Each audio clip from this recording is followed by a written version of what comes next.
The Time Rift. Written by Liwen Y. Ho and David H. Ho. Prologue. Ethan Stratford hurried down the staircase, his brown boots clanging against the metal steps. The adrenaline coursing through his body propelled his every move as he exited the military plane.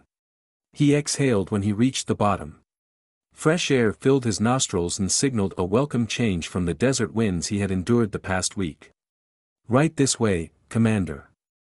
Ethan greeted his driver with a nod as he entered the black Buick. He sat up tall and drummed his fingers against the leather seat. He noticed his right foot tapping out a staccato rhythm of its own, a habit he had developed after 23 years on the job. The scenery outside his window blurred into a palette of colors as the car sped onto the highway. His heart pumped at a similar speed as he considered the message he would soon be delivering. This is for the American people, for the innocent men and women who lost their lives. A smile spread slowly across his face. "We're going to get him this time." He clasped his hands together and brought them to his lips. The smile faded as he narrowed his eyes. "We're going to get that son of a gun." The car pulled up to the White House where Ethan received clearance to enter. He paused for a moment outside the doors of the Oval Office to gather his thoughts. Squaring his shoulders, he turned the brass knob and entered. "Mr. President." "General Webb." Ethan took long strides toward the two men standing in the middle of the room. "Commander Stratford, welcome back." President Obama furrowed his brows as he shook Ethan's hand. "Are you absolutely certain we have Geronimo?" "Yes, Mr. President. We have a positive ID. Geronimo is hiding in the southern part of Waziristan, a mountainous region of northwest Pakistan. We have long suspected he was in this area, but due to the difficult terrain and tribal leaders' unwillingness to cooperate, we couldn't confirm our suspicions. However, we were successful in tracking down his personal doctor, and the blood sample he provided us with confirms his identity. It's his DNA. Ethan paused and looked directly into the president's eyes. "Sir, we have to move quickly before he realizes we're onto him. We have SEAL Team 6 standing by for your orders." President Obama nodded. "Well done. You and your team are doing a great service for the American people. Trust me when I say we appreciate all your hard work." He clasped Ethan's hand and gave him a firm pat on the shoulder. "Operation Neptune Spear is a go. I'll meet you in the Situation Room in 5 minutes. Chapter 1. Lance Everett jolted at the first sound of his alarm. He turned over and strained to make out the time. 7:30 already. He reached over to the bedside table to silence the buzzing, all the while grimacing at the sunlight streaming in through the curtains. The knots in his shoulders and neck caused him to groan as he sat up in bed. 3 consecutive nights of working past 2 a.m. had taken their toll. He rubbed his neck and vowed to sleep in tomorrow. It's going to be a long day. Good thing it's Friday. Lance entered the living room and picked up the remote, aiming it at the 52-inch flat screen hanging on one wall. Floor-to-ceiling bookshelves covered the remaining 3 walls, each one crammed tight with scientific titles. A heavily dog-eared copy of Einstein's Relativity lay open on the glass coffee table in the center of the room. "Good morning. Welcome to CSS News. Today is May 6, 2011. The anchorwoman relayed the nation's top stories of the day before the broadcast turned its attention to the biggest news of the year, the capture and killing of the FBI's most wanted terrorist 5 days earlier. Lance trained his eyes on the TV as real-time video clips from Pakistan played on the air. "It's about time they caught him," he murmured under his breath. The phone sounded as Lance made his way to the kitchen. He shuffled some paperwork around on the tile counter until he found his smartphone under an empty takeout container. The name Juliet Bradley flashed across the screen. "Good morning." "Good morning, Sir Lancelot. How's my handsome prince doing today?" The muscles in his neck suddenly loosened their hold, and his shoulders dropped. He closed his eyes and enveloped himself in his fiancée's cheerful voice. He played along with their little charade. "Well, Princess Juliet, it is a glorious day and your servant is doing quite well." "You're so silly." She giggled. "I'm sure this is a side your students have never seen before." I'm just happy. I love hearing your voice first thing in the morning. You're such a romantic, Lance. Maybe even more so than me. It's only because of you, Juliet. You bring out a side of me I never knew existed. I'm sure it was in there somewhere, just buried under all those physics theories. But if this means you'll agree to watch more chick flicks, then I think it's a good thing you have me around. I'll even watch Titanic again if it means I get to spend time with you. Although he meant his comment as a joke, he knew he would do anything to make Juliet smile. She had brought so much joy to his life. He paused and his voice grew raw with emotion. I don't even want to think about not having you in my life. Don't worry, I'm not going anywhere. Not this time. You are stuck with me. Good. You're the only person I'd happily be tied to for the rest of my life. That would give new meaning to the phrase, tying the knot, wouldn't it? Juliet laughed. Speaking of tying the knot, did you get a chance to look at the proofs last night? Lance glanced over at a pile of engagement pictures on the wooden table. Yeah, I did. I can't decide which ones to pick. You look beautiful in all of them. Me, I'm just happy to be your prop. My boy toy, huh? Juliet teased.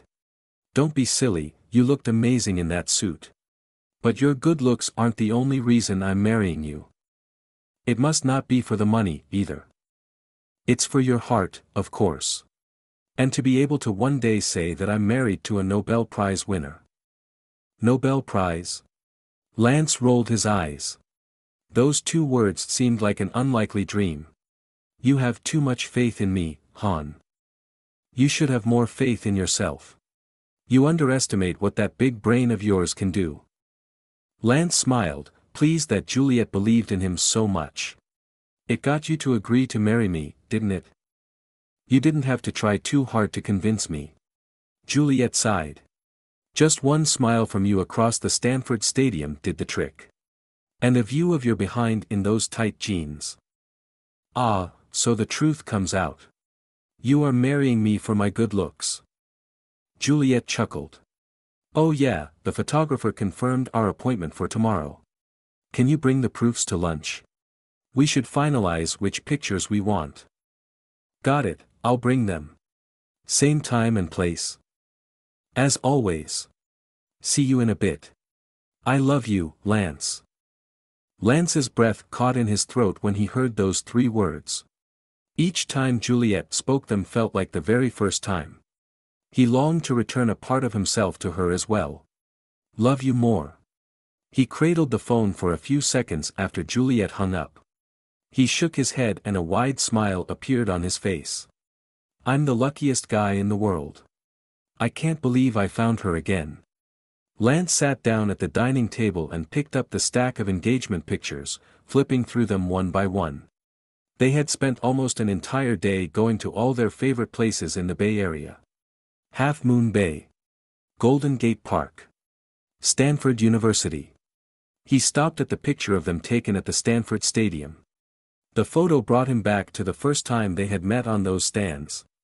He had never attended a school football game before, but his roommate had convinced him to go. Come on, man, you cannot miss this game, Drew had pled, as if his life depended on Lance's attendance. It's our senior year. We are so gonna beat Cal this time. Since it was the 100th anniversary of the big game between Stanford and UC Berkeley, Lance had bought a red sweatshirt and worn it with as much school pride as he could muster up.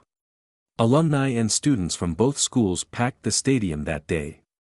Lance could still picture the intense looks on the spectators' faces. Some of them stood and cheered wildly, while others yelled and booed with as much enthusiasm. Lance and his friends had found seats near the aisle where fans from the opposing sides merged, forming a sea of red on one side and blue and gold on the other. He had just returned from the concession stand with a tray of garlic fries. The memory of the spicy aroma still caused his mouth to water all these years later. As he walked to his seat, Stanford happened to score a touchdown in that moment. The guy behind him jumped up and threw his fist into the air, jostling Lance's arm in the process. The tray slipped out of his hands and the fries flew straight at a guy wearing a Cal jacket. The student whipped around when the fries landed on his head. He stood up with his mouth open wide and fists clenched. When he spotted Lance, his face turned a crimson shade like Lance's sweatshirt. "Hey, watch it, man. Are you stupid or something?" Lance immediately apologized. "I'm sorry, it was an accident," but he stopped mid-sentence. He lost his words at the sight of a red-headed girl standing beside the guy. The girl had turned around and spotted the fries strewn around her. "Greg, it's no big deal. It's just some fries." She placed a hand on Greg's arm. "Wow, who is she?" Lance's heart suddenly skipped a beat. He wasn't one to believe in love at first sight, but his body told him otherwise. Just a minute before, he had been under pressure to work the situation in his favor, but now a relaxed grin appeared on his face. His focus shifted completely to the girl. She locked eyes with him and pushed some strands of hair back from her face. A smile appeared and lingered on her lips. For a moment, Lance felt like he existed outside the bounds of space and time, unaware of anyone else around him. Too soon, however, Lance's senses snapped him back to reality. He felt two hands on his chest, pushing him back ever so lightly. His vision focused to see Greg lurching toward him again, fury clouding his green eyes. He stood roughly the same height as Lance but sported a lankier frame. Who is this guy kidding? Both Berkeley and Stanford have more nerds for students than seats in the stadium. The petite redhead appeared by Greg's side and quickly pulled him back. "What are you doing? It's just fries, it's not worth it." A look of disapproval crossed her face. Lance continued his apology. "I'm sorry, it was an accident." Greg raised his hand, positioning his fist an inch from Lance's nose. "Dude, you try doing that again." Greg's friends waved to him, gesturing at some empty seats a few rows down. "Let it go, man. Come on, let's go." Red-faced, Greg blurted out one final threat. "Don't you ever show your face at Cal, idiot." As soon as the altercation ended, Lance's gaze fell back on the girl. He watched her walk away, hoping all the while that she'd look back. His shoulders fell when she didn't turn around. Drew waved his hand in front of Lance's face. "Hey, snap out of it. It's over." He motioned to the seat beside him. "Now that those guys are gone, we can enjoy the game." Lance stared out at the football field as the minutes ticked by, lost in his own thoughts. From time to time, he glanced over in the direction where the red-headed girl had gone. He sat unfazed when the rest of the crowd roared as Stanford won the game by 1 point. Following the game, Lance exited the stadium and patted his friends back as they parted ways. "Hey, it was fun tonight. Thanks for convincing me to come." Drew chuckled and waved. "Hey, anytime, man. I'm sure you enjoyed that little showdown with that Berkeley moron the most." "It was probably the most exciting part of the game for me." The word exciting only touched the surface of his emotional high. He kept the real reason for his grin a secret. "Anyway, good night." As Lance walked to his apartment, he kept his head down, still thinking about the girl with the red hair. In his mind, he replayed the moment when their eyes had met, trying to commit her face into his long-term memory. Will I ever see her again?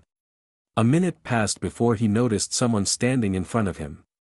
He raised his head and instantly stopped, his feet frozen. It's her. The red-headed girl stood 3 feet from him. His mouth fell open. She was almost a head shorter than him, and the red locks that had caught his attention fell in soft waves around her shoulders. The smattering of freckles across her nose and high cheekbones complemented her creamy skin. Her eyes held the same vivid blue color as the sweater hugging her curves. After a few moments, Lance realized he had been staring and broke off his gaze. "Hey, it's you." A smile played on her lips. "Hey, it's you, too." Lance stood motionless for a moment before reaching out his hand. "I'm sorry, I'm Lance." "Hi, I'm Juliet." Her cheeks flushed as their palms touched. "What are you doing here?" Lance wondered. "Where are all your friends?" "Oh, they left to go back to Berkeley." "What?" They left you here and went back without you? Oh, no, it's not like that. I have an aunt who lives in Palo Alto. I haven't seen her in a while, so I thought I'd call her and crash at her place tonight. I see, that makes more sense. For a second there I thought your friends had abandoned you, he joked. Regardless of the reason she was here, he was glad. So glad. Juliet gave a good-natured laugh. No, they wouldn't do that. Even though we're from Berkeley, we are decent people, too, you know. Most of us don't mind having a free side order of fries tossed at us. He smiled warmly. She was beautiful and had a sense of humor, too. Sorry, that was totally an accident. I would never intentionally toss fries at anyone. I know. No harm done. They stared at one another for a few moments. Lance couldn't believe his luck running into Juliet like this. What he wouldn't do to spend some time with her. He cleared his throat, wondering if he had enough guts to speak his thoughts out loud. Deciding to take a chance, he asked, "Hey, you know, my car's parked right over there. I could give you a ride if you like." Juliet pursed her lips as she considered his offer. Apprehension flickered on her face before she nodded. Sure, if that's not too much trouble. He pointed at an apartment building a block from where they stood. Great.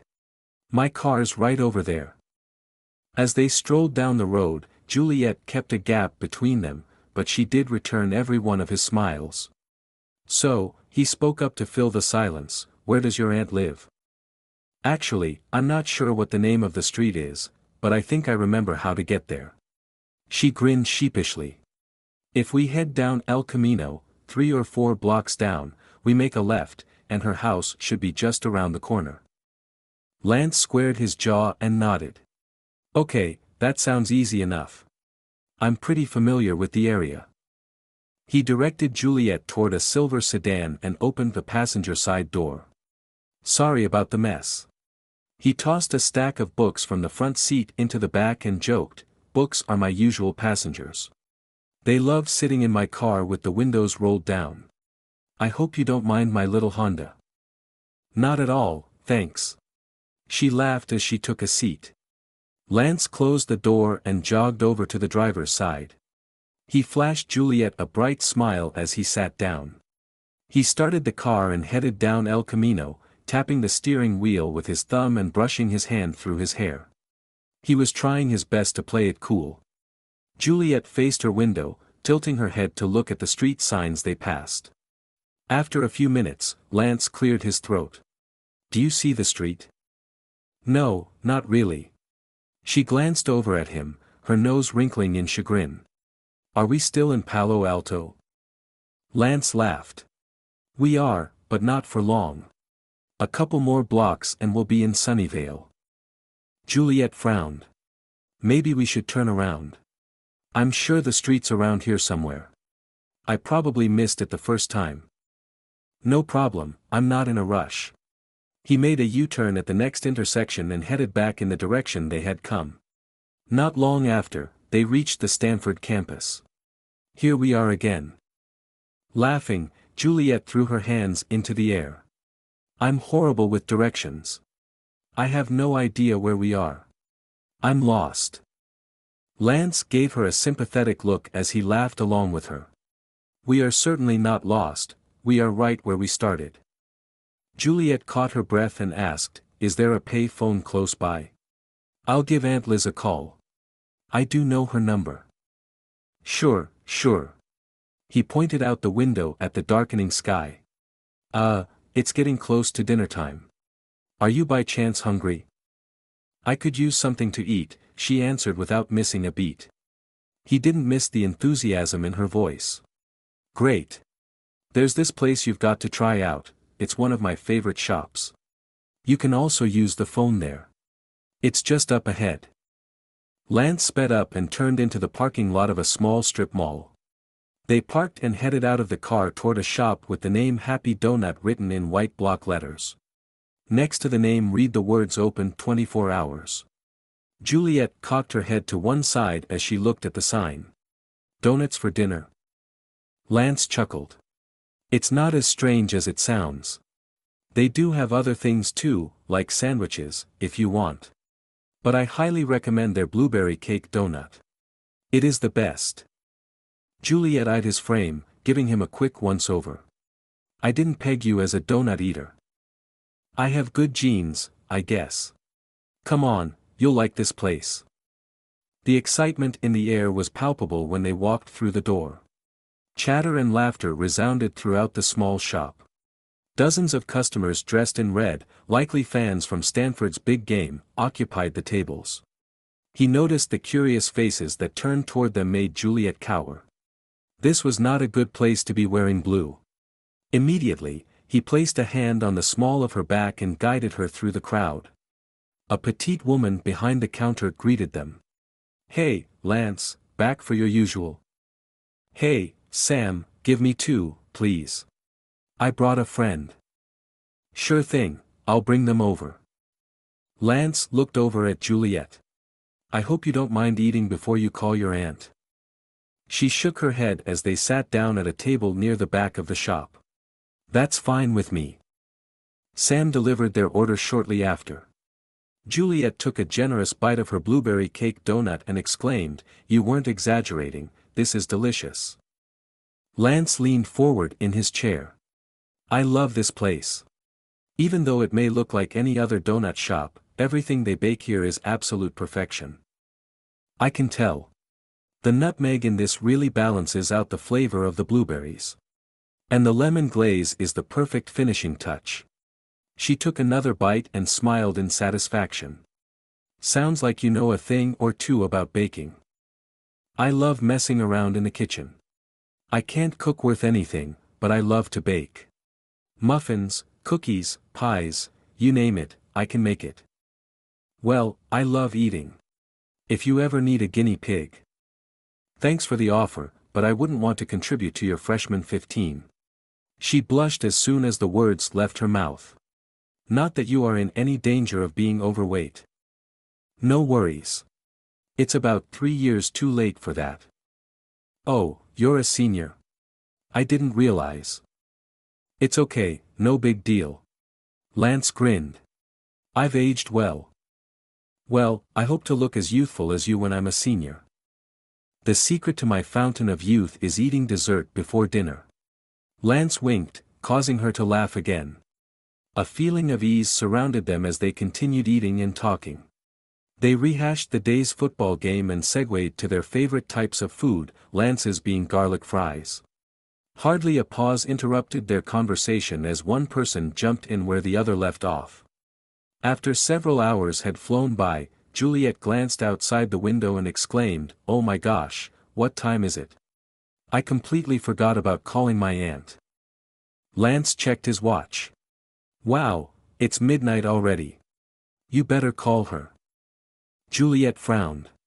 Aunt Liz is an early sleeper. She's usually in bed by 10. I wouldn't want to wake her up. He held her gaze for a moment before remarking, Well, I don't mind giving you a ride back to Berkeley. What? No, it's too far. That's too much trouble. I don't mind, really. She seemed to contemplate his offer then eyed him playfully through her long lashes. The night's still young. How about another cup of coffee? Or maybe 2? Lance gestured to Sam from across the room. 2 more coffees, please. He returned his attention to Juliet. Her cheeks reddened under his gaze.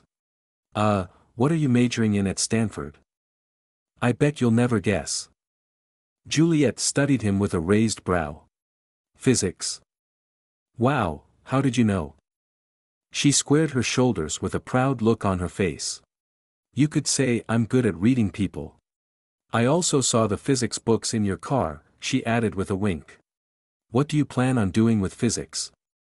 Well, I plan on going to grad school next year, Lance began then paused as if he were about to reveal a big secret. And then maybe, I'll build a time machine. Juliet's jaw dropped. A time machine, huh? Like Marty McFly in Back to the Future? Exactly.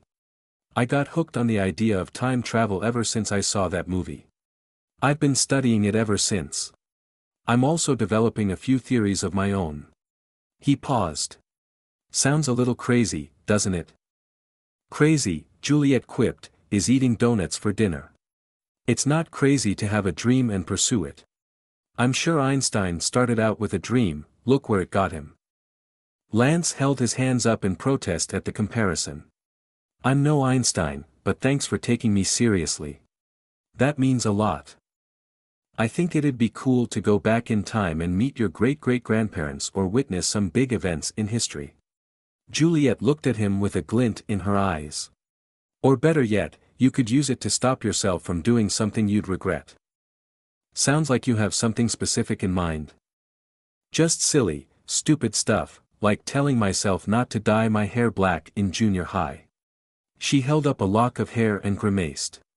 It didn't turn out nearly as glamorous as I thought it would. I ended up wearing a ski cap every day that summer.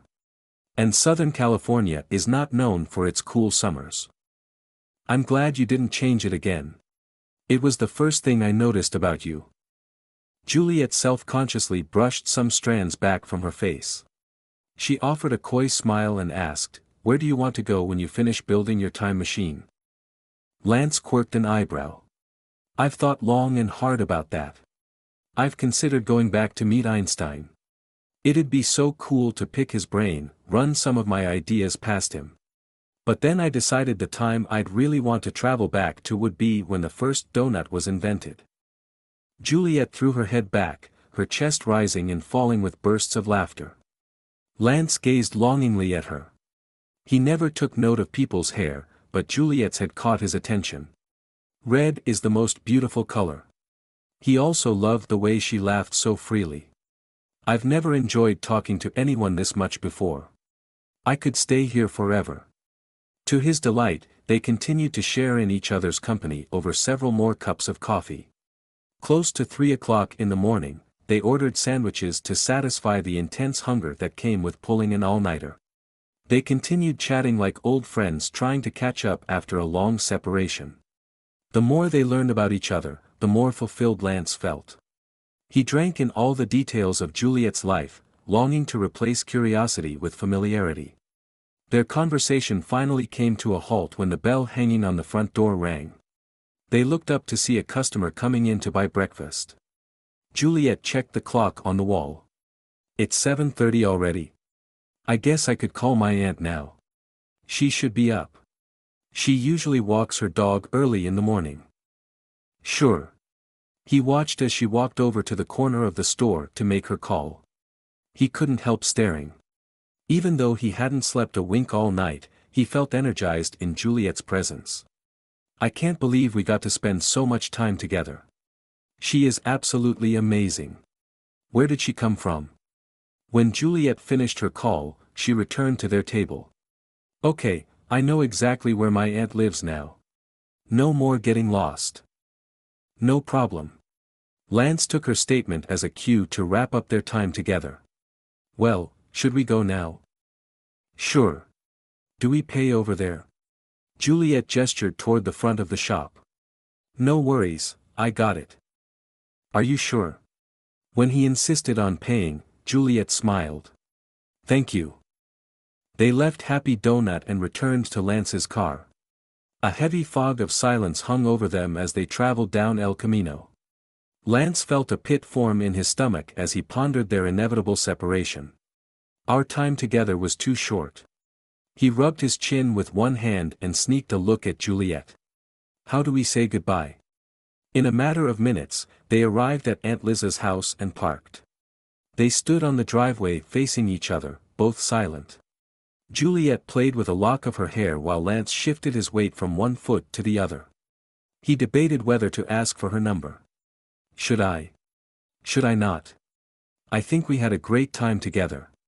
He jammed his hands in his jean pockets and started to second-guess himself. But what if she's with that guy Greg from the game? He rubbed the back of his neck and made up his mind. I don't want to look stupid. He finally reached out to shake Juliet's hand. I had a really great time, Juliet. Me too, Lance. Without warning, Juliet reached out and wrapped her arms around him. She leaned against his chest and gave him a gentle squeeze. Lance froze. Juliet's sudden show of affection overwhelmed him so much, his body warmed from his head to his toes. She smells so sweet, like flowers. He longed to hold her as well, but his limbs felt like stone.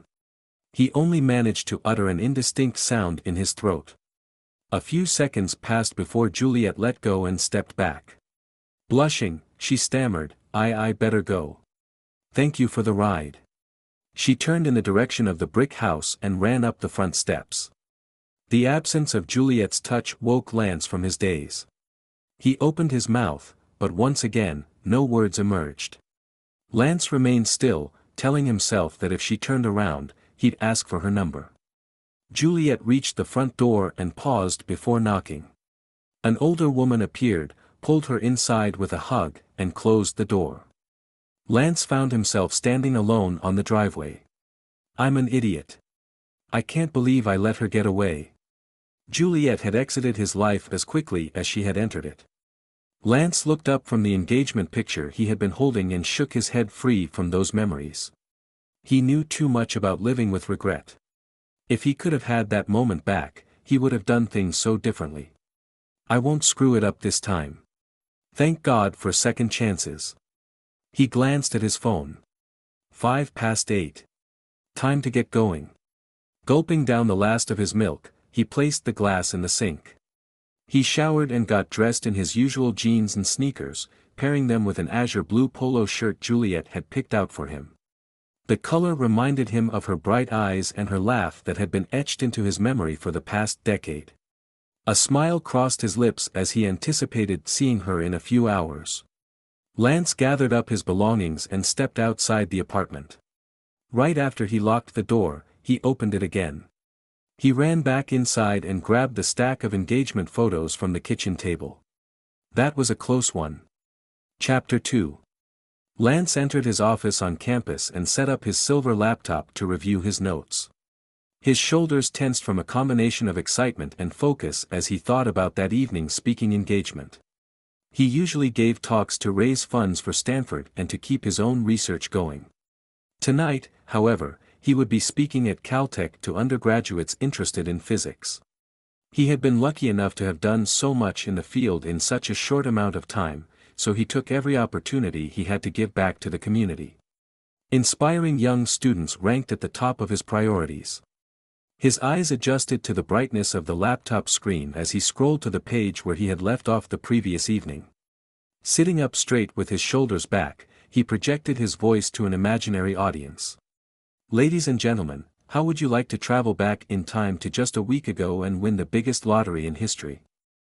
He couldn't help himself and started chuckling at his own silliness. No other subject energized him as much as time travel did. It was the one topic he could spend hours and hours talking about. The swivel chair squeaked as he spun around and stopped to admire the complex machine sitting behind him, a product of a decade's worth of research. The model held the potential for creating the first working time travel vehicle in human history. He marveled at how brightly its metals of silver, gold, and copper reflected the sunlight coming through the window. The machine boasted 4 gigantic posts that had been placed in equal distances from each other to form a perfect square. On each post, 2 horn-shaped objects, long and thick, protruded out and stretched to the 2 other horns adjacent to them. At the top, each of these end points merged to form a perfect octagon. Smooth metal tubes surrounded an object in the center of these posts, which resembled a bird's nest. The tubes, evenly and precisely placed, meshed together to form millions of tiny octagons over the entire surface. Lance's footsteps echoed in the room as he walked closer to the machine. He peered inside the mesh of tubes, among which sat the shiniest silver ball. He saw his own reflection, albeit somewhat distorted, in it. The ball appeared to be made of solid metal, yet with an aqueous quality to it much like liquid mercury. Lance gently blew at the ball, his breath creating a ripple effect that caused it to spread out for a few seconds before returning to its original shape. He pondered the incredible journey that had led him to this point in his career. Although he had once considered following in his father's footsteps to go into the military, he decided a career in the sciences would serve mankind in a similarly great way. It had all started with a family movie night at the age of 10. Even in his youth, he had determined what he wanted to achieve in life, what he had to make a reality. He spent every waking minute since then reading everything he could get his hands on related to time travel. Things finally fell into place during his post-grad years as his research began to show considerable promise. In recent years, he published multiple papers regarding relativity in an effort to continue Einstein's work. However, his article in Nature last spring proved to be the most instrumental in elevating his status in the field of physics. His submission on time travel had been a shot in the dark. His own colleagues had questioned his ideas and looked down on him for his young age. Thankfully, he hadn't listened to their criticisms. His article had both shocked and impressed the editor. When it passed the peer review of renowned scientists, Lance knew for certain he had found something groundbreaking. Publication in such a prestigious journal immediately propelled him into the spotlight of the scientific community, as well as mainstream media. Being named one of Time magazine's 100 most influential people of 2010 also added to his credibility. Lance shook his head in disbelief to be on the brink of one of the most monumental discoveries in history. "I'm so close, I can feel it." In the next moment, however, doubt and frustration crept into the corners of his mind as he thought of other, more brilliant people also making strides in the field. "I'm only 37, what makes me think it will be me?" His fingers itched to tinker with the machine again and review the data collected from the last trial, but he glanced at his watch and hesitated. "Not today. There's still too much to go over before lunch." His eyes lingered one more moment on the key to his dreams. One of these days I will discover the secret of time travel." He returned to his desk and switched his focus back to his speech. He wanted to find more ways to connect to and inspire the college students at Caltech that evening. Just as he finished editing the final version of his speech, his cell phone alarm went off. "Juliet." A wide smile replaced the serious expression that had occupied him for the past few hours. Although the topic of time travel excited him, it paled in comparison to spending time with his fiancée. Nothing else produced in him the same heightened sense of joy as seeing her did.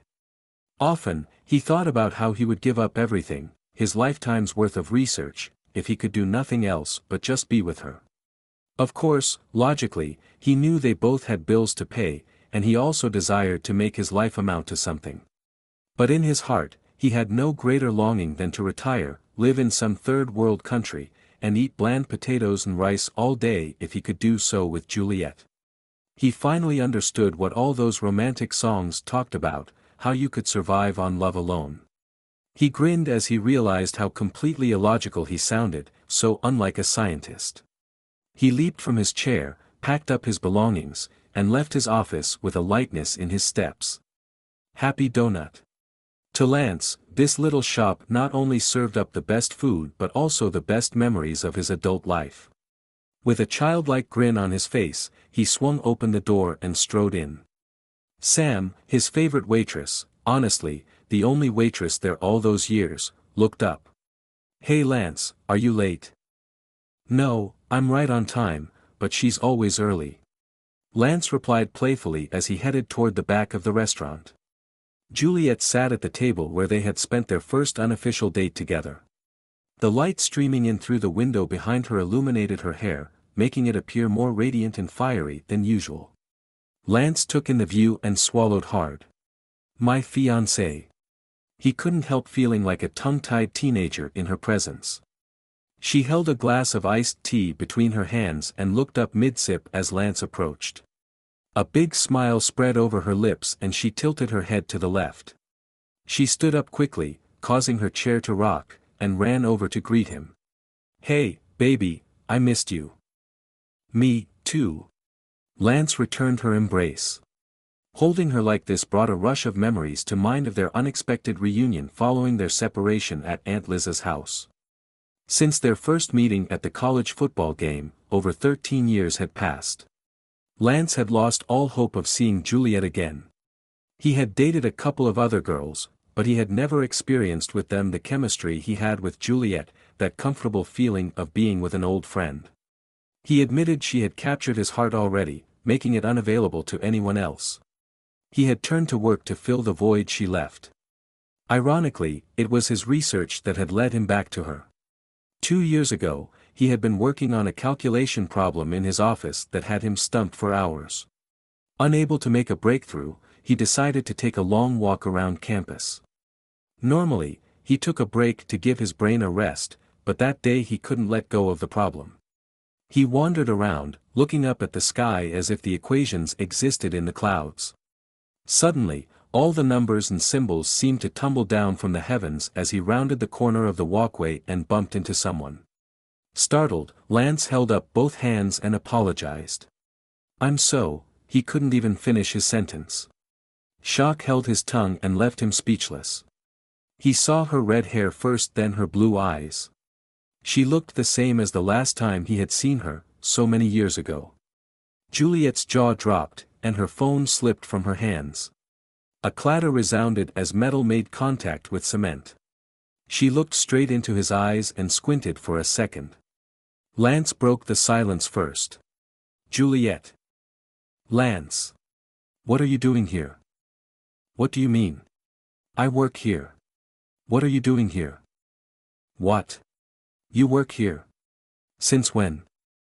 "Since forever. I worked in the lab when I was a student here. I took a break to go to grad school on the East Coast, but came back for my postdoc. Now I teach physics here. Anyway, what are you doing here?" "You're a professor." "That's impressive, Lance." Juliet pointed at the name badge on her white coat, which read Stanford University Medical Center. "I work at the hospital. I'm a third-year resident." "A doctor, huh? Now that's impressive." Lance's body warmed with excitement. "She's doing a pretty good job of healing my heart right now. If I had known you were working here, I would have broken some bones to come see you." He bent down and picked up the phone lying on the ground, then handed it to her. "Looks like your phone's going to need a doctor." Her eyes widened when their fingers touched. "You've been here all along. I can't believe we never ran into each other." She shook her head in disbelief. "I didn't think I would ever see you again." A tear slid down her cheek, and she drew in a shaky breath. She placed one hand on his chest, then pulled him close. Lance sensed her body trembling and held her tightly. He was not going to let her go this time. A peace settled over his heart, and he finally felt like he had found his way home. There they remained in the middle of the sidewalk, holding on to each other as several people passed. Despite the silence, a veil of intimacy hung over them. They stood there for minutes, trying to make up for the years they had lost. They finally pulled away, and their hands found each other. They went from embracing to holding hands as if it was the most natural thing to do. "Hungry?" Lance spoke softly as he brushed some loose strands of hair from her cheek. Juliet smiled from ear to ear. "I have the oddest craving for a donut right now." He raised an eyebrow and grinned. "I think I know just the place." They restarted their lives together that day and became inseparable. Things were so easy between the two of them. Lance continued to work as a professor at Stanford, and Juliet finished her residency at Stanford and was lucky enough to get a permanent position at the hospital. Now here they were at their favorite hangout where they met for lunch every Friday. Lance lifted a hand to brush back Juliet's hair from her forehead and paused to look in her eyes. "You look absolutely amazing." He leaned down to place a soft kiss on her lips. "You look pretty good yourself." "I ordered our usual." She motioned to the sandwiches and blueberry cake donuts on the table. "Thanks, I'm starving." Lance took her hand as they walked to their table and sat down. As they did every week, they ate dessert first before eating their sandwiches. It was a small reminder of their first time together. When they had finished their meal, they stacked their empty plates to the side of the table and Lance pulled out their engagement pictures from his laptop bag. "You remembered." Juliet clapped her hands in delight. "Of course, my darling." Lance handed the photos to Juliet. "Did you doubt me?" "Well, there is a reason why someone coined the term absent-minded professor." She grinned and moved aside her glass to make room for the photos. I've been checking them out on the photographer's website. Let me show you the ones I like, and we can compare them with the ones you like. Lance continued to smile at Juliet. He was just so happy and at peace with everything that was happening. They had known that one day they would get married, it was simply a matter of when. They had thought about moving in together, but they were both old-fashioned and preferred to have a church wedding before settling down and having kids. Finally, after a year of dating, Lance had popped the question. "Hey, pay attention." Juliet cupped his chin and turned his head toward the pictures. Lance chuckled at how easily her presence could distract him. Yes, absolutely, honey." She held up a photo and handed it to Lance. "I love this one of us at the beach. What do you think?" Lance nodded. "Sure." "Oh, and this one of you by yourself. You look so handsome, don't you think so, Lance?" "I think that's the one where the photographer told me to look more mysterious and not so constipated." Lance shook his head and laughed good-naturedly at himself. "I like this one of you much better." He pointed at a picture of Juliet sitting on the grass in Golden Gate Park. "You look so happy." Juliet smiled. "How about we choose both? Oh, and we have to pick the one of us at the Stanford Stadium. After all, that's where we met. And where we got engaged. That row of bleacher seats has a very special place in our hearts. Maybe we should have the wedding there, too. What do you think?" Juliet's eyes grew wide. "You're not serious?" Lance laughed out loud and reached over to take Juliet's hand. "I'm kidding, sweetheart." He placed a soft kiss on her palm. Juliet's expression softened as she looked at the engagement ring on her left hand. "You designed such a beautiful ring, Lance." "A beautiful ring for the most beautiful girl." Lance held her hand up to examine the ring. "I kept wanting to tell you about it the whole month before the proposal. Do you know how hard it is to keep a secret from your best friend? Well, you kinda gave it away when you asked to borrow one of my rings for your sister to try on." Lance laughed. "Thanks for going along with that. I knew something was up. Rebecca and I have totally different tastes in jewelry." Juliet shook her head in amusement. "I almost asked you a dozen times when you were going to pop the question.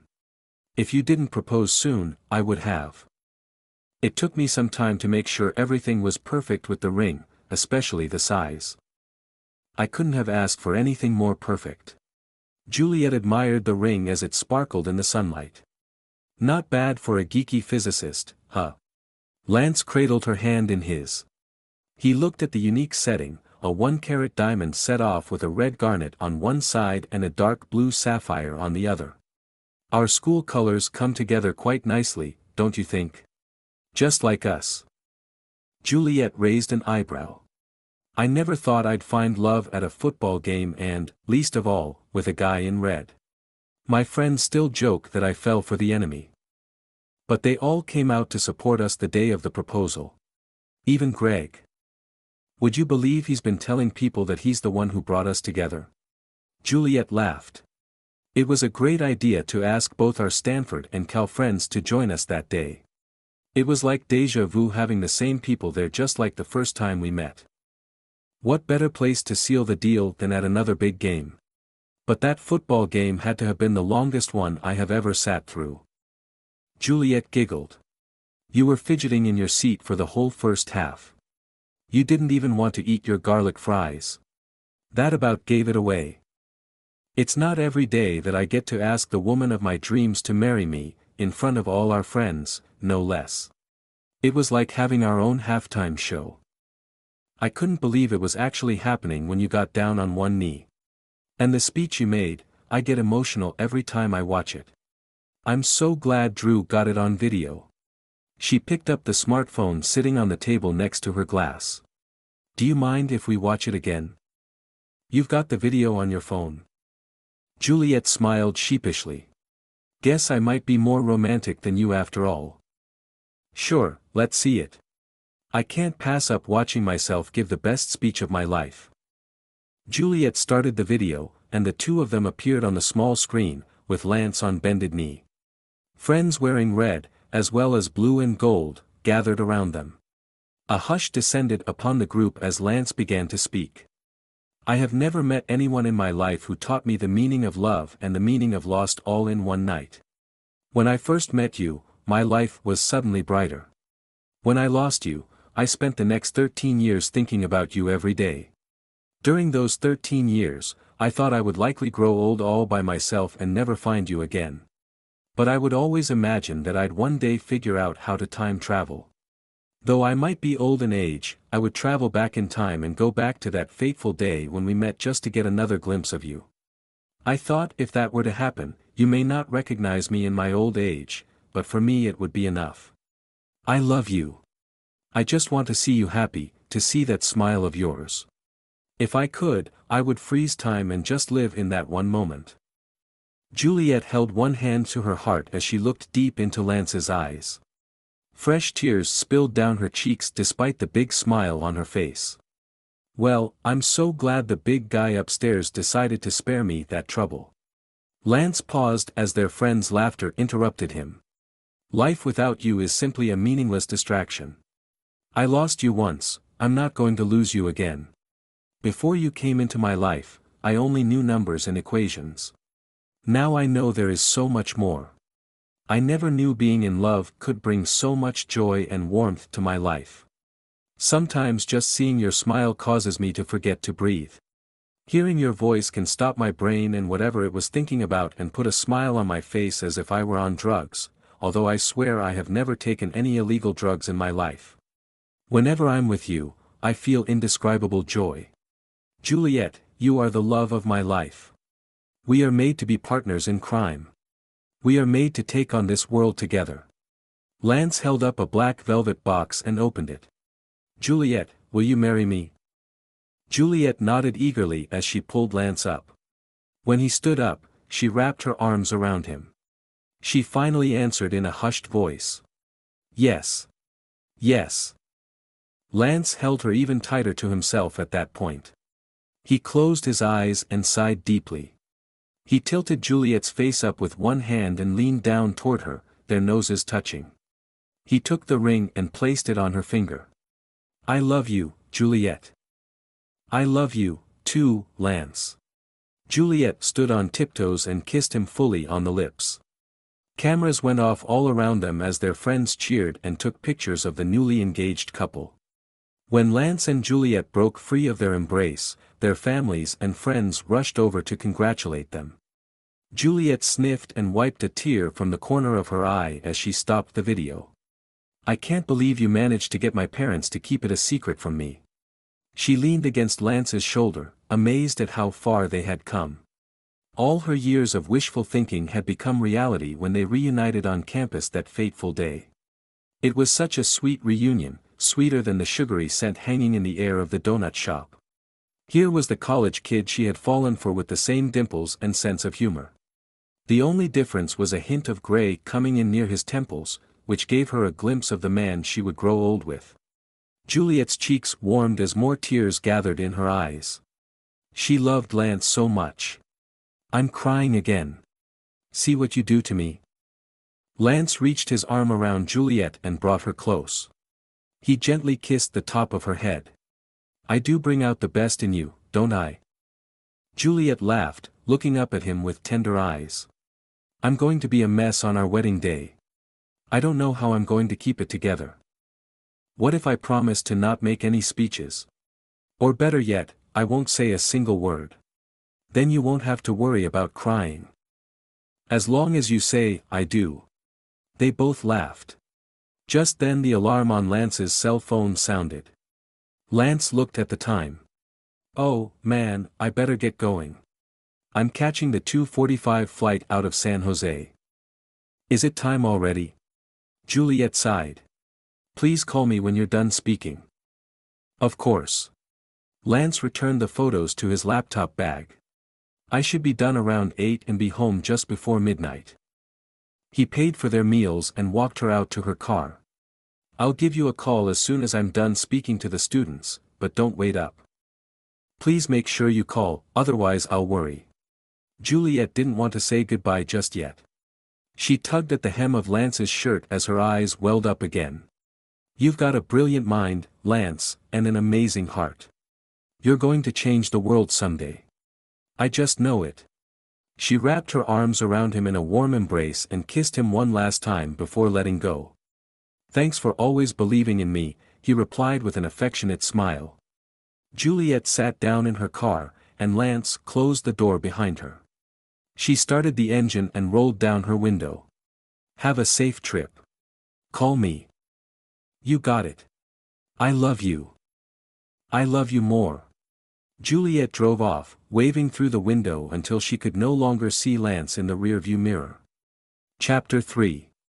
Lance's flight south had been delayed an hour due to mechanical problems, so he barely had time for dinner.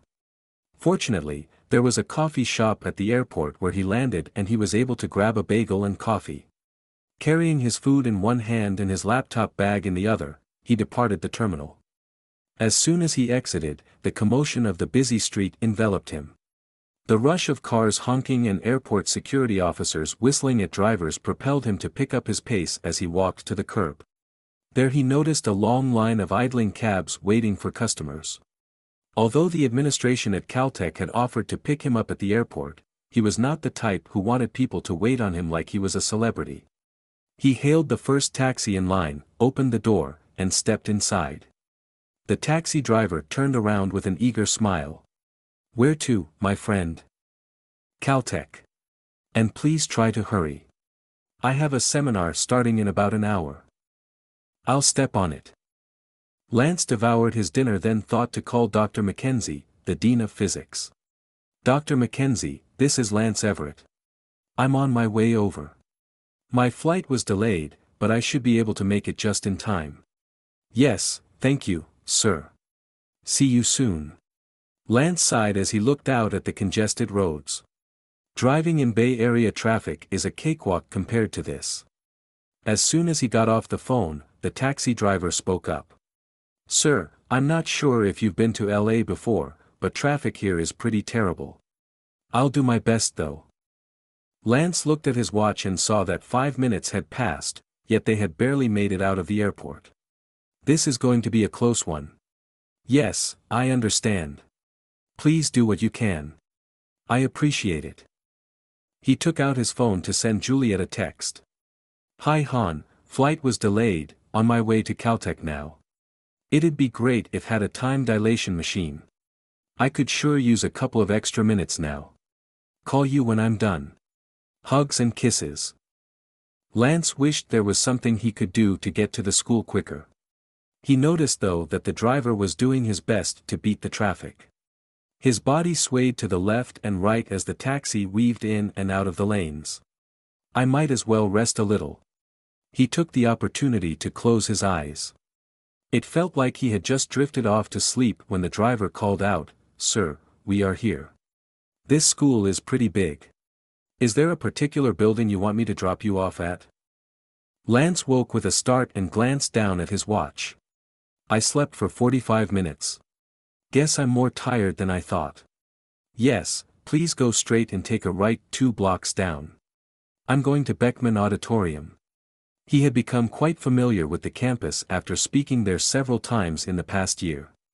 The taxi arrived at the auditorium with no time to spare. Lance reached for his wallet. "How much do I owe you?" He looked out the window and saw Dr. Mackenzie standing outside. Upon seeing Lance arrive, the gray-haired man waved and began to walk over to the taxi. The taxi driver stopped the meter and turned to Lance. $72, sir." Lance quickly handed the driver his credit card. "I need a receipt, please." "No problem. Can you come back in about 2 hours? I should be done by then and I'll need to head back to the airport." "I'll be back." The driver smiled at the offer of more business and handed the receipt to Lance. Lance signed the slip, adding a generous tip to thank the driver for getting him to the school on time. He grabbed his laptop bag and stepped out. "Thanks. I'll see you soon." "You got it." Dr. Mackenzie greeted Lance with a handshake. "Lance, it's good to see you. Glad you made it. Sorry, sir, for the delay. No problem, but we should get going. They hurried up the stairs to the white circular building. As they entered, some of the students noticed Lance and began cheering. The entire room resounded with applause. When they reached the first row, Dr. Mackenzie gestured for Lance to take a seat. Let me do a quick introduction for you. Dr. Mackenzie stood at the podium and held his hands up to call for silence. Thank you all for your warm welcome. I wish all this cheering was for me. He paused as the audience chuckled. We are pleased to have Dr. Lance Everett here with us tonight. I can see you are all very excited to hear about his latest research in the field of physics. Allow me first to take a moment and share with you some of his recent accomplishments. Lance took a deep breath as he waited for his turn at the podium. He looked up at the golden mesh-like material that hung from the ceiling. The lights flickering behind the mesh appeared like stars in the nighttime sky. Next time I come I'll have to bring Juliet. She would love this place. He took off his sports jacket and laid it on the seat next to him. He had thought to change into more formal clothing, but since he was tight on time, his light blue polo shirt and jeans would have to do. Besides, with a younger crowd tonight, casual attire would help him connect with them better. He took his phone out to silence it and noticed a new text message from Juliet. Hope you made it on time.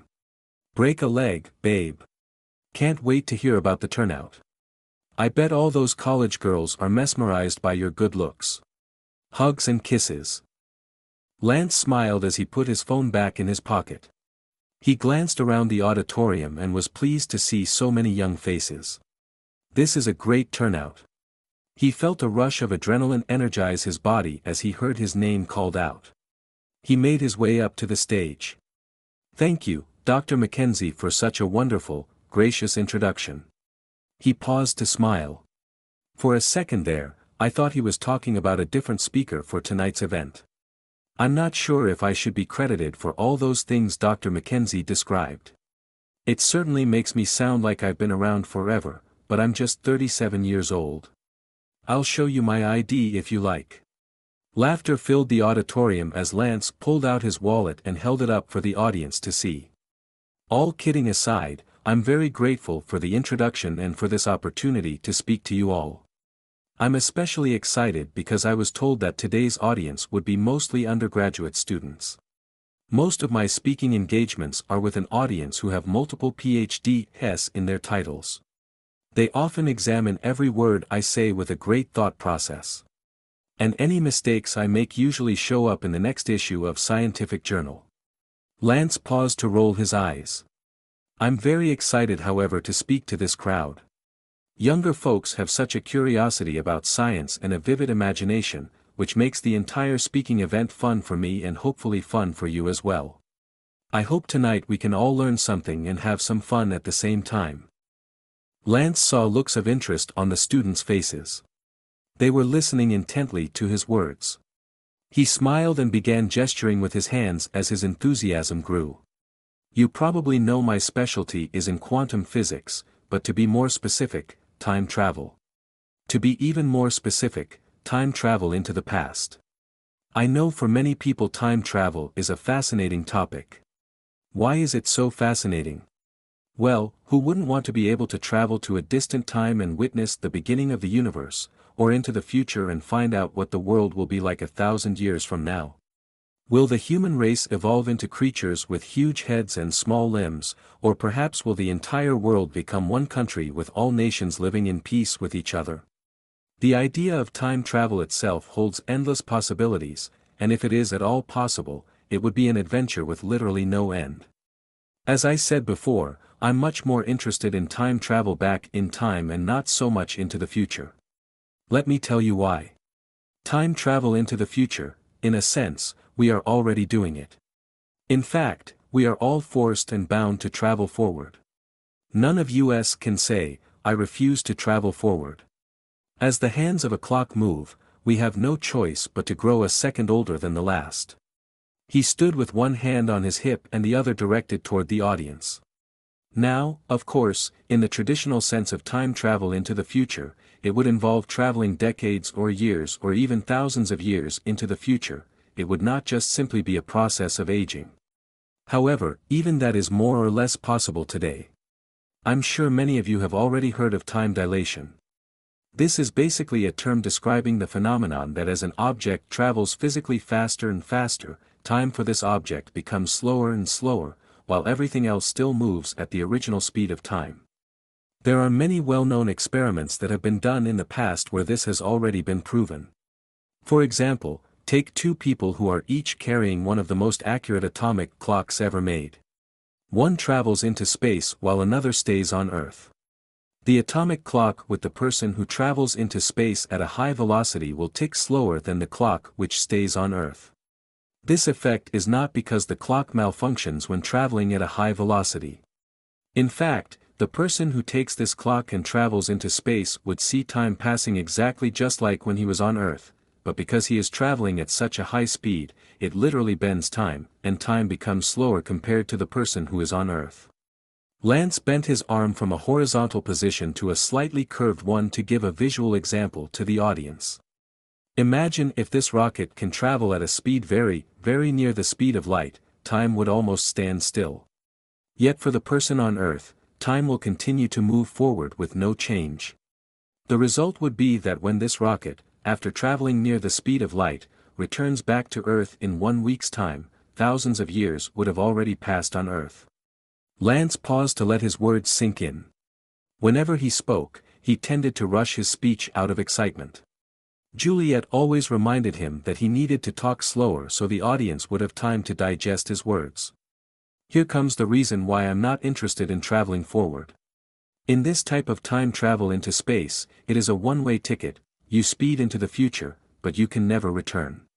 You will in fact land hundreds or even thousands of years into the future. You will surely have missed out on everything that happened while you were out in space. While you were sitting in a rocket for just about a week's time, all your family and friends, the whole world, would have aged and lived their lives without you. Now for me, the idea of traveling thousands of years into the future while all my family and friends live on without me is great science, but a sacrifice I'm not willing to make. He shook his head firmly to emphasize his point. Now, my special focus of study is time travel into the past. This idea really, really fascinates me. First of all, traveling back in time is completely anti-nature. Again, everyone naturally travels forward in time. With technology, I believe, in the not-too-distant future, you will be able to choose to travel faster or slower into the future. However, traveling back in time is completely unnatural, completely against the laws of nature. This intrigues me. Second, the applications of traveling back in time are completely different than traveling into the future. I'm sure you have seen movies or read books where the main characters travel back in time and rewrite the entire future. Or someone travels back in time to save the life of their loved one from certain death. Or someone travels back in time to witness the beginning of the universe and is able to see the dinosaurs roam the earth and discover what really killed them. The applications are endless. And the biggest difference for me is that traveling back in time, if it is possible, is not a one-way ticket, because as mentioned before, traveling forward in time is in a sense already possible. If one can harness the power to travel back in time, he or she is truly a time traveler, having the ability to travel backward and forward in time. Lance raised his hand before making his next point. How many of you have heard of a guy named Albert Einstein? Murmurs from the audience traveled from one end of the room to the other. I know, of course, everyone has heard of Einstein. The question should be who hasn't heard of him. Einstein was absolutely a brilliant person. Even though he was born 133 years ago, he discovered many laws of physics that govern our world.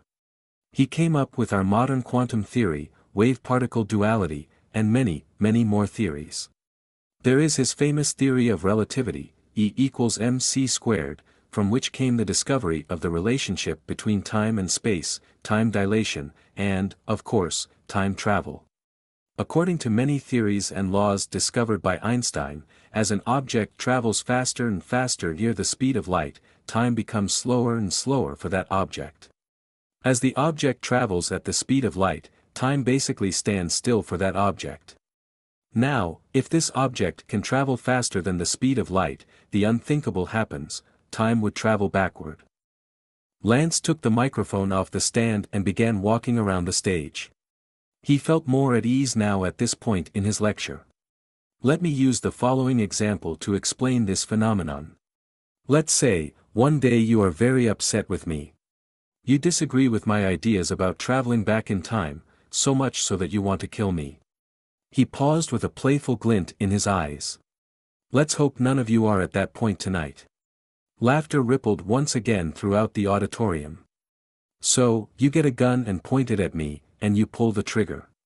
He used his index finger and thumb to form an imaginary gun. But you don't know that I already harnessed the power to travel at a speed faster than the speed of light. As I see you point your gun at me, and as you pull the trigger, I travel, at a speed faster than the speed of light, toward you. At that instant, everything changes. Not only does the bullet never have a chance of leaving the barrel of your gun, I reach you so quickly that I get there before you even have a chance to pull out your gun. Well, you might think, how is that possible? Lance held up both hands and shrugged his shoulders. According to what I just said, I moved after you already pulled out your gun. How can something that happened after an event end up happening before the event that preceded it? Because by definition, when I see you point your gun at me, that very moment occurs exactly at the speed of light. The light reflecting off your gun, or in other words the photon light particle traveling from your gun to my eye, is traveling exactly at the speed of light. If I can move faster than the speed of light, I am able to get there just before the event of you pointing your gun at me. Thus, I would get there just before you pull out your gun. Lance noticed several students furrowing their brows in confusion. Yes, I know, the concept is difficult to understand. That is exactly why traveling back in time is unnatural. Let me give another example. Again, let's say that I can travel faster than the speed of light. Let's say I plan on running around the Earth and start right at this very spot that I'm standing in right now. I start and burst into a speed faster than the speed of light. I would be able to go around the Earth and come back just before I started to run. Again, the concept is very difficult to understand. If I can indeed do this, what if I went around the Earth, came back, and met myself just before I started my run, and convinced myself not to run? Then would the whole thing have happened? Right, exactly, this does not make sense. The logic doesn't quite work out. I've been spending a lot of time working on the equation of time travel, again, specifically time travel into the past, based on some of Einstein's theories. As an object travels faster and faster, and if somehow this object can travel faster than the speed of light, time will begin to roll back. But it will not just simply roll back. Because the energy required for any object to travel faster than the speed of light is so great, the energy involved would literally bend time and space. Not only would that object begin to travel back in time, but its surrounding environment would be pulled into this time warp, and all other objects would also roll back in time. So basically, as an object travels faster than the speed of light, time would begin to roll back for this one object, but as it rolls back in time, it would generate a ripple effect and pull everything in its surroundings to roll back in time with it. This temporal ripple effect theory is the cornerstone of my latest research. Let me explain it in these terms. If you can, imagine that time and space are simply a flat piece of cloth floating in space and anchored at its four corners. As an object travels near the speed of light, it gains mass. It is like a marble sitting in the middle of the cloth, it gets heavier and heavier. As the object travels faster than the speed of light, it finally becomes so massive that it drastically pulls down the piece of cloth right in the middle. Depending on how heavy the marble is, the piece of cloth will sink further and further down the middle. At the same time, the surrounding area will also be dragged down because of it. Now, only when the object traveling back in time eventually loses its speed or, in our example, the marble slowly loses its mass would everything return to normal, and the piece of cloth return to a flat piece of cloth floating in space. If we can somehow make an object travel faster than the speed of light, everything around it will also travel backward.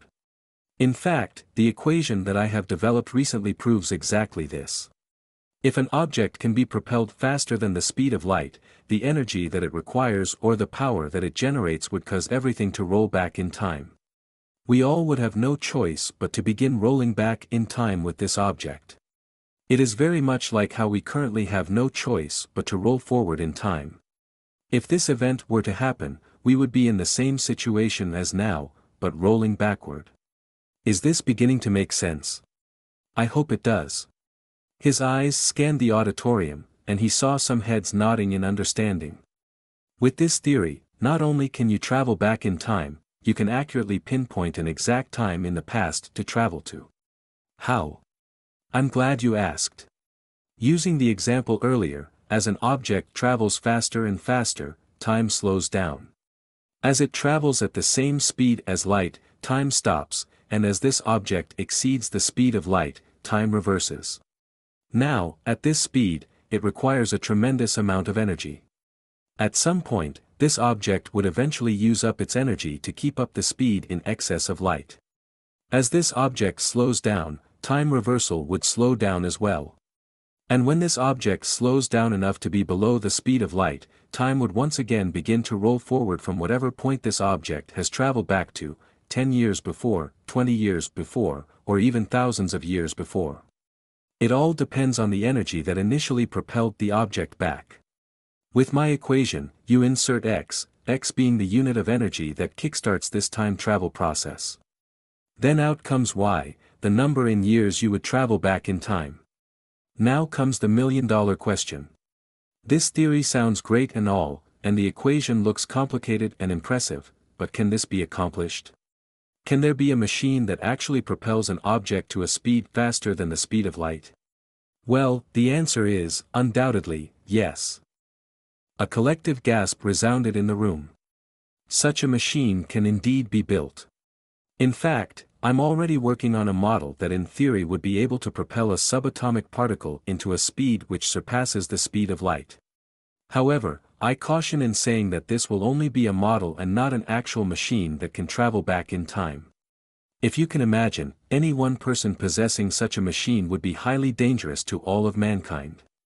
If the machine were to be activated, you, me, and everyone on this earth would have no choice but to be pulled back in time to the year when the subatomic particle loses enough energy and slows back down enough to below the speed of light. Lance paused to give the students time to process his words.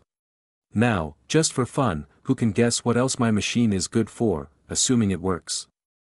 Silence ensued until a male voice in the audience shouted out, teleportation. This answer both surprised and pleased Lance. This was one smart guy. Placing one hand above his brows, he shielded himself from the bright stage lights as he scanned the auditorium for the student. A young man in the third row waved his hand in excitement. Lance acknowledged him with a nod. I see you, sir. Let your professor know you deserve some extra credit points for answering this question correctly, he joked. Yes, in theory, if the machine can bend time, there is no reason why it can't also bend space. Space and time are like conjoined twins, you cannot refer to one without the other. So, why am I still working on developing this model?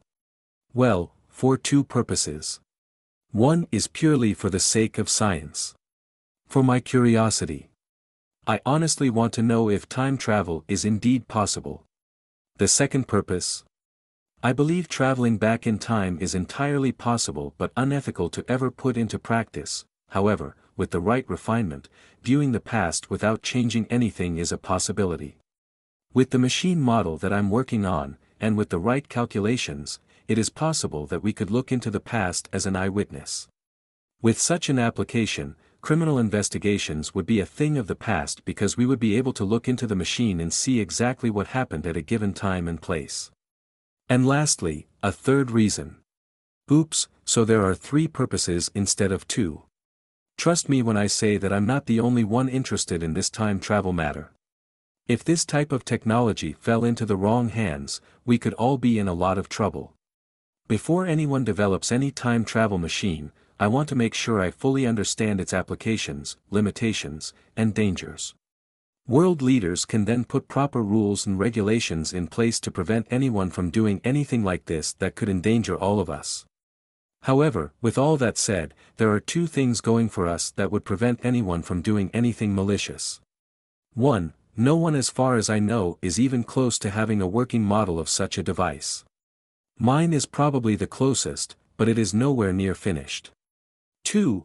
If my theory is correct, if this event were to happen, everything would revert, even our memory and age. This would mean that no one would remember anything that happened in the future. If this machine were to revert 10 years into the past, our memory would roll back with it and we would not know anything about the future. We would simply restart at a point where we left off 10 years ago. This great time reversal, besides wasting a tremendous amount of energy, would have accomplished nothing because no one would remember anything from the future. With all our previous knowledge and situations unchanged, we would simply remake all our decisions in the same way we had done previously. Absolutely nothing would change, nor would anything be accomplished by traveling back in time. We would in fact all be stuck in a time loop, but no one would ever know. Lance took a deep breath. Okay, I think that's enough for one night, wouldn't you say? Thank you so much for your patience and spending your precious evening listening to me talk about my imaginary world. You never know, you might have already heard this a million times, you just don't remember it because we have traveled back in time.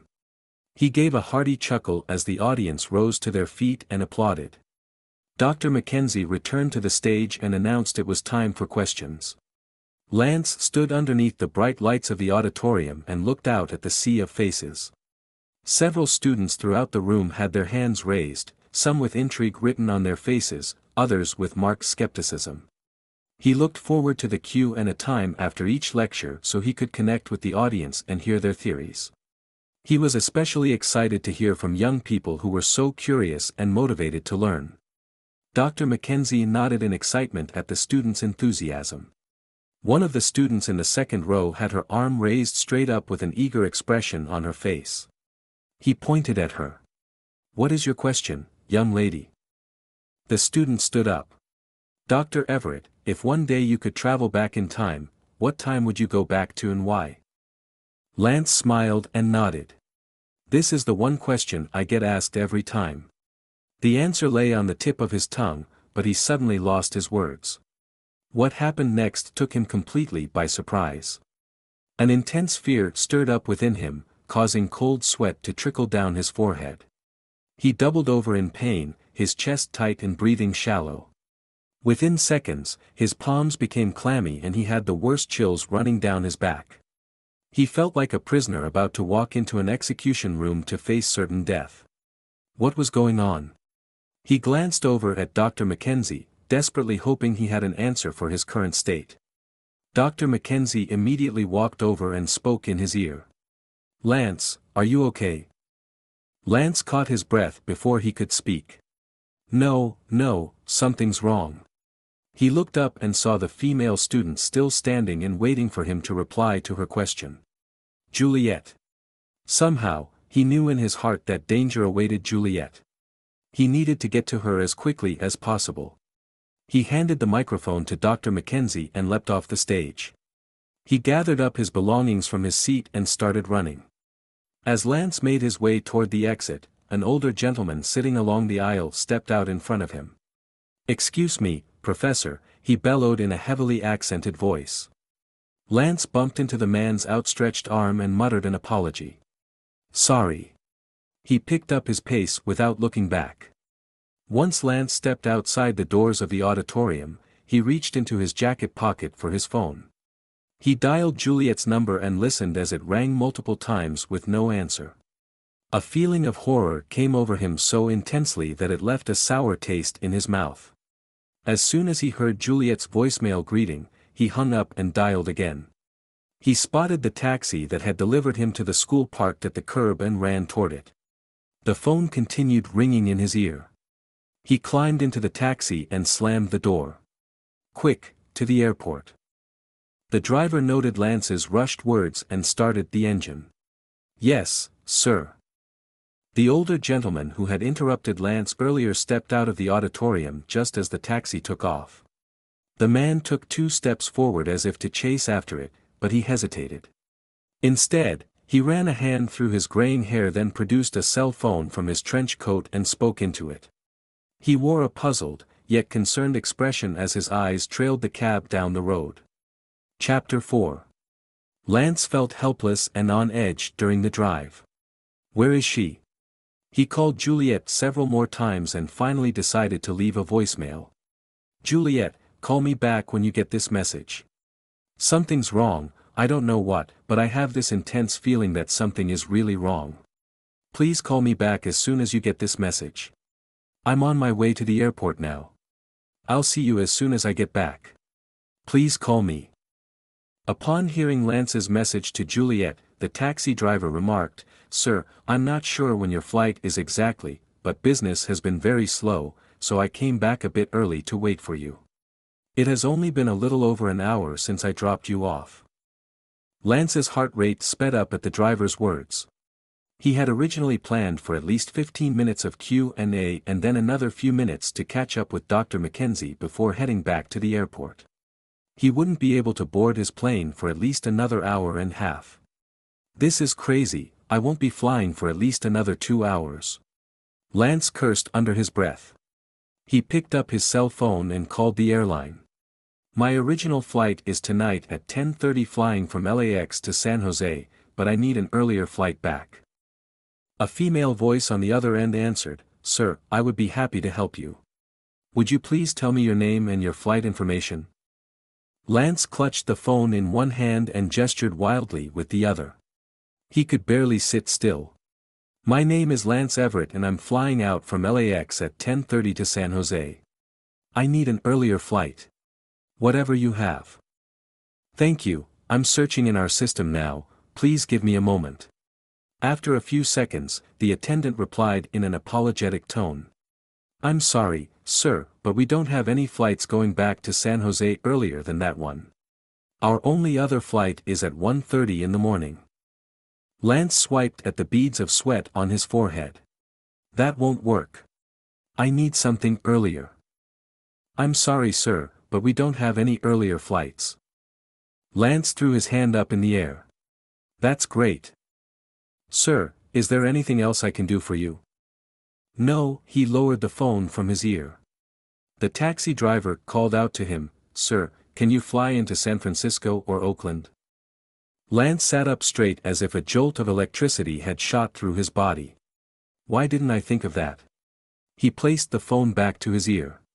"Hello, yes, can you check if there are any earlier flights from LAX flying into Oakland or San Francisco?" "Let me see. One moment, sir." The clicking of a computer keyboard filled the silence. "Yes, there is one flight leaving LAX, arriving in San Francisco. But it leaves at 8:30. Lance looked at his watch and took a deep breath. 7:15. It's going to take a miracle to make it through security and onto this flight. He had no other choice. He asked the driver, "Can you make it to the airport in 30 minutes?" "I'll do my best, sir." Lance replied to the operator, "Please book that ticket for me. I'll be there in time." "Okay, no problem. I'll book the flight for you. Sir, please understand that there is no refund for this type of ticket nor can it be transferred to." Before the operator could finish listing the disclaimers for the ticket, Lance interrupted her. Yes, I got it, just book the flight for me. I'm in a rush." "Yes, no problem, sir. It will take a few seconds." She took down Lance's credit card information. "Mr. Everett, your flight has been booked. Thank you for flying." As soon as he heard the confirmation number, he hung up and immediately dialed Juliet again. Her voicemail greeting played again in his ear. "Can't answer your call right now. Leave a message and I'll think about giving you a call back." Hearing her bright and cheerful voice both comforted him and left an ache in his heart. "Babe, please call me when you get this message. I don't know how I know, but I feel in my gut that something is wrong or going to go wrong. Please give me a call. I love you." Lance suddenly remembered Juliet had been scheduled for the midday shift at the hospital and could be working late. He dialed her work number. Stanford Pediatrics Department, a woman answered. How may I direct your call? Is Dr. Bradley there? He whispered a prayer under his breath. Please let her be there. Is she still there? Lance? This is Tricia. Juliet left for the day already. Tricia, what time did she leave? She's not picking up her cell phone. About 20 minutes ago. The concern in her voice matched Lance's anxious tone. Is everything okay? I'm just trying to reach her. Lance closed his eyes in frustration. If she calls or returns, please ask her to call me. He looked up as the taxi slowed down. The driver had done his best, and against all odds, they had made it to the airport under 30 minutes. He grabbed his wallet, took out $100 bill, and handed it to the driver. Keep the change. He gathered his backpack and stepped out of the taxi like a trapped bird freed from its cage. Lance dashed inside the terminal with adrenaline pumping through his veins. He saw the line for the security checkpoint and decided to make things as simple as possible for himself. He dumped his backpack in the trash can without a second thought, then rushed over to the electronic ticketing machine and retrieved his ticket. He glanced at his watch and felt his heart rate pick up. I must make this flight. His eyes frantically searched for a faster way through the security line. A uniformed security officer noticed Lance's frenzied behavior and walked over. Sir, are you okay? Is there something I can help you with? Lance waved his ticket. I need to catch a flight that's leaving in 30 minutes. They should be boarding now. Is there any way I can get through? Please, I have to make this flight. The security officer looked over Lance's ticket and then back at him. Okay, come this way. Lance picked up his pace and followed the officer to the front of the line. He thought quickly and took off his belt and removed any change from his pockets and dumped them into a trash container. Left with a wallet and cell phone, he deposited them into a plastic bin for scanning. He stood before the full-body scanner for his turn. The security officer reminded him, Sir, your shoes. You need to take off your shoes. Lance hit himself on the forehead and cursed under his breath. He stepped back, removed his dark brown sneakers, and threw them into a bin. He returned to the body scanner and stepped in as the female worker shot him an impatient glare. Once she cleared him, he grabbed his belongings and took off for the gate. He arrived as the flight attendant began to rope off the walkway to the plane. She waved him over, checked his ticket, and allowed him to board. He found his seat and pulled out his phone. Standing before him in the aisle, the flight attendants reviewed the safety instructions and prepared for takeoff. He glanced at the time on his phone. 8:29. He attempted to call Juliet one last time when an attendant walked up to him. Sir, we need you to turn off all electronic devices. We are taking off right now. She spoke with such a firm tone that Lance knew it was pointless to argue. He put his phone in his pocket. Sir, please put on your seatbelt. Lance buckled himself in, feeling like a prisoner strapped to the execution chair. His sense of urgency had not subsided since he boarded the plane, rather, it had intensified tenfold. Sitting powerless and still for an hour was the last thing he wanted to do. He checked his watch and willed the hands to move faster. An immense feeling of helplessness gnawed at his core and left him feeling raw. He had no idea how he passed the time, but an hour later, he felt the plane touching ground in San Francisco. Although he would normally allow other passengers to exit first, he threw courtesy aside and pushed his way off the plane. When he reached the corridor, he turned on his phone to call Juliet again. He breathed a sigh of relief when he saw she had left a voicemail. He played the message and waited anxiously to hear her voice. Hi, Lance, sorry, I was in the shower.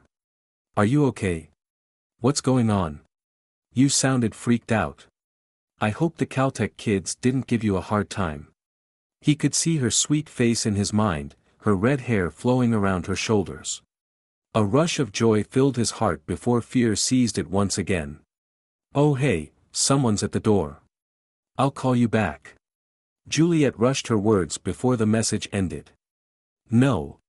No, no, no, no, no. Don't open the door, Juliet. Lance's instincts told him he needed to protect Juliet from whoever was at the door. The hairs on his arms stood up and he felt even more alarmed. He checked the time of Juliet's voicemail. 8:30. His watch read 10 after 10. The phone showed no new voicemails from Juliet. He called her again, waiting anxiously to hear her voice. Any hope he had began to fade with each ring of the phone. His feet pounded the pavement as he ran to the taxi line and hopped into the first vehicle. Stanford Villa in Palo Alto. Please drive as fast as you can. The taxi driver started the meter and stepped on the gas. To Lance's relief, the freeway was clear so there were no delays during the drive. He tried several more times to reach Juliet, but with no success. By now, he knew something was horribly wrong. It was so unlike her to miss his calls. She had said she would call him back, but too much time had passed. As the taxi driver neared Juliet's apartment complex, Lance heard the wail of a siren in the distance. He gasped and searched through the window for the flashing lights of an ambulance. No, no. As they turned onto the cross street, the sound of the siren grew louder. He desperately prayed for a miracle. This is not happening. He hoped beyond hope that exhaustion from too many sleepless nights had his brain playing tricks on him. He remembered being at Juliet's home just 2 nights ago. They had eaten Chinese takeout in front of the TV and then taken a moonlit walk around the grounds, stopping to kiss at the circular fountain below her second-story apartment. That evening had been peaceful and quiet, with the sounds of an occasional car driving by. Tonight, however, the scene before Lance looked like one from a Hollywood set. As he stepped out of the taxi, he noticed several police cars parked on the street with their red and blue lights flashing. Half a dozen uniformed officers walked around on the manicured lawn.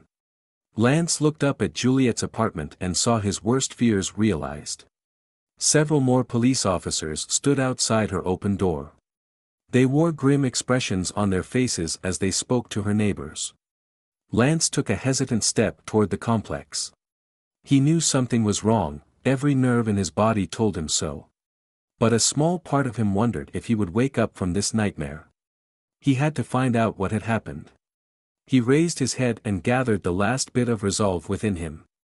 As he ran toward the apartment building, one of the police officers noticed him approaching and stopped him. "Sir, do you live here? There is a police investigation going on right now. Unless you live here, we ask that you not enter at this time." Lance's voice faltered as he spoke with tears in his eyes. "My fiancée lives in apartment 214.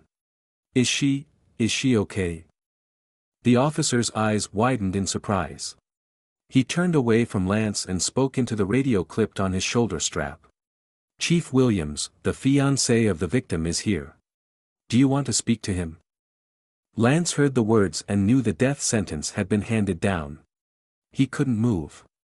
He stood paralyzed as everything before him blurred. A gust of wind hit his cold, sweat-drenched body, causing him to shake.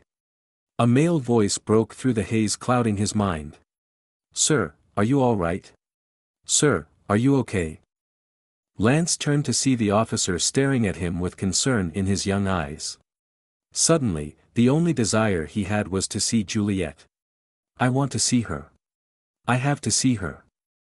He pushed his way past the officer and began running toward the staircase. He had taken only a couple of steps before 2 officers grabbed his arms and held him back. He tried to shake them off, but he had no strength left. Even as he pushed the officers away, he found himself leaning on them for support. His vision blurred as his legs buckled beneath him.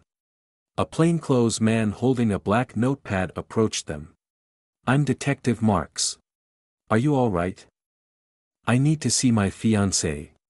Please, let me see her." Lance's voice cracked under the weight of his anguish. The detective sighed and shook his silver-streaked head. "Son, I can't let you do that. It is a crime scene now. Your fiancée lived in apartment 214. At this point, Lance lost his composure and fell to his knees. "Yes." He held his head in his hands as his body shook uncontrollably. Detective Marks knelt beside Lance and placed one hand firmly on his shoulder. "I'm sorry." The occupant in 214 was pronounced dead when the paramedics arrived on scene. Lance looked up, his face damp with tears. "Can I see her? Please, I want to see her." "Son, that's not a good idea." Lance slowly rose to his feet. He cleared his throat and wiped at his eyes. He tried to pull himself together for a chance to see Juliet. "Please, please, I can do it. I'm okay. Please let me see her." A figure approached at that moment, casting a shadow near Lance's feet. The sorrow on the older woman's face added lines to her already wrinkled features. "Lance, I'm so sorry. I don't understand. Why would anybody do such a horrible thing to Juliet?" Lance looked over to see Annette, Juliet's next-door neighbor, clutching the edge of her sweater with trembling hands. The words she had spoken didn't ring true in his ears yet. He returned his focus to the detective. "Please, I need to see her. Please. Are you sure you're okay?" He fought to keep his voice even. Yes, I'm fine." The detective sighed. "Okay, son, we'll go up together, but please understand this is a crime scene. I cannot have you touching anything. Is that clear?" Lance nodded and followed the detective upstairs. Gripping the cold metal handrail for support, he dragged his feet up each step. He paused midway, surprised at the tremendous effort it took to do such a simple task. When they reached the second floor, the officers stationed there stepped aside. Detective Marks opened the door to Juliet's apartment and walked through. From the doorway, Lance saw her hand first. It was her left hand, still wearing the engagement ring that he had given her, the diamond ring surrounded by two colored stones. As he stepped closer and saw her lying on the floor, he lost all sense of reason. He bolted toward her, propelled by disbelief. The detective barked orders for the deputies to hold him back, but Lance was already in motion. His strength had suddenly returned to him, and he pushed away anyone standing in his way. Juliet's body lay a few feet from the door. A single bullet wound marred her blue cotton pajama shirt, piercing her heart. A rich, crimson pool gathered around her body, leaving a dark trail in the cream-colored carpet. Lance fell to his knees beside her, his nostrils overwhelmed by the metallic scent of blood. He grabbed her hand, shock riding through him as he noticed how limply it rested in his palm. He screamed, his voice ragged with emotion. "Juliet, Juliet, I'm here. I'm here. I came as fast as I could." He looked in her blue eyes but saw nothing. The light had gone out from them, like a darkened sky void of stars. Two officers reached down to pull Lance back, but the detective held them off, telling them they would further contaminate the crime scene. Lance began sobbing uncontrollably. Detective Marks came up behind Lance and whispered in his ear, "Son, I'm sorry, but you have to let go now." Lance's eyes darted about the room in search of some medical personnel. He spotted 3 paramedics in the corner of the room and screamed at them, "Please, please do something."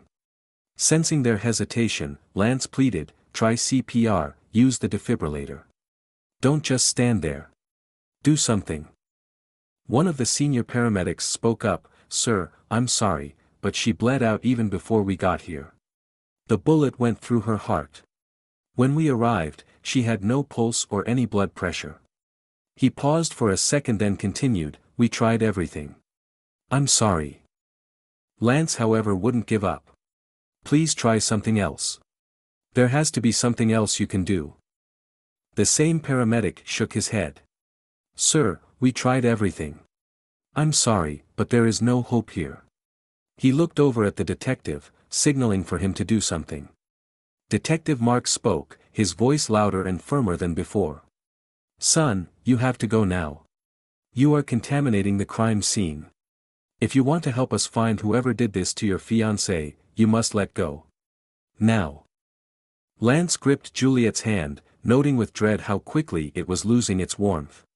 He lifted it to his lips and placed a kiss on her soft skin, then gazed at her face.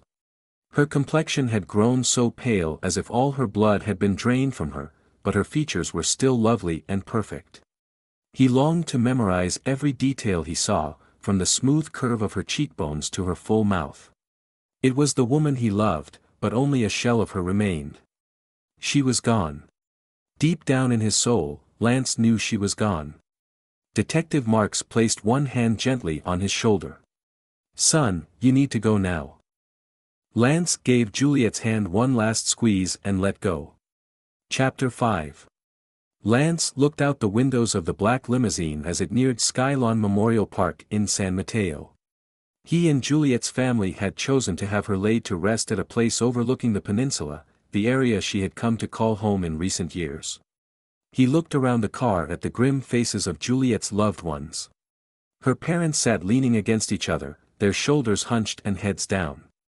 Her brothers, Chris and Nick, surrounded Aunt Liz, one on each side of her. Lance inhaled deeply and smoothed the pants of his black suit and adjusted his tie. His throat constricted and his eyes burned from the tears he held back. How he had made it through the last 6 days, he didn't know. Juliet had come into his life out of the blue, then departed it, only to reappear for a mere 2 years. Even though the time they had spent together was short, her love had already rooted itself deep in his heart. Lance considered how difficult it had been to deal with Juliet's departure the first time around. He was not sure he would survive this second time. As illogical as it was, he questioned in his heart why Juliet would do this to him. Her absence brought him so much pain. Yet, he couldn't imagine a life not having known her. Without meeting Juliet, his life would have been meaningless. But still, it hurt so much. The pain of her death was so real, he literally sensed a sharp pain in his chest. He had glimpsed the same pain in Aunt Liz's eyes this week. Though she herself was grieving, she tried to keep her act together and stay positive for everyone else. The night before the funeral, she had the whole family over at her home. She wanted to give people a chance to celebrate Juliet. Though her life was cut short, she had touched so many. Aunt Liz encouraged people to remember how Juliet lived, not how she died. Knowing that Lance wasn't doing well on his own, she got him involved whenever possible in planning the gathering. He was secretly thankful to her for keeping him so busy this week, otherwise he would not have been able to bear his grief. It should have been a great get-together, if it were not for the occasion of the gathering. But Aunt Liz did what she could, despite the circumstances. She had invited Lance and his parents, as well as Juliet's parents and brothers. Both families finally met for the first time, unfortunately a few months earlier than expected. They had been planning to meet for a wedding, not a funeral. Everyone present could not help but think of the could-have-beens, what a wonderful couple Lance and Juliet could have made and the adorable children they could have had. For Lance, this was his 3rd time meeting Juliet's parents. He had met them for the first time when he flew down to San Diego before he proposed to Juliet. He was an old-fashioned kind of guy and had wanted to get their blessing. He still recalled the conversation he had with Aunt Liz when he asked for their phone number. Lance had stopped by Aunt Liz's house one afternoon while Juliet was at work. "Hey, Aunt Liz, how's it going?" Aunt Liz welcomed him in with a tub of yogurt in one hand and a spoon in the other. "Good, good, things are good. Sparkle is not doing so well though, that poor dog. She just came back from the vet and they said she has arthritis. Thankfully, it's only in the early stages so it's not too bad yet. Exercise will keep her in good shape, so I'm gonna be doing more walking from now on. Maybe it will help me stay in shape too, you know. Say, how's the time machine?" Lance chuckled at her youthful energy. The time machine? Well, I'm still working on it. He really had no intentions of chatting with Aunt Liz about technology, he only had one thing on his mind. "Hey, Aunt Liz, can I have Juliet's parents' phone number?" Upon hearing Lance's question, Aunt Liz almost stopped breathing, her spoon still in her mouth. Her face turned as pink as the strawberry yogurt on her lips. She grabbed Lance and hugged him tightly. "Oh my, what are you doing to me? You're gonna propose to Juliet, aren't you?" "What? Oh, I'm terrible at keeping secrets. When are you gonna do it? I hope you are proposing tonight. There is no freaking way I can keep this from her for more than a day." This is so exciting. When? Aunt Liz's excitement added to Lance's own, causing the joy in his heart to bubble up like a fountain. He couldn't stop smiling. He had not planned on telling Aunt Liz he was going to propose, but she had obviously figured it out. Juliet doesn't know anything yet, so I would appreciate it if you kept this a secret. Are you sure about that? She's a sharp girl, you know.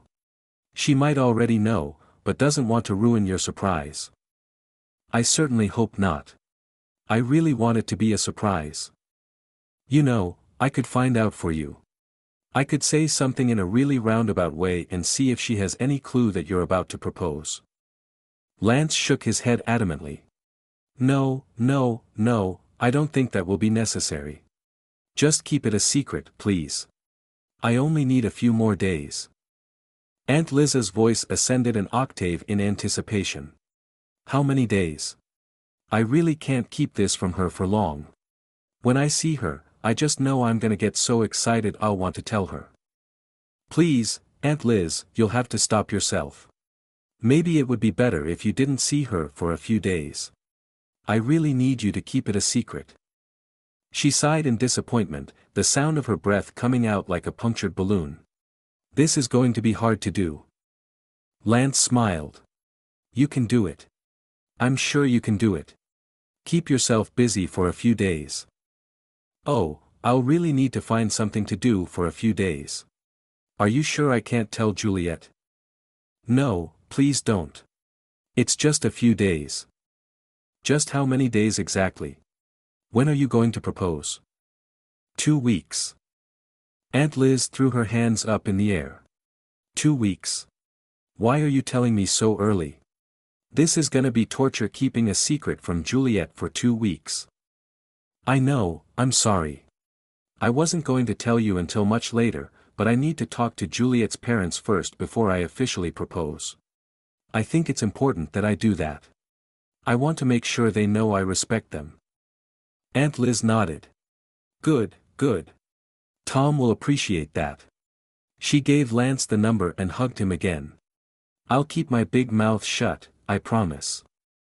That day at Aunt Liz's seemed like it was just yesterday. How could things have changed so quickly? When Lance greeted Tom and Cheryl at the gathering last night, he instinctively wanted to say, "It's great to see you again." But in his heart, he knew the circumstances were anything but great. Even as he met Juliet's brothers for the first time and exchanged a polite, "Nice to meet you," it all felt wrong. So wrong. It wasn't supposed to be like this. They should be meeting a few months from now, happily celebrating their wedding day. Everyone should be hugging and cheering, not mourning. It was not supposed to be like this. As Aunt Liz brought everyone together in one room, she tried to focus on happier times. Instead of avoiding the topic of Juliet, she started talking about how Juliet would have been so happy to see everyone there. She spoke about how happy she had been recently preparing for her marriage to Lance. She then asked others to share their memories as well. For a while the family had a bit of a reprieve as the conversation took on a more light-hearted tone. Chris, Juliet's older brother, spoke up on his turn. Do you guys remember when Jules was in 1st or 2nd grade and there was this kid who always picked on her and her friend? What was her friend's name? Juliet's younger brother Nick remembered. Little Christy. Chris continued with a big smile on his face. Little Christy, yeah. That boy picked on Jules and her friend every day. And one day Jules just had it. She was like half a head shorter than him, but she decided to go after him anyway. She totally beat that kid up. We were all surprised how Jules, this tiny little thing, could go up against this big kid. The kid ended up crying and went looking for his friends to back him up. That kid came back with a few more kids, but luckily Nick and I got there just in time. The look on their faces was priceless. I was so proud to be Jules's big brother. He turned to Nick with a smirk. Didn't that girl Christy have a crush on you? I heard you guys kissed. Nick's cheeks reddened. Dude, shut up, I was like 9 at the time. People in the room all laughed at his embarrassed demeanor. Tom joined in next. You guys might think it's funny now, but did you know your mom and I used to worry about Jules all the time? She was always a bit of a tomboy when she was growing up. We were worried that with her following the two of you around, doing all the boy stuff that you guys did, that she wouldn't be able to find a nice man when she got older. Man, but did she change when she turned 13? She went from being a tomboy to putting on a fashion show every morning before school. Our phone bill went crazy at that point. She was suddenly hanging out with her girlfriends all the time and talking about boys. Your mom and I, we literally switched from worrying about her being a tomboy to worrying about her bringing a boy home when she was only 15. You know, Jules was outgoing, too, and quite popular in high school. She certainly gave us a few gray hairs. Nick jumped in, well, that's why you had me protect her. Wherever she went, I went, too. I was always keeping tabs on her. Aunt Liz added with a grin, what great brothers you both are. Those were fun times. As the night went on, Aunt Liz even brought out some old videos of Juliet. Everyone thoroughly enjoyed watching them. The evening ended with the video of Lance proposing to Juliet. That clip touched people the most. There wasn't a dry eye in the room. It was a bittersweet reminder of what should have been, but was no longer. The limousine parked at the cemetery, bringing Lance's thoughts back to the present. He still had a hard time believing the reality of the situation. Today, Juliet would be laid to rest. Many guests were already seated on the well-manicured lawn, a sea of black umbrellas open above them. Lance drew in a breath as he stepped out of the limousine and prepared to greet everyone. So many people showed up for you, Juliet. He saw many of her co-workers from the hospital, her neighbors, including Annette, as well as some old classmates from Cal. Greg, who had become a mutual friend since the big game incident years ago, stepped forward first to shake Lance's hand. I'm so sorry, man. He shook his head in disbelief. Thanks for coming, Greg. Lance managed a small smile. Juliet would have appreciated it. Lance approached the front row of seats where his family was sitting. His dad stood up to embrace him, his face somber. For a former Army Ranger, he appeared strangely frail. Son, you can sit here. Lance sat down next to his mom, who was crying uncontrollably. Mom, it's okay. He put his arm around her shoulder and held her close. It's not right, Lance. Just not right. His mom shook her head and spoke through tears. Juliet was so young. How could this happen? I don't know, Mom. I don't know. Lance didn't have any words left in him. His sister, Jessica, sat down next to him. She gently rubbed his back, bringing him comfort with each one of his labored breaths. The service began with several eulogies delivered by Juliet's family members. Aunt Liz had asked Lance if he wanted to say anything, but he opted not to. He honestly had no words left, and even if he had, he didn't have the energy to speak them. Lance listened to the heartfelt speeches, many of which moved him to tears. The memories people spoke of brought to mind his own times with Juliet. If he allowed himself to dwell in those moments, he felt peace. If only he could remain in a state of remembering and never wake up. At the end of the service, the funeral director announced it was time for the final viewing. Jessica glanced at him. Lance, are you ready? Lance appreciated his sister's support and sensitivity. He took a deep breath and nodded. Together they walked forward. Warring emotions raged within him as he approached the casket. He wished to cherish this last time he would be able to see Juliet, yet he knew the person lying there looked nothing like his fiancée. He saw her body only, an empty shell. Juliet's spirit was long gone. Lance's eyes lingered on the engagement ring on Juliet's hand. They'd been so close to getting married and living happily ever after. The diamond setting, surrounded by a blue and red stone on each side, not only symbolized their school colors, but their future. Lance had hoped they could one day represent their children, a boy and a girl. How life would have been so perfect with their own family. But now, the hope of that reality existed no more.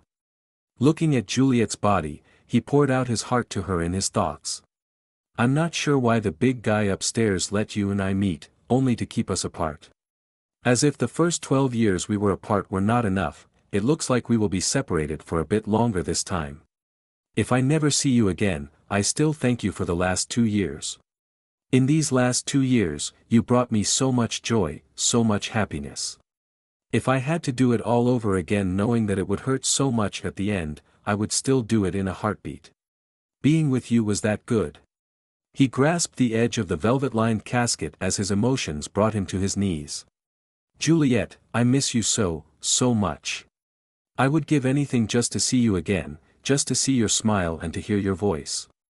Oh, how I would give everything just to see you again, even for 1 second.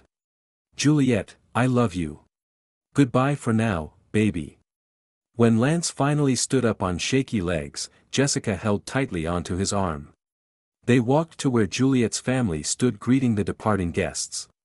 Lance took his place next to Chris and Nick, as Tom directed him to do. Lance was grateful for this gesture. Even though Juliet and Lance had not married, her family had already accepted him. Dozens of people came up to shake their hands and offer them hugs. It took every ounce of strength within Lance to not break down.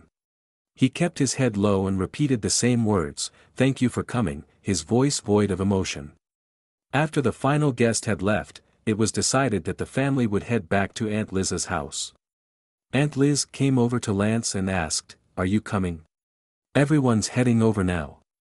"Thanks, but I'm going to stay here for a bit and then go home. I'm pretty tired." "Are you sure?" Aunt Liz's eyes clouded with concern.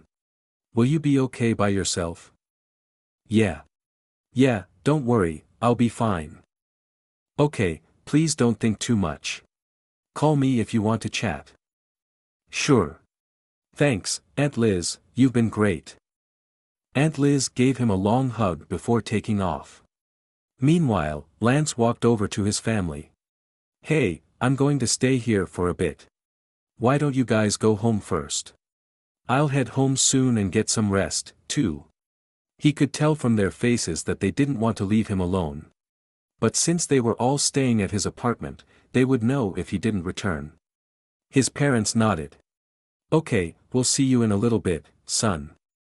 After a while, Lance was the only person left at Juliet's gravesite. He stood there motionless, soaking in all his loneliness. He just wanted to be there with Juliet and no one else. His solitude, however, was cut short after only a few minutes. Much to his surprise, an older gentleman of South Asian descent appeared and approached him. He wore a black suit and walked with a slight limp to compensate for legs of different lengths. At first glance, Lance sensed a familiarity about him, but he couldn't quite place his face or recall where he might have met him. He figured this man was a friend of Juliet's family who had attended the funeral service. The man reached him and bowed his head low. "Hello, Dr. Everett. I'm truly sorry for your loss. Please accept my deepest condolences." Lance nodded and met his eyes for a moment. "Thank you. I'm sorry, but are you a colleague of Juliet's?" "No, I'm not." He paused. "I'm here because of you." Lance thought he had heard him wrong. "For me?" This was not his funeral. What did the man mean? "Dr. Everett, we actually met before during several of your speaking engagements. My name is Krishna Singh." Lance was in no mood to entertain a science buff. "Mr. Singh, I'm not really in the mood to talk about physics now." "I completely understand. I wasn't thinking of bothering you, but just now I saw you standing here by yourself. I thought I would come by and say hi." Mr. Singh clasped his hands together. "You see, I too know what it is like to lose someone dear in your life. But I also believe in the saying that time heals all wounds." He reached into the pocket of his suit jacket and pulled out a business card. "Dr. Everett, I think you are extremely talented. I believe I can help you realize your dream and possibly even heal your broken heart." Lance clenched his fists tightly at Mr. Singh's words. No one would ever be able to restore his broken heart. If this was some businessman with an idea to sell, this was neither the time nor place to make a sale. He crossed his arms against his chest and replied in a brash tone, "Mr. Singh, I obviously have a lot going on here. If you don't mind, excuse me." Lance proceeded to leave. Mr. Singh reached out his hand. Please, take my card. I can truly help you heal. Give me a call when you are ready. I just want to talk. Lance snatched the business card and took a quick glance at it. The cream-colored card was well designed with a clean feel. Across the front, black script read Krishna Singh, President, Singh Enterprises. He jammed the card into his pants pocket and walked away, unaware of the beguiling smile lingering on the man behind him. Chapter 6. After Juliet's passing, Lance called his boss Professor Edward Ehrlich, the Dean of Physics, and told him he would not be back to work for a couple of weeks. A few weeks, however, turned into months. Months of visiting Juliet every day, sitting at her gravesite until the sun set, took their toll. Lance was caught in a cycle of depression, spiraling deeper and deeper into it, until he had reached rock bottom. He realized if he didn't return to living a somewhat normal life again, he might never make it back. He attempted to go to work one late spring day, but memories of Juliet assaulted him everywhere he walked on the Stanford campus. There was the corner not far from his lab where they had bumped into each other for the second time around. The view from his office reminded him of the many times they had picnicked on the large grass lawn below. He lingered on these memories until he could no longer bear to think of them. Emotions overwhelmed him to the point where he didn't know what he felt anymore, other than anger. He was mad at the world, mad at God. Why had he given him the chance to meet Juliet then taken her away? It made no sense. The mental anguish he'd been grappling with for so long cut at his heart, leaving him raw and unrestrained. His emotions suddenly rose to the surface and took over his body. He stood up, and in a burst of rage, shoved everything off his desk. All the items, papers, pens, even a glass mug Juliet had given him, went flying. Broken pieces of glass hit the time machine sitting in the middle of the lab, producing a loud noise. The sound vibrated long and loud in his ear like that of a tuning fork at work. He turned and his gaze landed on the jagged pieces of glass on the floor. His heart pounded hard as he took in the sight. The time machine. It had taken the last piece of Juliet from him. He reached for the only thing remaining on his desk, a lamp. With all his might, he hurled it at the machine. The incandescent tube shattered on impact as metal crushed against metal. The resulting sound was decibels louder than the one caused by the mug. The entire room now reverberated with the high-pitched echoes of 100 tuning forks. Lance placed his hands over his ears and willed the irritating noise to stop. Anger rose in him even more as his head began to throb. In his rage, he looked around for something else to throw at the machine. Seeing nothing but his desk, he bent down to pick it up. Just as he was about to lift it, a voice called out to him. Lance. Professor Edward Ehrlich stood in the doorway of the lab. Lance immediately released his hold on the desk. He dropped his shoulders and took a long, deep breath. Professor. Lance, I take it you are not ready to come back to work yet? Even though his boss's tone sounded grave, Lance found his remark laughable. He scoffed. You've sure got that right. Professor Ehrlich sighed then gestured for him to follow.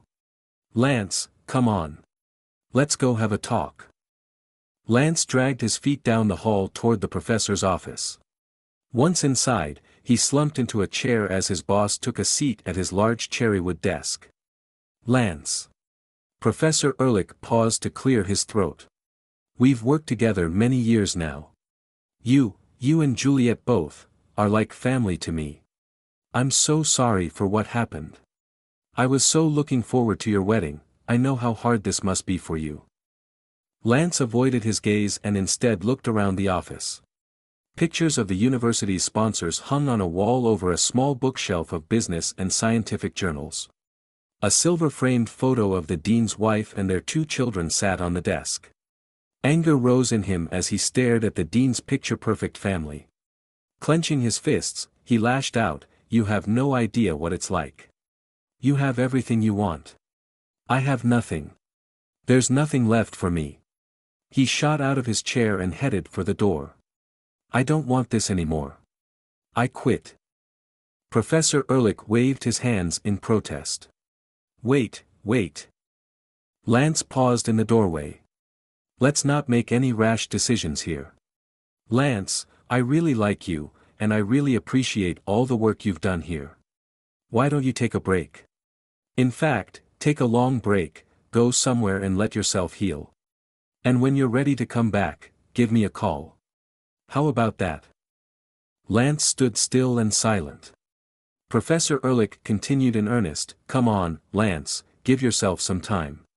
There's no hurry. You know, you've never taken a sabbatical before. Why don't you use this opportunity to take one? I can use the school's budget to send you somewhere for research purposes. Come on, this is what you love to do. Think about it, will you? Lance stuffed his hands in his pockets. Hanging his head in defeat, he walked out. Professor Ehrlich hurried after him. I'll take that as a yes. Unless I receive a written resignation from you, you are still a professor at this university. That was the only time Lance attempted to go back to work. He did not have much outside contact afterward for a very long time. Lance returned to the safety net of his previous routine. Morning after morning, he drove to the cemetery and stayed there until darkness fell. Today was no different. With his head down and hands in his pockets, he made his way across the well-watered lawn, navigating a path that had become familiar enough to walk with his eyes closed. When he reached Juliet's grave, he lay down on the stone bench next to it. As Lance lay there, he did what he did every day. With eyes closed, he conjured up every memory of Juliet that he could remember. He relived each moment he had with her from the very first day they met to their chance reunion, and then each sweet moment they shared during the following 2 years. Unfortunately, the flashbacks always ended with the day she was murdered. Lance's tears began at this point, a silent flow that streamed down his stoic face. He lay still, allowing his sorrow to consume him at the core of his being. To him, loss was the worst kind of pain imaginable. He existed in a space devoid of solace. Some people had told him to snap out of it and move on. But they didn't understand. Moving on would mean forgetting about Juliet. He would never do that. He would rather choose sorrow than forget about her. Somehow, he reasoned, if he continued to feel the pain, Juliet was still with him. The last tears fell as darkness began to envelop him. Lance gathered his strength and sat up, ready to return home for the day. As he turned away from Juliet's grave, a man walked straight toward him. It didn't take long for Lance to recognize him. The man was dressed again in a suit, this time in navy. He leaned upon a cane to compensate for his limp. It was the man who had approached him at the funeral with some kind of business deal to sell. In an instant, rage replaced Lance's sorrow. How dare this man return to the cemetery? How dare he disturb him, not once, but twice in his private place with Juliet? Before the man could speak, Lance blurted out, "It's Mr. Singh, isn't it? I don't know what you're trying to sell, but whatever it is, I'm not interested. Please do not come here anymore or any other place for that matter to look for me. I don't want whatever it is you have to sell." The older gentleman looked up, his face calm and gracious, despite Lance's coarse outburst.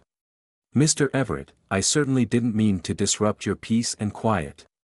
I'm visiting my daughter's grave. You see, I also lost someone close to me." Lance swallowed hard. He suddenly felt like the biggest jerk in the world. He had been so irritated at seeing Mr. Singh again, believing he was there to sell him something, that he had failed to notice his driver walking behind him with a bouquet of flowers. Tulips likely meant for his daughter. His anger retreated. "I'm sorry." Although his earlier outburst was certainly not polite, he wasn't about to make a long apology. Stepping aside, he began to walk away. Mr. Singh's voice rose in volume as he continued speaking in Lance's direction. "My daughter also passed at a very young age. She was still in her 20s when she was killed in cold blood." He paused and called out to Lance, "Mr. Everett, would you mind listening to this old man for a few moments and hear how my daughter died?" Lance turned around. Although he wasn't all that interested in Mr. Singh's story, he considered hearing him out for the sake of courtesy. Who knew, perhaps he could learn something that would help with Juliet's case. Mr. Singh offered a smile of appreciation. Lance, I hope you don't mind me calling you Lance. Lance moved his head slightly, gesturing that he didn't mind and prompting him to go on. Motioning with his free hand, Mr. Singh dismissed his driver. You see, I am a successful businessman. Everything that I want I can buy for myself. But the one thing I truly loved and cared for, it doesn't matter how much money I have, I can't see her again for even 1 second. If I could, I would trade everything I have just to be with her for one more day. Out of all the people in this world, I think you, Lance, would understand what I'm talking about. That was exactly how Lance felt about Juliet. Nothing mattered anymore. Even if he won the Nobel Prize one day, it would mean nothing without her by his side. The tension in his shoulders fell away, along with his feelings of annoyance. It seemed they had more in common than he could have imagined. I don't mean to compare whose story is more tragic. Tragedies are all horrible. Mr. Singh hung his head as he rubbed his hand down his weathered face. About a year ago, I lost both my daughter and my grandson on the same day. Lance inhaled sharply. He couldn't fathom the anguish Mr. Singh must be experiencing to have lost 2 of his loved ones. We were supposed to have dinner in San Francisco that night. She was 8 months pregnant at the time. She was walking out of the parking garage when some thug thought she would be an easy target and robbed her at gunpoint. According to the police, she didn't struggle and just handed her purse over, but the robber was probably too nervous and ended up shooting her anyway. I was seated about a block away waiting for her to arrive. To this day, I have no idea who killed her. My daughter and my grandson gone, just like that. During the last couple of months, many people had expressed their condolences to Lance.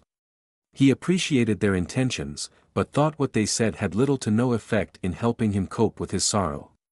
Now hearing this tragic story about Mr. Singh's daughter, he realized how limited words were when it came to responding to someone's grief. He said the only thing he could, "I'm very sorry for your loss."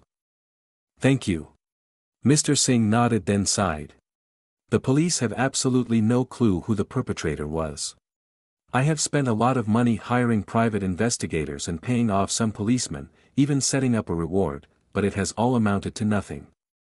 What Lance heard caused him to panic. The police had no leads on Juliet's murderer either. They had found nothing of significance that could be traced to a suspect. He feared that, as more time passed, the case would grow cold and he would never find out what had happened. Even if he could never get her back, he desperately wanted to find the perpetrator, wanted him to pay for his crime. Most of all, Lance needed to know why Juliet had been targeted. Mr. Singh's eyes narrowed as he pointed a crooked finger at Lance.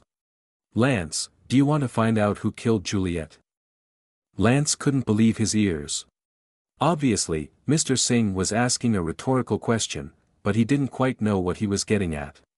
Could it be that he was offering to help finance a private investigation of Juliet's case? However, considering the fact that he couldn't solve his own daughter's case, why would he even contemplate looking into another one? With no better response, he answered, "Of course. What if I told you I could help you find Juliet's killer, but it would require you to help as well, would you consider it?" Mr. Singh's offer intrigued Lance. "Sure, but what exactly do you have in mind?" He smiled. "In the last 12 months, I've established a team of top-notch scientists," he boasted, "to create a time machine." Lance immediately understood why Mr. Singh had attended his scientific talks, as well as Juliet's funeral. He wanted him to help create a time machine to find out exactly who had pulled the trigger and killed his daughter. While Lance had built his entire career researching the theories of time travel, the actual act of traveling back in time was something entirely different. He didn't mean to insult Mr. Singh in any way, especially after he had just shared the tragic story of his daughter's passing, but he couldn't help laughing. "You can't be serious." Mr. Singh's countenance hardened as he challenged him. "Lance, your own theory says it can work." "Mr. Singh, the energy, resources, and money required to build or even to consider building a real-time machine are astronomical. And there is absolutely no guarantee that it would work. In fact, the chances of failure are about 99.999%. With a wave of his hand, Mr. Singh countered, "You let me worry about that. Feel free to Google how much I'm worth. Again, I'm willing to lose everything I have just to see my daughter one more time. Only when I find out who killed her will I be able to die in peace." Hearing the determination in his voice, Lance realized he was serious. He was serious about building a time machine. He blinked quickly as the reality of the situation began cementing in his mind. Mr. Singh continued nonchalantly despite the complex matter at hand. "In fact, I believe you know one of the top-notch scientists who is actively working on my project, Dr. Rostov." Lance was shocked to hear Dr. Rostov's name. He had been his role model during college and was now the current authority on time dilation studies. The many papers he had written on the subject remained unchallenged to this day. If Lance's memory served him right, he had heard that Dr. Rostov had joined some large corporation as chief scientist. That corporation was, without a doubt, Singh Enterprises. Lance's eyes widened as he realized Mr. Singh would try to bring his plan to fruition with or without him. "Do you understand what you're doing?" "I absolutely do. But do you understand there is only a 0.001% chance that you will be able to build a functional time machine? And assuming you do succeed, if you made even the smallest of mistakes somewhere along the way," Lance warned, "it could mean the end of the world. That is why I need you.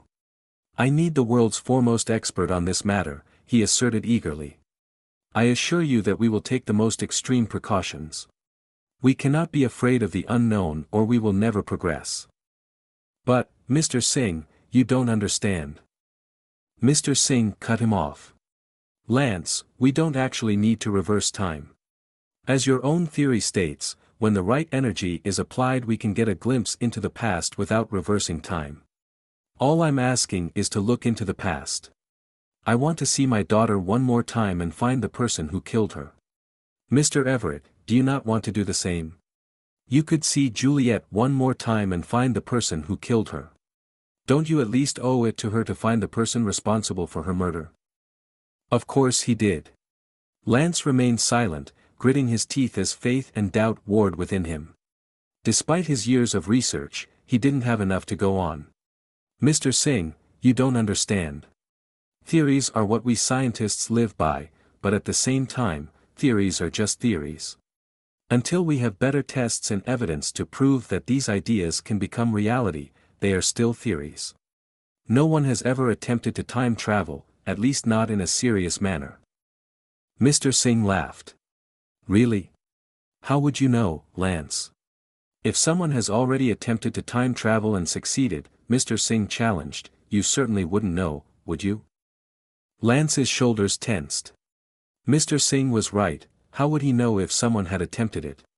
But who could do such a thing? Who would have the resources? Who else besides him understood so much about time travel? Perhaps Mr. Singh was saying these things simply to entice Lance into helping him. But the thought intrigued him. He hadn't thought about his time travel research since Juliet's passing. Mr. Singh's proposal rekindled a fire inside of him, with a new desire to search for Juliet's killer. Lance wanted to say something, but he couldn't quite make up his mind. Understanding time travel and building a time machine had been his dream since childhood. Now that someone was offering him the chance to rekindle this dream, he was afraid. He had studied time travel for so long, but no one had expected him to invent a time machine. At most, it was a good talking piece and something so grandiose, no one believed it would ever be accomplished, at least not in the next decade or two. Now that Mr. Singh's proposal required him to believe that such a thing could be possible, Lance was quite stunned and unsure of what to do. He considered asking for more time to think, but Mr. Singh spoke up first. "I'm an old man, but I have been waiting for you for over a year now. A few more days won't hurt me. I look forward to speaking with you soon." With that statement, he stretched out his hand. Lance reached out as well, and they shook hands. "Lance, it is really nice to finally meet you. This is my card. Please take as much time as you need, and call me when you have made your decision." Lance nodded and watched the older man limp toward his waiting car. He failed to hear the exchange between Mr. Singh and his driver who held the car door open for him. "Sir, do you want me to follow up with Mr. Everett in a few days?" "No need. He has already agreed to help. He just doesn't know it yet." Chapter 7. Peaceful sleep had eluded Lance since Juliet's death and even more so the past few nights. Following his conversation with Mr. Singh, his mind simply could not stop thinking. As usual, he had woken up early to streaks of red and orange coloring the dark sky. A cool breeze blew in through the patio door, lifting the curtains halfway up. Seeing the scene from his living room couch reminded him of a similar day just a year ago. Back then he had been eagerly looking forward to meeting Juliet to go over their engagement pictures. Today, however, he looked forward to finding her killer. Even though he had not promised Mr. Singh anything regarding his proposal, Lance knew his quiet days of mourning were over.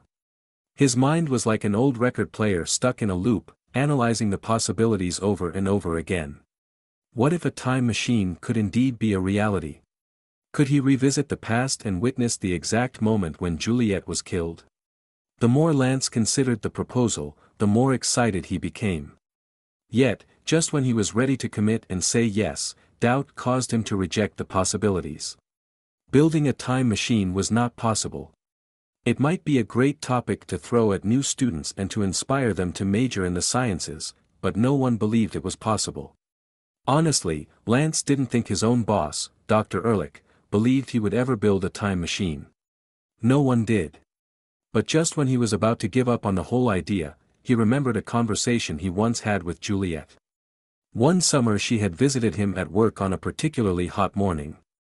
They usually met in his office or in the lobby before they made their way somewhere, but on that day, she had arrived early and stopped by the lab where he was finishing something up. Juliet had sat in the viewing room next to his office and watched him work through the large double-paned window. He had been frantically typing away on a tablet he held with one hand, while squinting at a large monitor as massive amounts of data ran across the screen. Minutes passed before he was aware of her presence, and only after his lab assistant tapped his shoulder and pointed to the window. It was then that he remembered their lunch date. He hit himself on the forehead with the palm of his hand, feeling foolish that he had lost track of time. He proceeded to remove his protective headset, but his entire body jumped when the loud racket of the machine shocked his senses. He immediately dropped the headset, and it fell back over his ears. Juliet placed her face up to the window and mouthed the words, "Are you okay?" He smiled sheepishly and mouthed back, "I'm okay." Pointing to the door, he gestured for them to meet in the hallway. Juliet winced when she saw him. "Can you hear me?" Lance poked his index fingers into both ears, tilted his head to one side and moved his fingers in and out a few times. "I think so. Good thing I have a lot of earwax. I think it saved my eardrums." Shaking her head, she replied, "You are so silly." They both laughed for a few seconds, then Juliet reached out to give his earlobe a gentle tug. "You need to be more careful when you work with these giant machines. Even though I'm a doctor, there are some things I can't fix." "I know, Dr. Bradley. Thank you so much for your concern.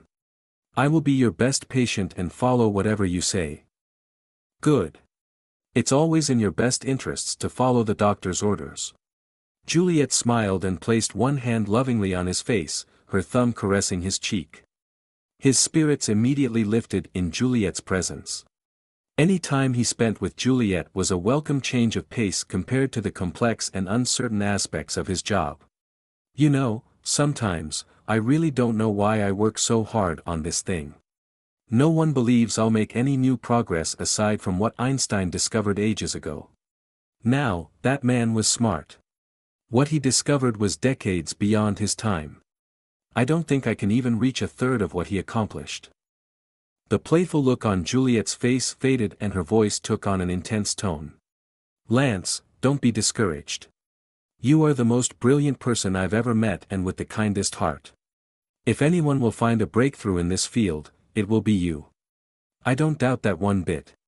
The only thing I worry about is that people might take advantage of your discovery and use it to benefit themselves financially." He had been so appreciative of Juliet's words, but moreover of the belief behind them. The idea that she believed in him was such a stark contrast to what he was used to in the scientific world. In his competitive field, having faith in someone was such a foreign concept. No one believed anyone else unless there were hard facts to prove their theories and hypotheses. He nodded appreciatively. "You really believe I will have a breakthrough one day? Maybe even create a time machine?" Juliet smiled. "Yes, I do. Just make sure that one day when you're rich and famous, you won't find a younger girlfriend and forget about me." Thinking about that moment made his chest tighten. He had once experienced such happiness with Juliet. It was only a year ago, but time had changed everything. Now Lance was left on his own. Remembering their conversation, Lance found the motivation he needed to join Mr. Singh in his scientific venture. He didn't care about making a name for himself or about being rich, he was spurred on by Juliet's love and faith in him. If for nothing else, he owed it to her to at least try to make good on what she believed he could do. He needed to find out who killed her and why. Why would anyone harm his Juliet, someone who cared about nothing but helping people? If he could find the killer, he could begin to make things right. He had to make things right. This was his new purpose in life. He switched his attention to a lightweight computer sitting on the corner of his coffee table, both of which were covered in a fine layer of dust. Picking up the laptop, he blew off the dust, then wiped his hands on his jeans as he sat down on the couch. He lifted the cover and pressed the power button, surprised to find some battery left in the system. The laptop booted after a few seconds, then the login prompt appeared. So much time had passed since he had logged in that he couldn't remember his password. After a moment of hesitation, his muscle memory took over. As if they had a mind of their own, his fingers hovered over the keyboard and typed in his password correctly on the first try. His eyes widened and he chuckled to himself. "Ah, that's what it is." Countless files appeared on the home screen, creating a montage of white squares and rectangles. To most people it looked messy, but this was exactly how he liked it. He reached for the laptop's power cord and plugged it in, just as the low battery warning popped up. As his eyes scanned the screen, flashes of the past began coming back to him. Memories of his previous studies crossed his mind, as well as the difficult challenges he had faced in his last few lab experiments. This information revived his passion for the sciences and made him eager to dive back into his studies. But there was one thing he needed to do first. He pulled out a business card and typed in a basic search for Krishna Singh. Soon, he busied himself scanning page after page of information on the man he knew nothing about. Many of the immediate results pulled up articles about his success in business, particularly as a stock investor. Some magazines even compared him to Warren Buffett, the Oracle of Omaha, and called Mr. Singh the prophet of Silicon Valley. As the president of Singh Enterprises, a privately held investment company, he managed funds of well over $1 billion. A further search led Lance to a couple of articles about Sashi Singh, his daughter. Her murder hadn't made many of the headlines, possibly because San Francisco had a high crime. Unless it was a sensationalized story, many cases lost their appeal as time went on. Since Mr. Singh was only a businessman and not a celebrity, his daughter's death had made it to some local newsgroups, but there was nothing on the national scale.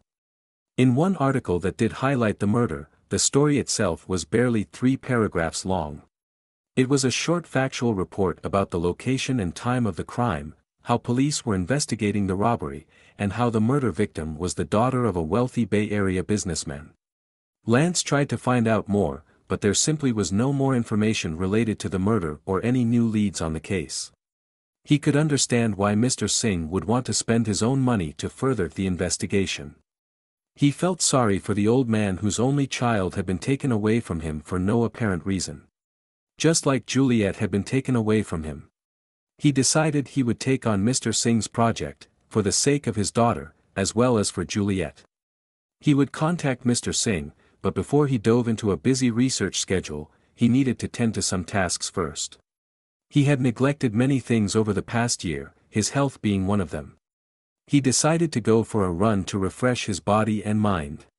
Running in the mountains always helped him feel better, and he was long overdue for some exercise. Then he planned on visiting Aunt Liz. Months had passed since he had talked to anyone. It would be good to reconnect with her and ask if the police had any new leads on Juliet's case. He also needed to buy groceries and stock up his empty fridge. Lance dressed for his run and made his way downstairs to the ground floor of the apartment building. Darkness covered the parking garage, except for some dim lighting from a couple of fluorescent bulbs overhead. From outside the garage, light peeked in as the sky began turning blue. Lance got to his car, pointed the remote at it, and clicked. To his surprise, instead of the usual beep-beep, he heard a much softer, single beep as the taillights flickered. He had only driven the car a day ago, and the remote had worked perfectly. He pressed the remote again, but this time the car didn't even sound. Must be something wrong with the battery. He decided to investigate the problem himself. He was a scientist after all, used to critical thinking and troubleshooting on a daily basis, or he once had been. Diagnosing this car problem would be a good exercise to get his brain warmed up before going back to work. In a matter of seconds, he had popped the hood open and spotted the problem. What a lousy design. The clutch fluid reservoir was located directly above the alternator and, probably due to normal wear and tear, it was leaking and dripping fluid onto the alternator.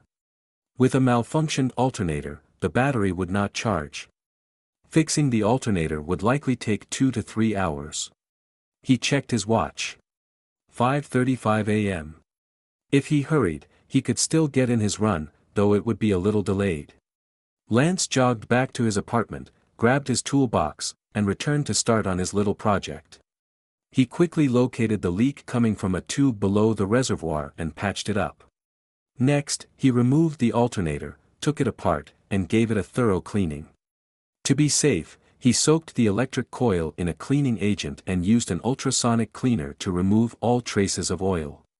Lastly, he dried all the parts before putting them back into the car. He checked his watch again and noted not even 3 hours had passed. Not bad. Now for the moment of truth.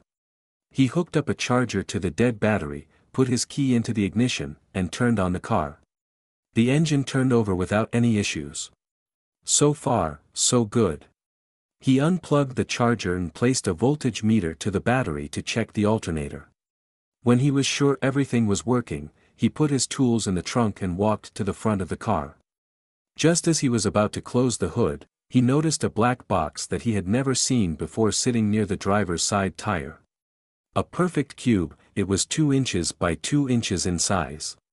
He wondered if it was some kind of GPS remote control device that the manufacturer had installed. Being short on time, he decided to check it out later.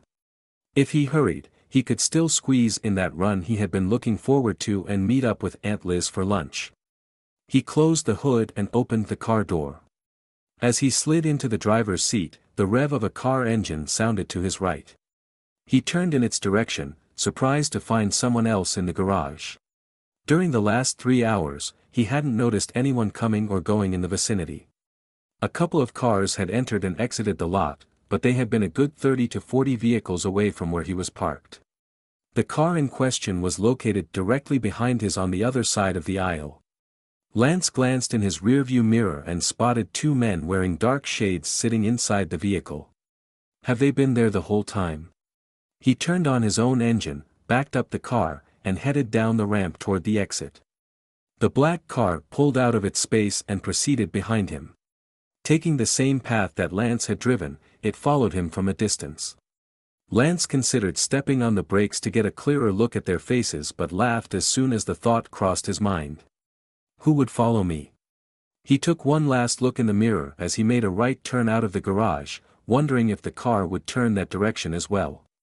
The sunlight reflected off the hood of the American-made car as the driver made a left. So much for that. Shrugging his shoulders, Lance put the car out of his mind and drove to his old running trail. The morning had worked out well. After his run, Lance had gone back to his apartment to shower and was now ready to surprise Aunt Liz for lunch. Walking up the driveway to her house, Lance paused to catch his breath. The drive over had already brought back so many memories, but being in this place completely overwhelmed his senses. Everything about the brick path and the surrounding trees reminded him of the first time he had driven Juliet here. He could almost hear her laughter in the air and feel the tight hug she gave him when they parted ways the morning after the football game. The memories, though bittersweet, gave him strength to pick up his feet and walk up the steps leading to the door. As Lance raised his hand to ring the doorbell, the door swung wide open. Aunt Liz regarded him like an old friend who had just returned from a long trip. "Lance. What brings you over?" Lance smiled, happy to be greeted with such enthusiasm. Before he could speak, Aunt Liz pulled him close and gave him a warm hug. "Come in, come in." Closing the door behind them, she held on to his arm and led him to the kitchen. "It's been so long since you visited me. You have no idea how bored I've been these days. Without you and Juliet coming around, I just don't have much to do." Lance remained silent, surprised to hear Aunt Liz's matter-of-fact tone. It seemed she had accepted Juliet's passing so much better than he had. She pointed to a wooden chair at the small table. "Sit. Would you like some tea? I just got a rose tea from the local market that is quite flavorful." "Sure, tea sounds good." Aunt Liz busied herself at the sink, filling a stainless steel kettle with water. She set it on the gas stove and sat down across from Lance. "I'm so glad to see you. I was just going to make a pot of tea and was thinking to myself, it will take me such a long while to drink it all by myself, when I heard your car." She tilted her head to study his face. "I see you're feeling better. I knew you would come around, you just needed some time."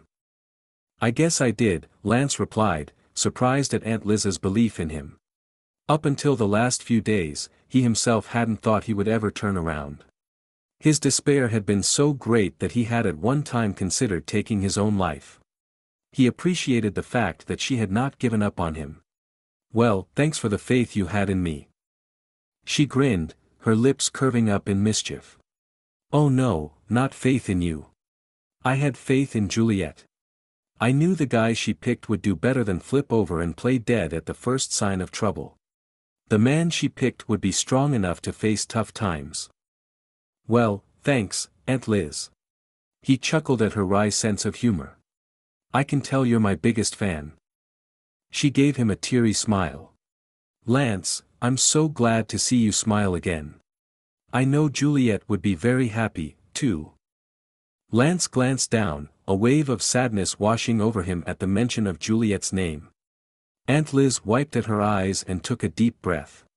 "Well, we both know Juliet never liked lazy bums. Are you going back to work soon?"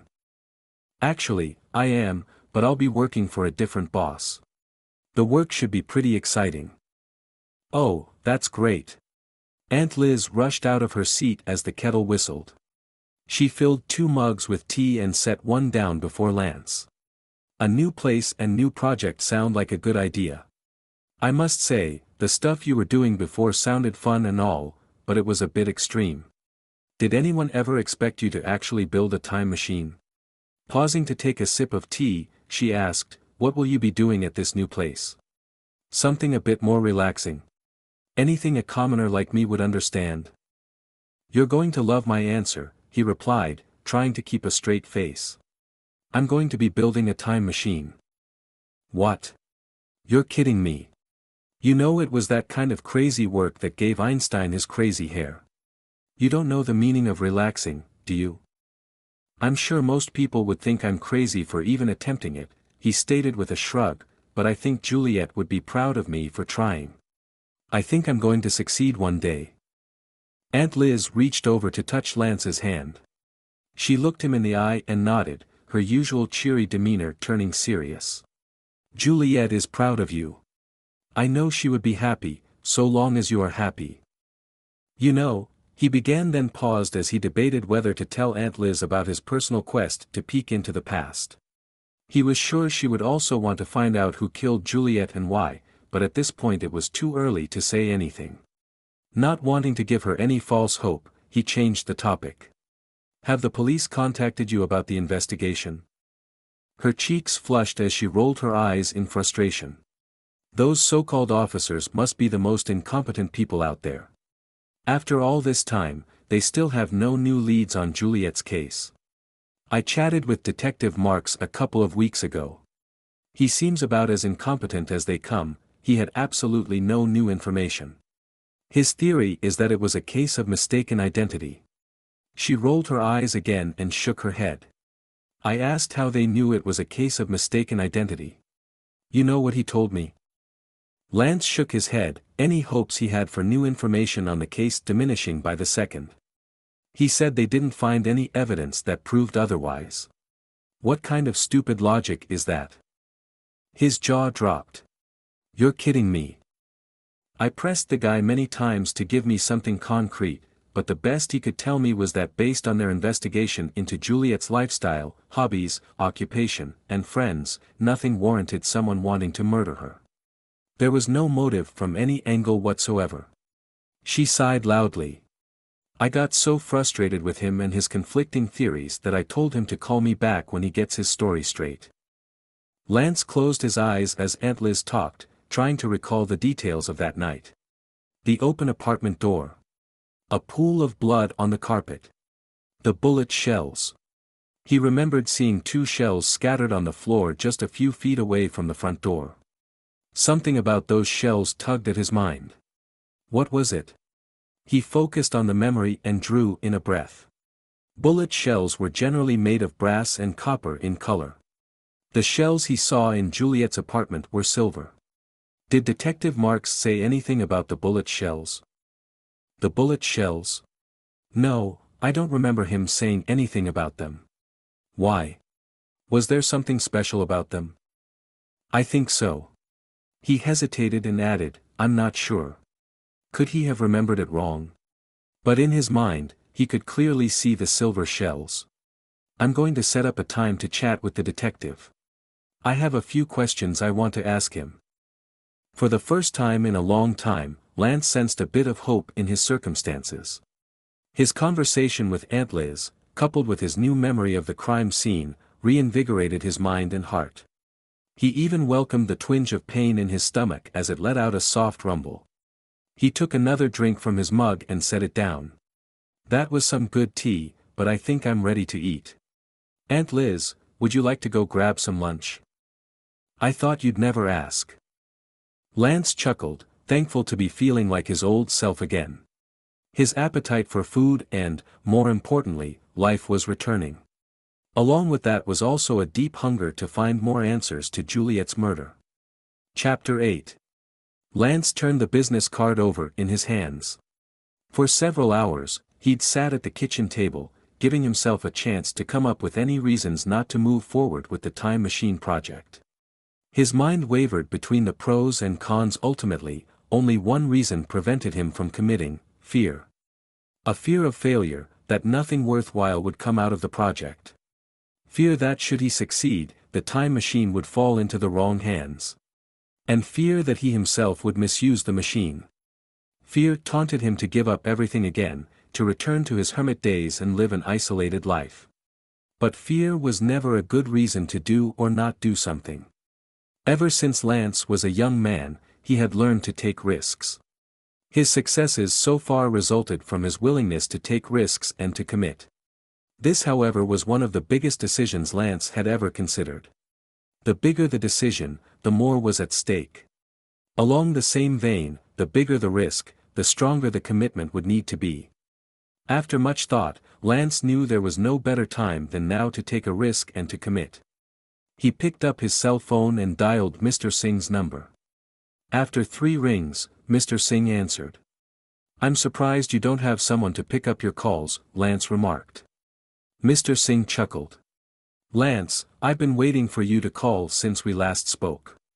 I told my secretary to transfer your call directly to me. Caller ID has been invented for some time now." Lance smiled.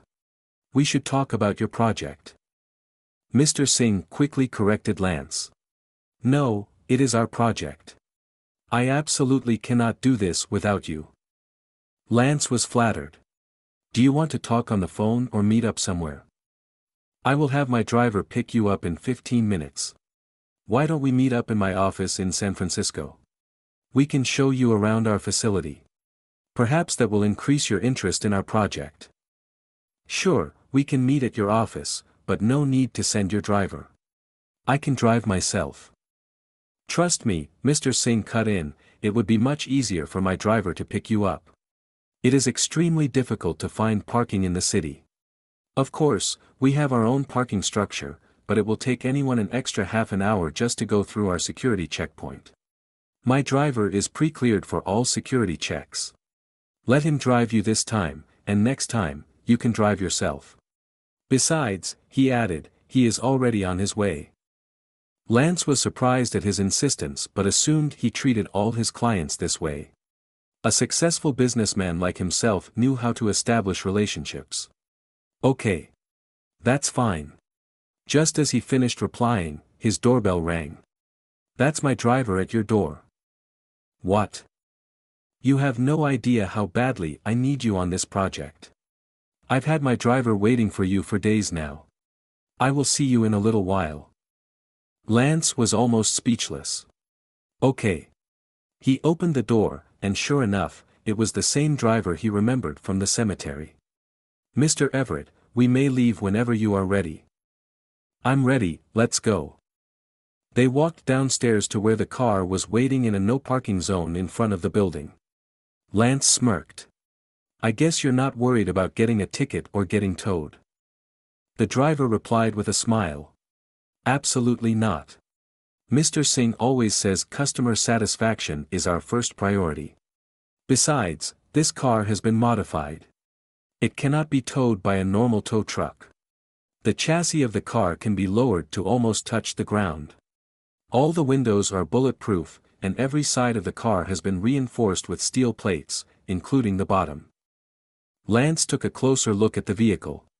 Indeed, the windshield and windows were significantly thicker and the car sat very low to the ground. The driver reiterated as he opened the back door for Lance, normal tow truck companies wouldn't attempt to tow this car.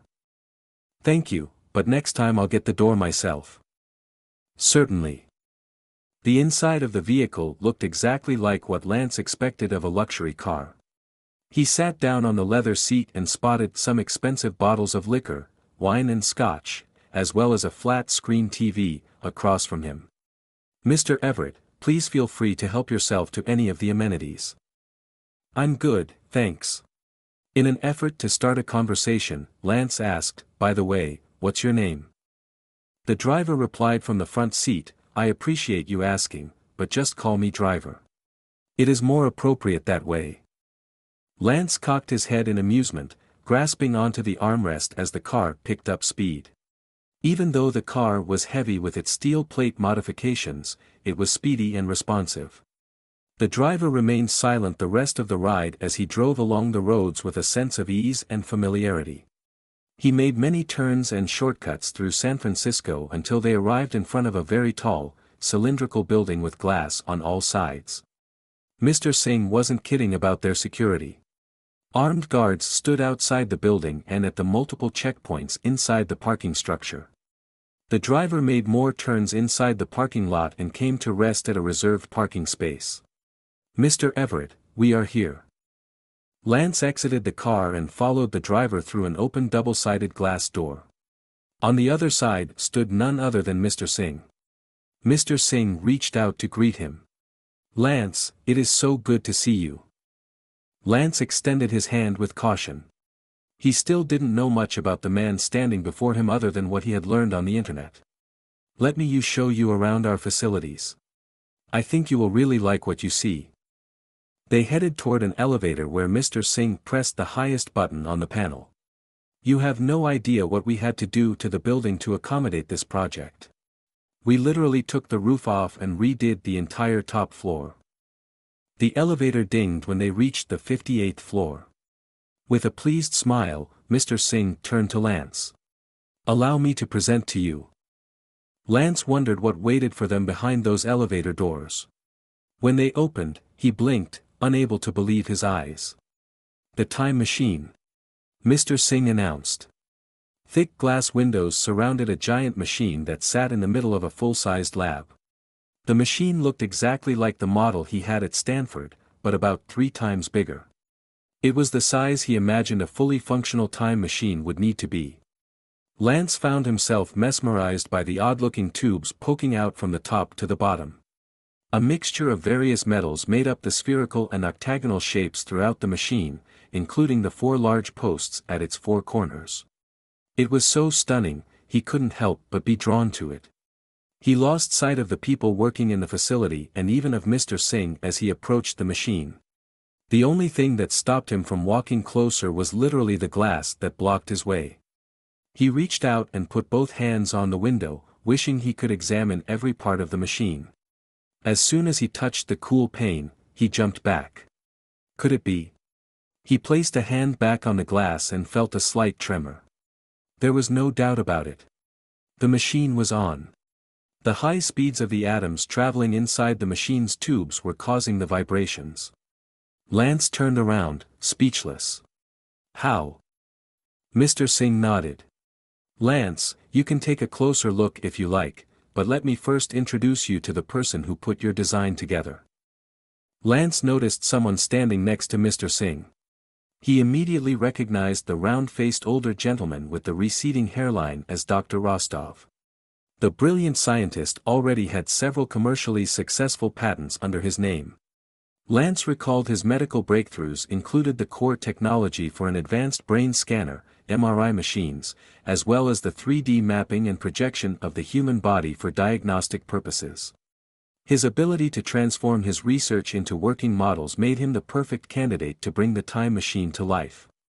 Dr. Rostov, Lance stated as they shook hands, what an honor to meet you. I've admired your work for a long time now. Dr. Everett, the honor is all mine. The design of your time machine design is absolutely mind-boggling. When Mr. Singh first introduced me to this project, I thought he was mad. That makes 2 of us. Lance chuckled to himself. Dr. Rostov continued, when I reviewed all the documentation and the work that you already did on the design, I simply couldn't believe that this could be real. To be honest with you, every scientist, including myself, likes to think they can do it better, but your design is flawless. Your calculation is so absolute that any slight deviation could jeopardize the functionality of the whole machine. Some of the parts took us a long time to make because not many manufacturers can produce the precision that the machine requires. Dr. Rostov paused and reiterated, Lance, it is truly an honor to meet the man behind this creation. Lance lowered his head humbly. But I never did put together a working time machine. All my research is useless unless it actually works. He gestured at the machine and asked, does it actually work? I wish the machine was fully functional. Dr. Rostov smiled. We are still collecting data and testing how fast we can get the machine to push the molecules. Lance breathed a sigh of relief. He absolutely wished to see his research pan out, but having a fully functional time machine was a very scary thought. Dr. Rostov's tone turned serious. Dr. Everett, we are not able to get the last few steps needed to turn this machine into a functional one. You are the only one who can make that happen. Dr. Rostov, Mr. Singh interrupted, let's not give Lance any pressure. He has yet to agree to be part of this project. Really? Dr. Rostov's eyebrows rose. But why not? We have state-of-the-art equipment here. Our researchers are top scientists from all around the world. This is the place to be for a scientist like you. Lance couldn't disagree. This lab was as the brilliant scientist stated. He imagined it must have taken many millions just to build the place. Let me introduce you to another critical member of our team. Mr. Singh motioned for Dr. Rostov to step aside. To their right, Lance saw a giant table, with a large piece of glass positioned vertically on it. Before he could confirm his suspicions of what it was, he saw the screen light up. Dr. Rostov stood in front of it, commenting, Albert, please meet Dr. Lance Everett. A digitally created human face appeared on the screen and responded, pleased to meet you, Dr. Everett. Lance stood frozen in place. Although he had heard about supercomputers with built-in artificial intelligence, he had never been face-to-face with one before. Go ahead, Dr. Rostov encouraged. Feel free to talk to Albert like you would talk to any person. By the way, we of course named him after Albert Einstein. Smiling, Lance approached the computer. Albert, how close are we to creating a functional time machine? The computerized voice spoke, it depends on your definition of close. The machine itself is functional. It can accelerate a particle to an extremely fast velocity. Dr. Rostov and the team have been able to accelerate particles that have significant mass to near light speed, which has never been done in human history. For that, you should be very proud. However, even reaching the speed of light does not satisfy the true purpose of this machine. The final equation to push past the speed of light is needed to fulfill the goal of this project. Discovering that final equation is not something that can easily be measured as close or not close. Lance smirked. This was certainly not the textbook answer he'd expected. It would take much longer to determine if this machine truly possessed AI, but at the very least, it was capable of complex interpretations and analyses. If Albert can't help us with our current project, Dr. Rostov smirked, he'll at least do well in the field of philosophy. Albert replied, "Thank you, Dr. Rostov, I appreciate your compliment." Everyone laughed at Albert's oblivious understanding of sarcasm. Dr. Rostov gestured to the supercomputer. "Dr. Everett, take as much time as you like with Albert or with any of our staff members. Please do let me know how I can assist you in making your decision.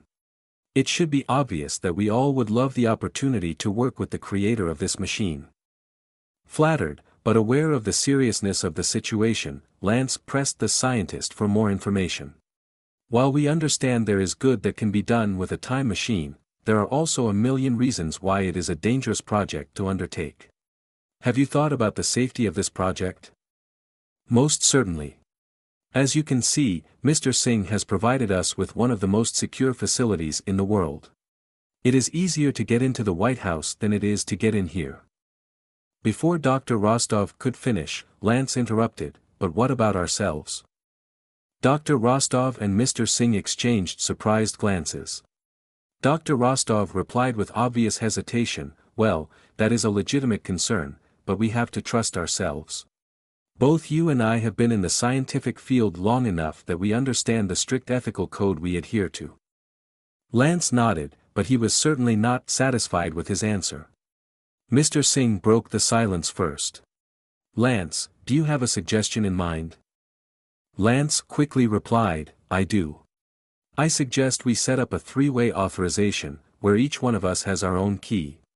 And only with all three keys available can we access key components of the formula and turn the machine on for testing." Mr. Singh quickly agreed. This is a very serious project with potentially disastrous outcomes. Taking the right precautions is not only prudent but absolutely necessary. We should set up a three-way authorization as Lance suggests. "I don't disagree with the method," Dr. Rostov cut in, "however, this could slow us down drastically in terms of our progress." Lance held up a hand. "But we cannot trade safety for progress. We simply cannot rush this project." Dr. Rostov stole a glance at Mr. Singh, who closed his eyes briefly and nodded. "We don't have proof yet," Dr. Rostov began, "but we believe there is a very high possibility that another group is doing exactly what we are doing. Someone else out there is building a time machine as we speak. There is a very real reason why we have to rush." Lance narrowed his eyes, not believing what he was hearing. He looked over at Mr. Singh for confirmation. Who else would have the knowledge and audacity to even attempt such a thing, and why? Yet, even as he asked himself these questions, he realized the answers. The how was not difficult. Mr. Singh and Dr. Rostov had gotten as far as they had without his involvement. The why was just as simple. If any government agency in the world possessed such a machine, the applications would be endless. Time travel would provide the means to fulfill every selfish gain known to man. Lance immediately inquired, "How did you get?" Mr. Singh replied with a knowing smile. "I bought your research legally from Stanford. They were happy to sell all of your life's work to me for the cost of a new wing on campus." He softened his voice. "They didn't believe in you. They didn't think your research and study was of any value. It was just an intriguing subject to attract new students and funding for the school. I didn't have to do much negotiation to buy all the patents and rights to your study. I did however bar them from selling your research to anyone else," he added. Lance placed his hands on his hips and hung his head. This was shocking news, not to mention a blow to his ego. "Dr. Everett, we need to move as quickly as we can on this project," Dr. Rostov attempted to convince him. "Can you imagine what would happen if this technology fell into the wrong hands?" As he processed the urgency of the situation, Lance suddenly remembered the black car in his apartment garage from a couple of days ago. Could those men have anything to do with this race to create a time machine? He had no proof, only a hunch, that they were involved. "Lance?" Mr. Singh asked, "What are you thinking about?" "Nothing. What makes you think someone out there is also trying to put a time machine together?" "Much of the material, equipment, and parts that Mr. Singh and I acquired for this project are completely unique. No manufacturer should have ever seen or produced them before. However, it appears we are not the only ones buying these exact same tools." Mr. Singh chimed in. "Ever since we found out someone else was looking for similar parts and materials, we have been very careful to not let our vendors know who we are. We have gone through lengthy efforts to pay in cash and use multiple contracting firms." Dr. Rostov crossed his arms and, in a grave tone, remarked, "The most worrisome part of all is that in the recent months, up to about a year ago, we detected some very strong energy waves traveling in the atmosphere consistent to the values that a time machine would generate." Lance let out a long breath. He understood the implications of this detection. Based on his previous calculations, the time machine would require a tremendous amount of energy to be ready for time travel, and as a side effect, it would also emit a huge amount of energy. Such an amount would need to be released into the atmosphere to dissipate. Do we know where these energy waves are coming from? Unfortunately, no. Dr. Rostov shook his head. We were not looking for these energy waves, we simply noticed them because our highly sensitive equipment picked them up. Those waves caused our readings to be off and we had to rerun many of our tests. We assumed at first we were having problems with our own equipment, but then we realized they couldn't all be having problems at the same time. We started to consider external factors, if something in the atmosphere could have caused the misreadings. That's how we discovered these waves.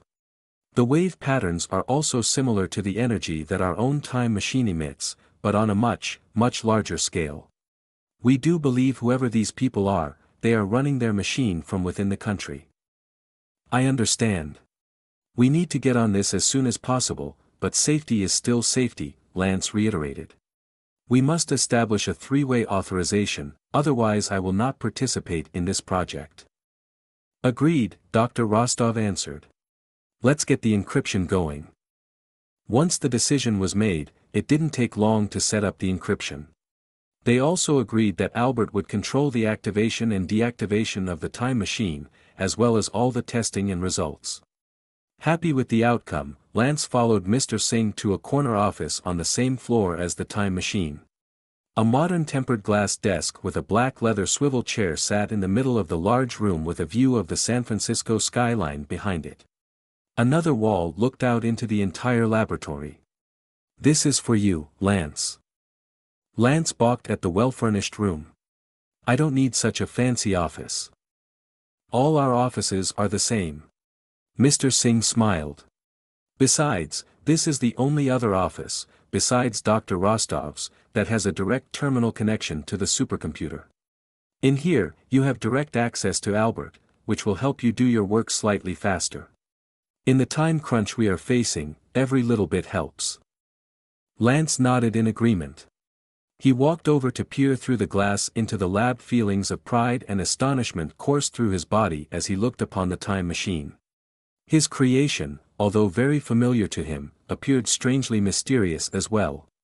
It offered him hope, and he hoped one day soon, it would also give him the answers he was searching for. Chapter 9. Life suddenly turned hectic for Lance. Just a few days ago, he was living in isolation and biding time. Now he held a full-time job and a new purpose. While he was eager to work on the time machine, he couldn't forget his recent conversation with Aunt Liz. He called Detective Marks to follow up on Juliet's case. The detective returned his call 4 days later and, at Lance's insistence, agreed to a meeting. He arrived at the Palo Alto police station and took a seat in the waiting room. The interior of the modern building resembled a hotel lobby with plush chairs and complimentary coffee and water. If not for the uniformed officers, one would hardly recognize it as a government building. Lance only hoped the police spent as much of their resources on their investigations as they did on their facility. A white-haired man in his late 50s or early 60s walked out to greet him. "Mr. Everett." Considering the circumstances of their first meeting, Lance didn't have a strong memory of Detective Marks. He seemed older than he remembered and much more tired. The smile on his weathered face lasted a second before it faded. Lance reached out his hand. "Detective Marks, thanks for meeting me. How can I help you?" he asked in a gruff voice as he shook Lance's hand. Sensing disinterest in the detective's blank expression, Lance got straight to the point. "I've been in recovery mode for some time, so I wasn't able to contribute much to solving my fiancé's case. I wanted to come down and see if there's anything I could help with. I also want to go over some of the case details with you." Detective Marks drew his brows together and shrugged. "I've already told the aunt everything I know. But if you want me to go over the case with you, I can do that." Lance ignored the annoyance in the detective's tone. "Great. Thanks for your time." Detective Marks squeezed out another smile, one that lasted half a second. "Follow me." Once they were in his office, the detective sat down behind a cluttered desk and leaned back in his chair. The afternoon sun shone from behind him, casting a shadow upon his serious face. Lance took a seat across from him and glanced around. A common laptop computer and one framed photo stood out among piles of manila folders. Based on the physical similarities of the two teenage girls in the picture, they looked to be sisters. Attempting to lighten the mood and connect with the detective, he commented, "Are those your daughters?" "Yes, they're in their junior year of high school. Fraternal twins." "Any plans for college yet?" "I know a couple of the deans at Stanford. I would be more than happy to make some calls for you." Almost immediately, Detective Marks's countenance changed. He leaned forward and nodded eagerly. "You're serious? You can help my daughters get into Stanford?" Lance couldn't believe he had caught the detective's attention. "Sure, but you need to first make sure your daughters want to attend Stanford." Detective Marks couldn't respond fast enough. Who in their right mind wouldn't want to go to such a fine school? "I would really appreciate it if you could help them. I've been thinking about this for months. I want to make sure my girls go to a good school and somewhere close so I can keep an eye on them. Their mother and I are divorced, she lives out in Texas. The last thing I want is for them to move there. They are both good students and have decent GPAs." He lowered his voice as he added, "Do they really stand a chance of getting in?" Suddenly the tables were turned, and Lance's shoulders relaxed. Now Detective Marks was asking him for a favor. "I can't promise you anything at this moment, but again, I do know a few deans at the school. I would be happy to send in letters of recommendation for your daughters." "You have no idea what a relief it is to hear this. Thank you, Mr. Everett." "Call me Lance," he answered with a smile. "Detective Marks, let me put it this way, getting them into Stanford is not the difficult part, but ensuring that they stay and graduate, that's the hard part. That will be up to you and your daughters." Detective Marks nodded. "Right, of course. I've raised them right. They just need a little help getting in, but I'll make sure they do a good job once they're in." He leaned over the desk to shake Lance's hand. "Lance, thank you so much. If you need help with anything, don't hesitate to let me know." "No problem." Lance cleared his throat, thinking that this was a good time to get to the real reason he was there. "Regarding Juliet's case." Detective Marks's cheeks reddened. "Right, your fiancée, Miss Bentley." "Bradley, Juliet Bradley." The detective shifted in his seat and opened a desk drawer. He took out a pack of cigarettes and tapped it against his palm. "Do you mind?" No, go ahead. Lance looked up and noticed a smoke detector above them that had been covered up with duct tape. He smirked at the detective's workaround. Detective Marks lit the cigarette and leaned back again in his chair. He inhaled, and the amber light at the end of the cylinder grew bright. When he exhaled, smoke clouded the room and hid his somber expression for a moment. I wish I had more information for you, but after months of investigating, we have no major breaks in the case. We didn't have too many leads to begin with. The crime didn't make a whole lot of sense.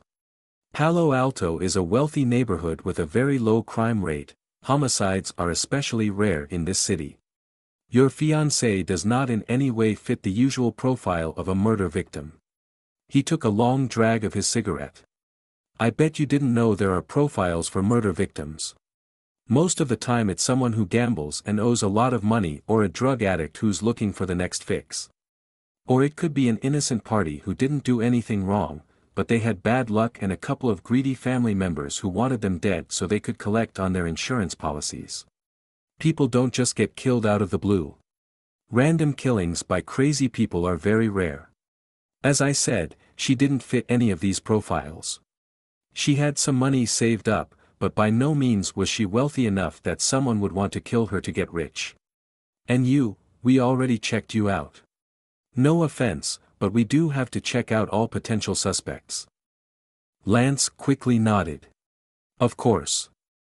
We checked out her neighbors, too, all of them had alibis. With no motive and no suspects, we had absolutely nothing to go on. We concluded it was a case of mistaken identity.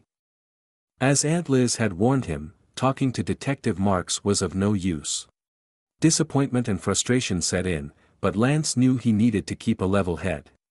He still needed the detective's help. Do you mind telling me what evidence was collected at Juliet's apartment? Detective Marks raised his eyebrows. Evidence? There wasn't much of it. The perpetrator didn't leave anything behind. The apartment was completely undisturbed.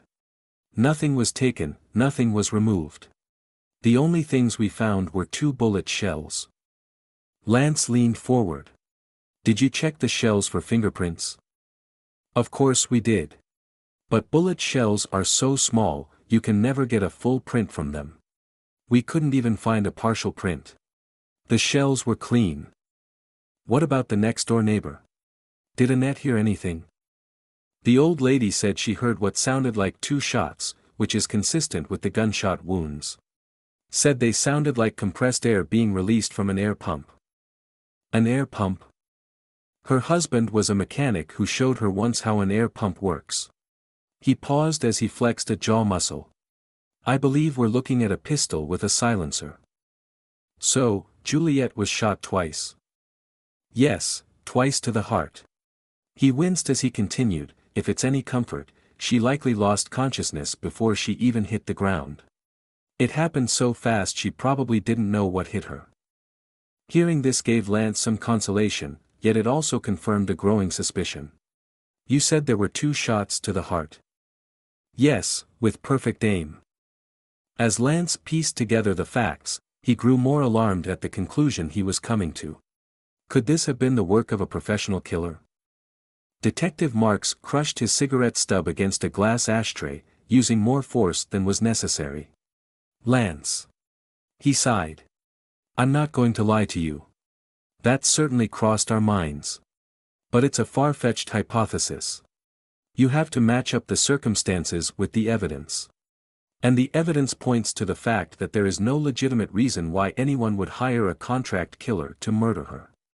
She wasn't a high-powered executive or wealthy by any stretch of the imagination. She wasn't involved in any kind of organized crime or an extramarital affair. There was no reason for anyone to harm her, let alone hire a contract killer to kill her. Detective Marks looked Lance in the eye. We can only assume this was a case of mistaken identity.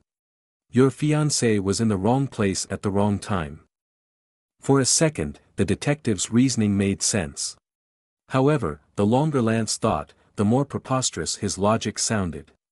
The contract killer was good enough at his job that he risked going to a populated apartment building in the early evening when most of the residents were still awake and active. He was skilled enough that he committed a murder without being seen. How was it that someone so professional could mistake the person that he was supposed to kill? It was inconceivable.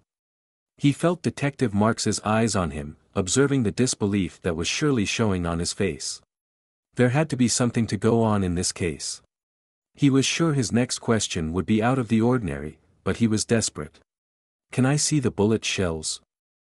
The detective's eyes widened. "We don't show evidence."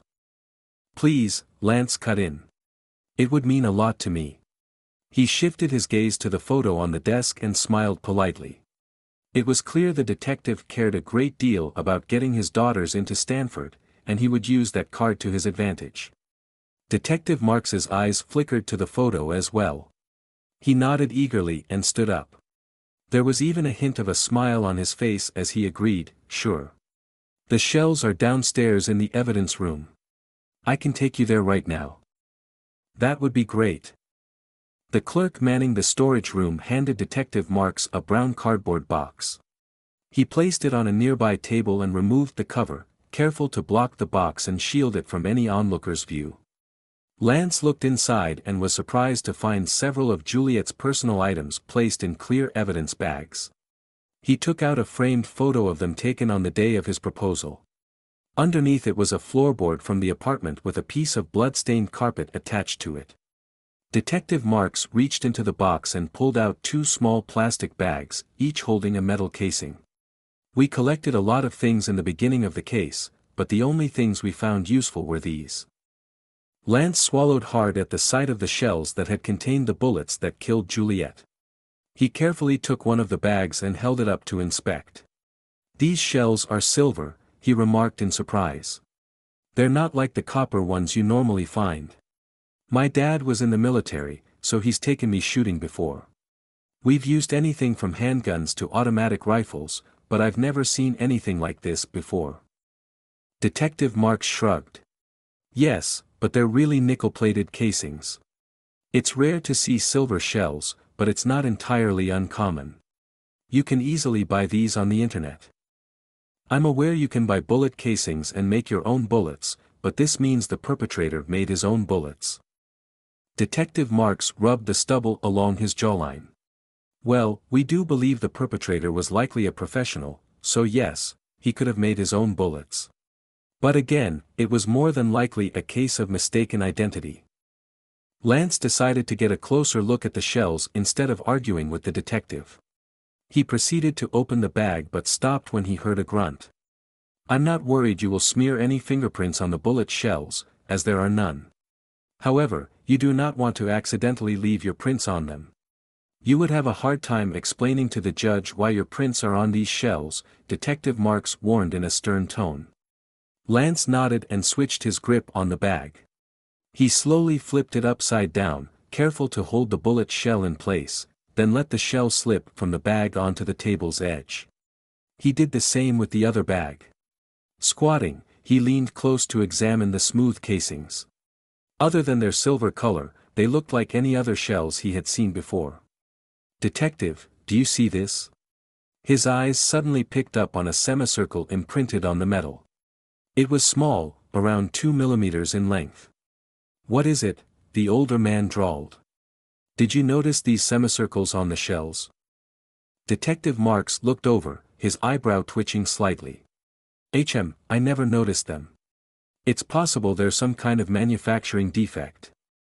Too excited to care about the detective's apathetic response, Lance took out his smartphone and turned it on. He knelt and focused the camera lens on the shells. The detective opened his mouth to speak, then waved his hand for Lance to proceed. "I didn't see this," he muttered under his breath. Lance began taking shots from all angles. The special macro lens he had bought to take close-range photos in his lab worked well for this task. He smiled at the sharp images appearing on his phone screen. "Wow, I need one of those," Detective Marks remarked over his shoulder. Satisfied with the photos, Lance stood up and shook hands with the detective. "Thanks for your time today. I appreciate your help." He turned to leave, then added, "Give me a call when your daughters apply to Stanford. I'll arrange a visit for them and introduce them to the deans." Detective Marks nodded enthusiastically. I'll do that. Hopefully I answered all your questions. Lance smirked. That couldn't be farther from the truth. He was leaving the police station with more questions than he came with, but he hoped the evidence in his photos would give him some answers. Chapter 10. On his way home, Lance decided to make a quick stop at the market. Thanks to his recent 16 to 18-hour work days, he didn't have time to restock his refrigerator. He chose the store nearest his apartment, one that he and Juliet used to frequent. He wandered from one aisle to the next, feeling overwhelmed at the selection of colorful produce. He truly was at a loss for what to buy. During the past months, he hadn't cared about eating for reasons other than survival. If it was up to him, he would eat at Happy Donut every day. Juliet was always the one who would sneak healthy foods into the shopping cart when he wasn't looking. Thinking about those times with her helped him. He suddenly recalled some simple recipes she had taught him and the ingredients he would need.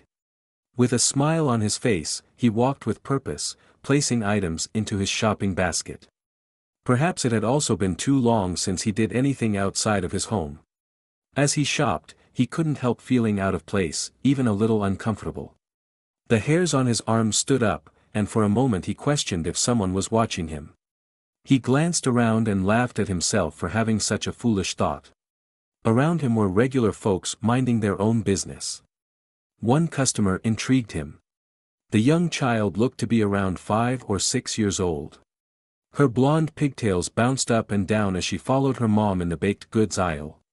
He smiled at her and she smiled back, revealing a gaping hole on her upper gum. Her mother noticed Lance glancing their way and nodded in greeting. Lance remarked, "Your daughter reminds me of my niece Chloe. It's cute when kids lose their front teeth."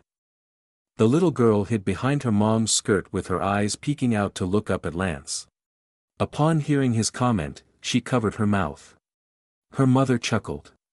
"Oh, don't mention that, she already feels self-conscious about it." Lance approached the girl and squatted to her eye level. He pointed to his own mouth and grinned. "I lost my 2 front teeth before, but don't worry, they grow back quickly."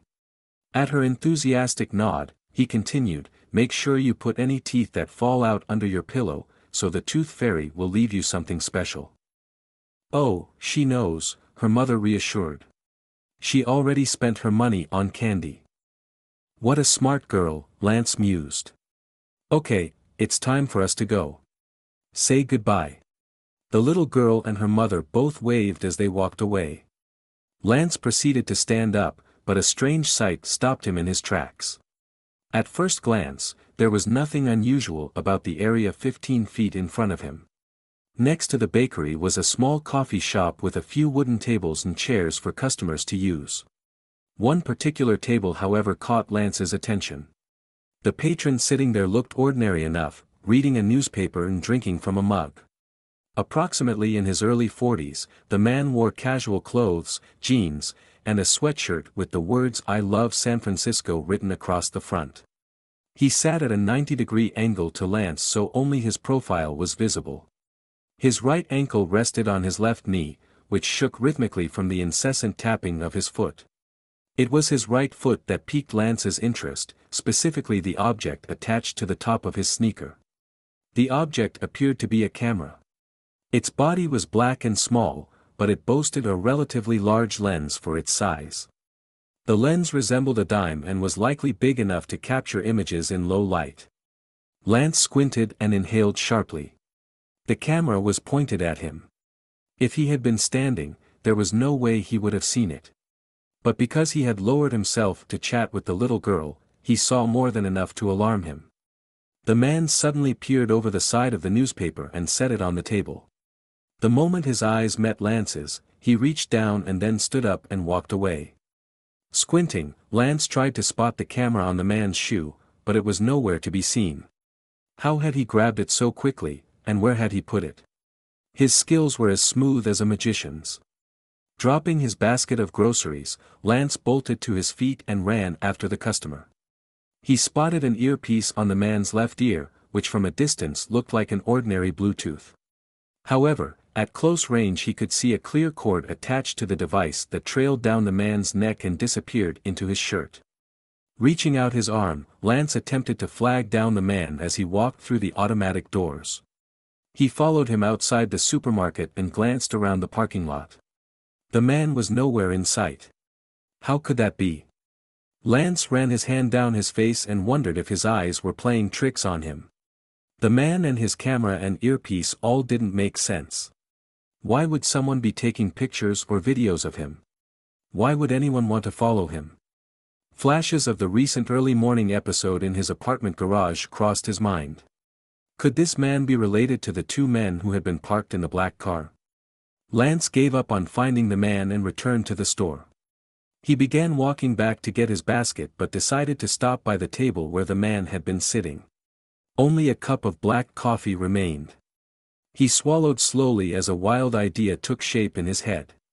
With his fingers gripping the mug's rim, he picked it up and set it on the palm of his other hand. He found a trash bin and poured out its contents. Glancing around to make sure no one was looking, he walked out of the supermarket. Though he had been planning to go home, he took the road back to work. He wanted to find answers. As he thought through the recent incidents, he started seeing them through a lens of suspicion. He remembered the small black box he found inside his car and wondered if it had been placed there by someone other than the manufacturer. Once he arrived at the office, he parked and popped open the car hood. He located the box and gave it a tug. To his surprise, the object came off easily. He turned it over in his hands and guessed it had been held in place by a magnet. Chills ran down his back. At this point, Lance had no doubt he was being followed. Instead of being worried or fearful, however, he felt a strange thrill. Someone was watching him for a purpose, and perhaps the reason was tied to his recent efforts. Either they were involved in Juliet's murder or they were interested in the time machine. Lance couldn't wait to analyze the 3 puzzle pieces he had acquired that day. He placed the box in his jacket pocket and carefully removed the coffee mug from his car before heading up to his office. "Good evening, Dr. Everett." "Hey, Albert," Lance responded to the computerized voice. "I need you to run something for me." "Certainly." He took out his phone and hooked it up to the supercomputer. Although Albert was meant to analyze mass quantities of data and calculations, he could also use his connections to online cloud databases to process other subjects. "I need you to analyze these photos. Anything you can find out about the markings on the bullet shells will be useful." Lance turned his attention to the coffee mug. He had never lifted fingerprints before, but he had watched enough crime shows to understand the science behind it. First, he took a similar-looking mug from his desk to practice on. He grasped the mug with his fingers, released them, and examined the fingerprints left on the smooth surface. Next, his eyes searched around for a fine, powdery substance. Unable to find anything usable in the office, he went down the hall to the break room and returned with a container of organic cocoa powder. He sprinkled the dark powder over the oil marking left by his skin. The distinctive arches and whorls of a fingerprint appeared on the smooth surface. He gently blew over the mug to get rid of the excess powder, and the sweet aroma of cocoa filled his nostrils. He took a piece of transparent tape and slowly covered the print. With great care, he lifted the tape and evaluated it. Success. He performed the same steps on the coffee mug from the supermarket. In a matter of minutes, he had lifted 3 complete and 1 partial fingerprints, taken pictures of them, and uploaded them onto the supercomputer. "Albert, do you have access to any databases that cross-check fingerprints?" "Yes, Dr. Everett," the image on the screen answered. "Due to the high security of our lab, we complete our own background checks." "Great. Please run these fingerprints for me." While Albert worked on the 2 tasks given to him, Lance moved on to the next puzzle piece, the little black box found in his car. He popped the lid off with little effort. As suspected, he found a tracking device inside. He took it apart and inspected it piece by piece. The GPS sensor was unlike any he had seen before. To begin with, there was no brand name nor serial number on the parts, making it virtually untraceable. From what Lance could tell, it was not a consumer product. He assumed the wireless GPS would need a master device to contact it in order to pull its data. If it had been pulled recently, whoever was tracking him knew he worked in this building with Mr. Singh. Noticing how quiet the place was, he glanced at his watch. 9:30.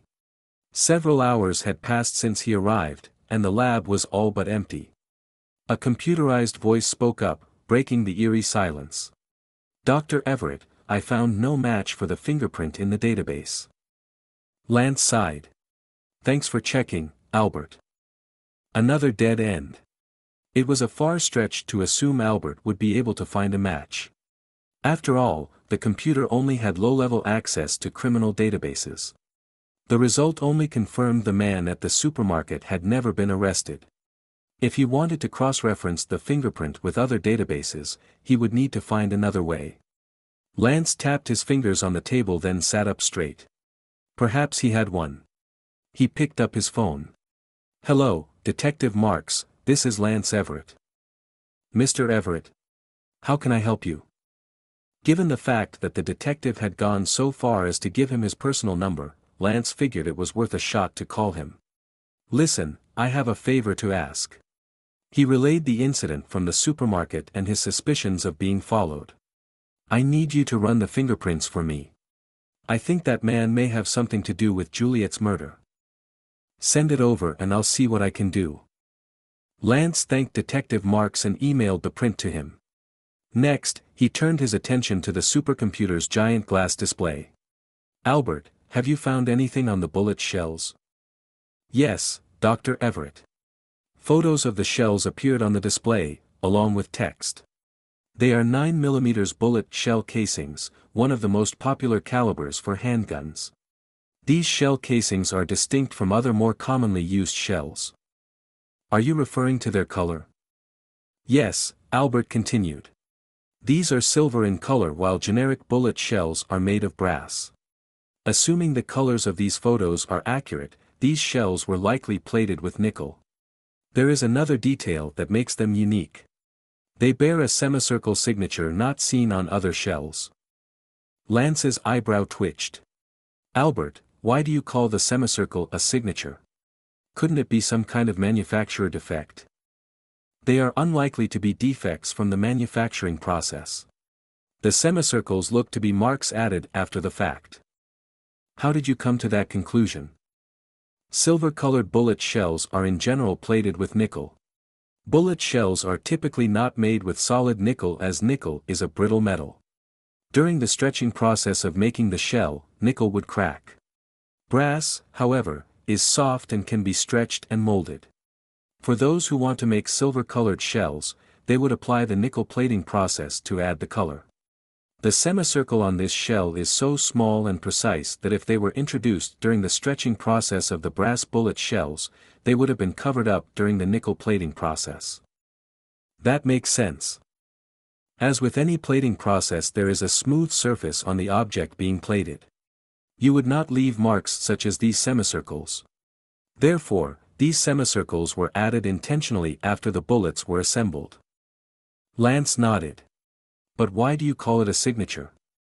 "It is not uncommon for gun enthusiasts to mark their bullets with their own signature. These signatures can include a letter of the alphabet or a symbol. These two signatures are represented as semicircles, and from first glance, they appear identical." The photo on the display zoomed in on one of the semicircles. "However, with 10 times the magnification, you will notice that the pressure applied to make these semicircles was not consistent. These marks were created by human application. Since these semicircles serve no purpose in how the bullets perform, there is a 99% probability these were meant to be signatures." "Good work. Thank you, Dr. Everett." Suddenly a thought popped into Lance's head. "Albert, I'm guessing you didn't find a match for these signatures. Have they been used anywhere else?"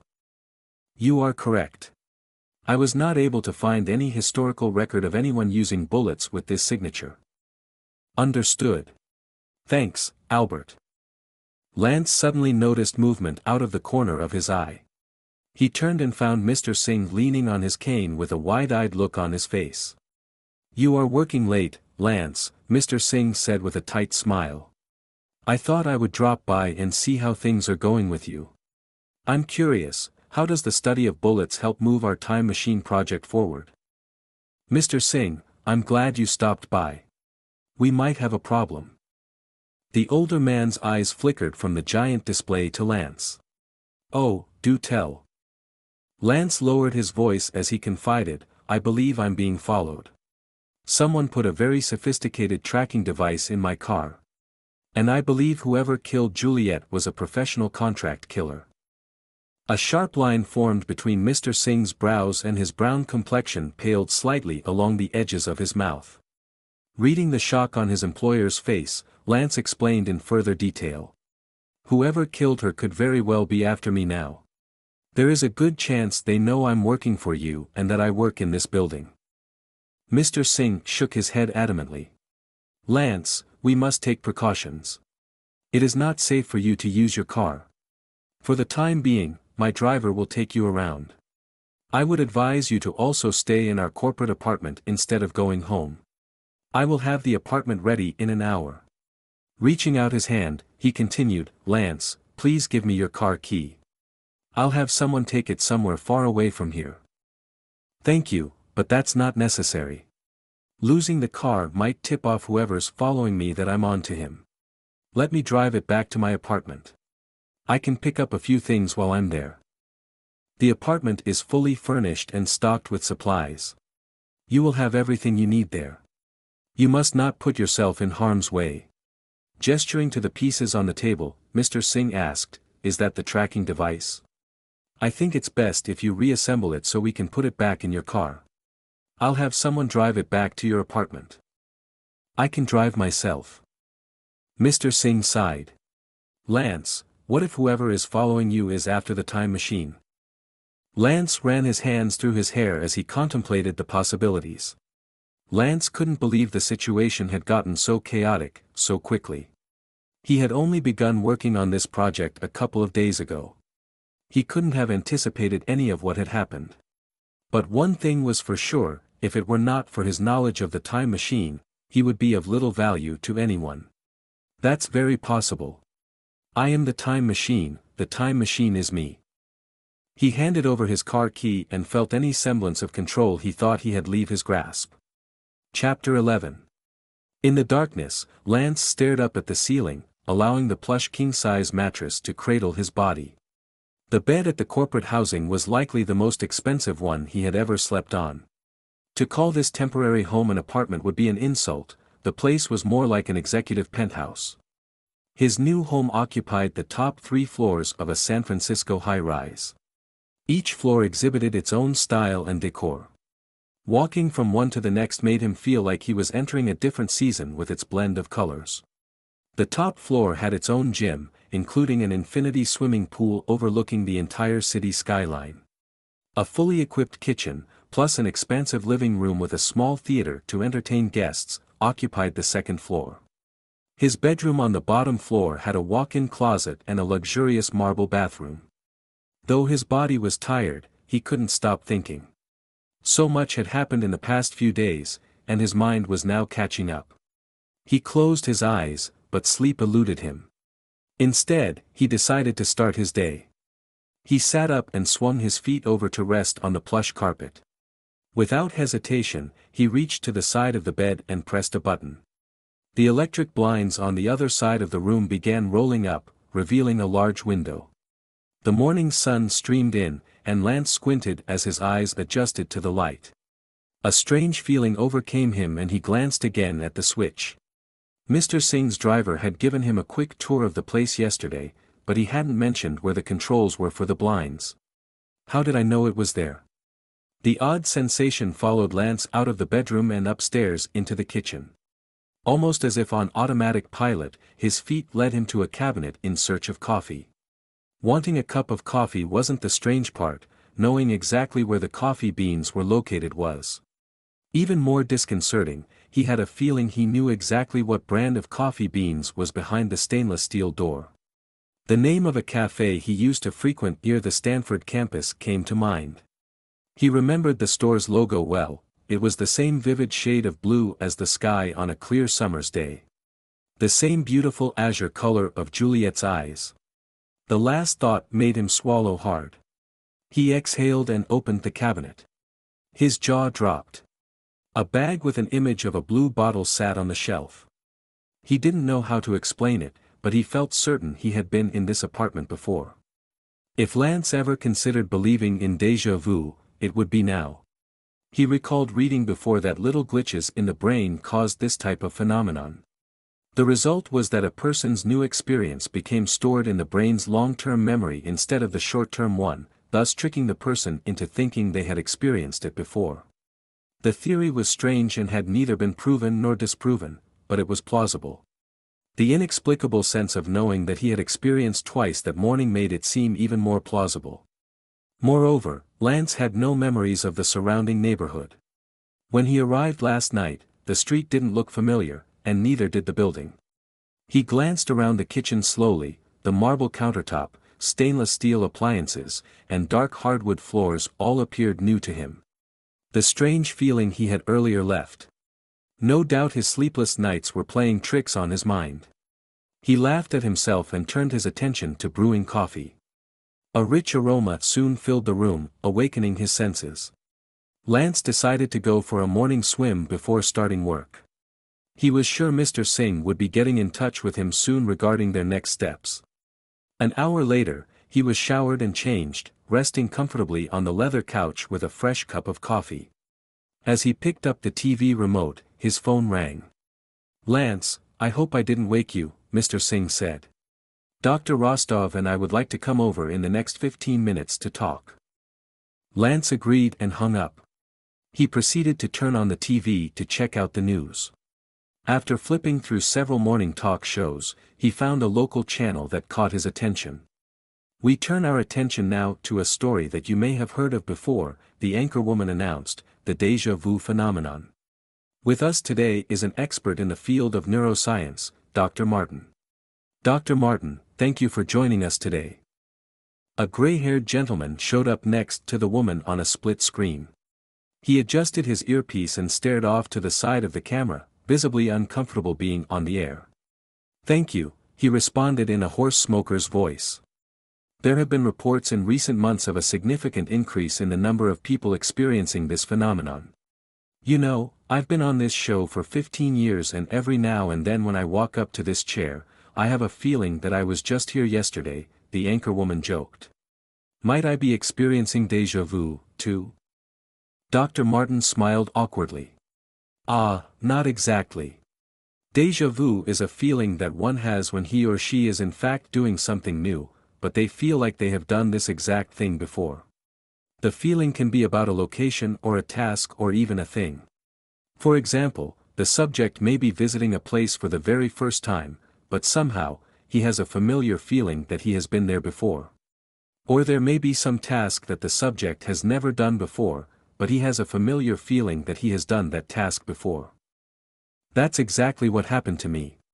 Lance had never used the remote control to open the bedroom blinds or made coffee in this penthouse, but he felt like he had done both before. The anchorwoman continued, "I've heard stories that an old lady in France claims she was a princess in her past life. She remembers living in a castle and can recall great details of things inside the castle even though she has never been there. Would that also not qualify as déjà vu?" Dr. Martin nodded. "That's correct. I have heard of that French lady's story as well, but you are correct, that is not related to déjà vu. Déjà vu is not related to the theory of past lives. Generally speaking, most people who experience déjà vu describe it as a feeling of having done something they are certain they have never done before. But none of the subjects that I've met claim these feelings come from a past life. They experience these feelings as a part of themselves. Now that you've explained it, I do recall having these kinds of feelings myself, but I don't remember now what I was doing. In your opinion, is there any harm per se of having such feelings?" The doctor's face brightened. "That is not surprising. It is a very common experience. I would say that I myself am a frequent sufferer of déjà vu. In fact, that's why I chose this subject for my doctoral thesis many years ago. I wanted to find an explanation of why people experience such a phenomenon. I used to write down in as much detail as possible each time I experienced a déjà vu, but studying oneself can cause the results to be a bit subjective. That's when I switched to studying other people instead. He gave a small smile and continued, as to answer your question, for those who experience an occasional déjà vu, there are no serious medical problems. Most people have what you described, a temporary feeling that may last a few seconds. However, there are some with more severe cases, like the few subjects that I work with at my school. These people suffer from recurring déjà vu. Their feelings of déjà vu are so strong and so frequent that at times they become confused over what they have done and what are new experiences. Some of them are actually on disability and cannot function normally. The woman let out a sharp gasp. I didn't know it could be so serious. But these serious cases are very rare, Mr. Martin assured. If you only experience déjà vu once in a blue moon and the feeling does not last for more than a few seconds, there is nothing to be alarmed about. But according to your studies, the phenomenon seems to be on the rise. Dr. Martin cleared his throat. Yes, however, déjà vu is not something that is frequently reported in general. The phenomenon has probably been happening since the beginning of time, but no one cared to study it until a couple of centuries ago. Not until the early 1800s were there formally documented cases of déjà vu. Even then, not many scientists have taken this subject seriously. It is true that we are now receiving more reports of déjà vu, but that could simply be because healthcare is more available to the masses, especially mental health services. Most of these cases have been documented by mental health practitioners, not so much by medical doctors. That's correct. Well, thank you very much for spending some time with us, Dr. Martin. For anyone interested in your study, how can they contact you? Dr. Martin concluded, they can visit our website to find out more. The website address flashed across the bottom of the TV screen. Intrigued by his earlier experiences and the interview, Lance made a mental note of the website so he could look at it later. It was then that he realized he had left the lab so quickly he'd forgotten his computer there. There had to be a computer in this penthouse somewhere, he just needed to look for it. That thought made him laugh and proved again that he had likely never been there before. Before Lance could search, the doorbell rang. Mr. Singh and Dr. Rostov stood at the door with the driver a few steps behind them. Good morning, Mr. Singh greeted Lance, I hope you were able to catch a few hours of sleep. Lance gestured for them to enter. Not really, but certainly not because of the place. This is an amazing penthouse. I just couldn't fall asleep with all the recent activities. Mr. Singh and Dr. Rostov walked in, while the driver closed the door and stayed outside. I made coffee if anyone wants some, Lance offered. Dr. Rostov smiled. Sure, I love blue bottle coffee. I'll take a cup, Dr. Everett. Lance raised his eyebrows. How did you know? It's not the first time we've had coffee here. That's my favorite brand. I'm so used to drinking it, I'd recognize the aroma anywhere. Not the first time. I've never had coffee with you in this apartment. Dr. Rostov frowned for a second then chuckled. I must have been thinking about our times at the lab and got confused.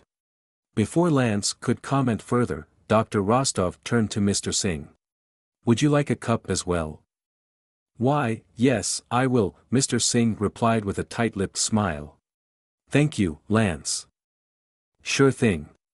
Lance walked to the kitchen and poured 2 cups of coffee, all the while thinking over the awkward exchange in his mind.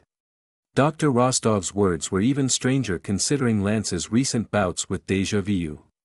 Perhaps the older scientist just experienced an episode himself. Lance brought the cups to the living room, and they all took a seat on the leather couches. He turned off the TV before Mr. Singh began speaking. Lance, for your safety and the safety of our project, it is my recommendation that you stay here for the remainder of the project. I know that is a huge ask, but we don't know who these people are that are following you. Who knows what they would do if you were to return to your apartment. Lance was afraid Mr. Singh would make that recommendation. Even though the penthouse was amazing, there was no place like home. But for the project, as well as his own safety, he agreed. I understand. I certainly don't want to compromise our project. For now, I'll stay here. Mr. Singh breathed a sigh of relief. Great. I know this is a huge inconvenience, but feel free to let the driver know what you need and he will get it for you. Just let him know whatever you need or wherever you need to go. He will take good care of you. Thanks for the gesture, but I don't need a driver. I can take care of myself. There's public transit just about everywhere in the city. I know you like to do everything yourself, but until we know exactly what is going on, I think it is safer to have the driver drive you. This way, at the very least, I know no one would put a tracker on our car. Lance reluctantly agreed. I'll do it for the time being. But we need to figure out who these people are and what they want. Dr. Rostov spoke up. Mr. Singh said you ran into someone at a supermarket who was recording you. I'm guessing that person didn't look familiar to you. Lance shook his head. I didn't get a good look at him. When I saw he had a camera pointed at me, I walked toward him to talk, but he got away before I could reach him. But I did get a hold of his fingerprints. Seeing the confused look on Mr. Rostov's face, he explained, I took the coffee cup he was drinking out of. We can use Albert to analyze the prints. Lance smiled and interrupted him, already done. I'm one step ahead of you. Albert checked all the known criminal databases, but nothing turned up. But I reached out to a police friend that I know. Let's hope he finds something. Dr. Rostov and Mr. Singh exchanged surprised glances. Mr. Singh exclaimed, you work fast. If you don't mind sharing, send me the fingerprints, I know a few people as well. Sure, the prints are with Albert in the documents folder. Just pull them out from there. I'm very eager to find out who this guy is. Whatever you find, please let me know. Of course, Mr. Singh replied. Whatever I find out, you will know immediately. He paused then continued, we will also be increasing our security at the lab. I'm going to double the number of guards and have undercover officers patrol a 3-block radius around our building at all hours. Lance nodded. That sounds like a prudent idea. I'm sorry for causing so much trouble. I just started working there a few days ago and now everyone has to deal with safety concerns. Don't worry about it. But I do appreciate you laying low for a while until we can ensure everyone's safety. In the meantime, he paused to make a quick call on his phone, we have a computer for you to use here at the apartment. Mr. Singh directed Mr. Rostov to open the door. The driver brought in a laptop and handed it to Mr. Singh. That's why I didn't know where it was, Lance murmured under his breath. Mr. Singh asked, excuse me? Lance chuckled. No, just what you said reminded me of something, that's all. You will love this laptop. Not only is it lightweight, it is a direct extension of Albert. You can run everything from here as if you were in the office. Lance smiled as he took the laptop. Just as Mr. Singh stated, the system weighed little more than a paperback book. The cover was simply a piece of glass with a keyboard below it. He marveled at its advanced technology. This is great, thank you. Dr. Rostov nodded.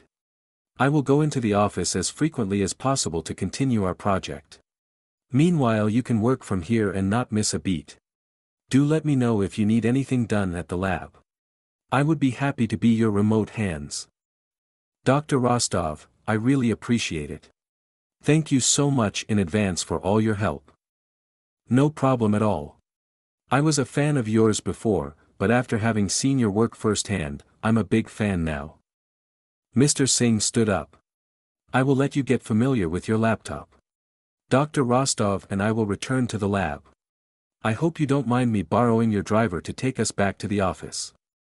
Just don't get used to having a driver drive you around, Lance joked as they all laughed.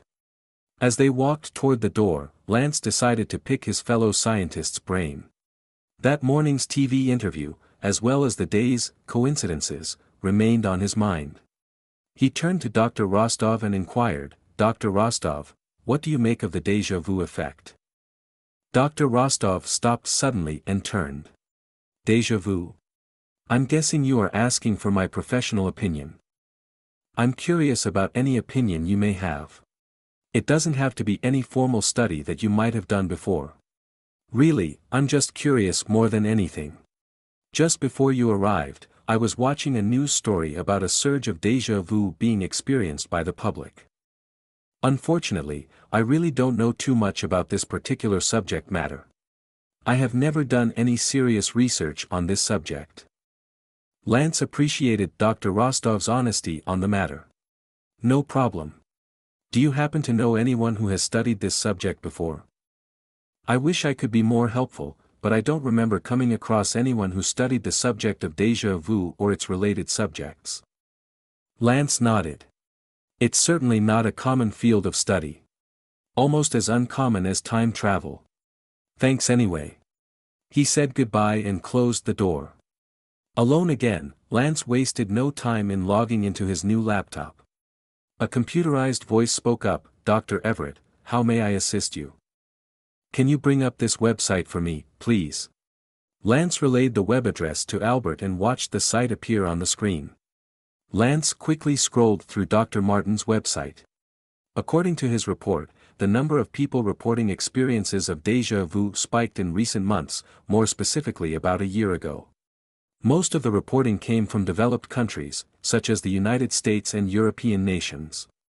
It was possible that the phenomenon was not happening to people in Asia or non-developing countries, but more than likely the individuals experiencing it there did not have the same level of access to healthcare facilities. Even more interesting, the subjects who suffered from déjà vu had nothing in common. They were from different parts of the country, were male and female, and were of all age ranges. However, Dr. Martin did recently find one commonality across the board. With the use of a high-powered brain scan, he discovered all the patients' brains appeared to have some unique wrinkles that he had never seen before. These were not the same kind of wrinkles generally referred to as ridges and crevices. These wrinkles appeared on the ridges of the brain. Lance studied one of the scan results Dr. Martin posted on the website.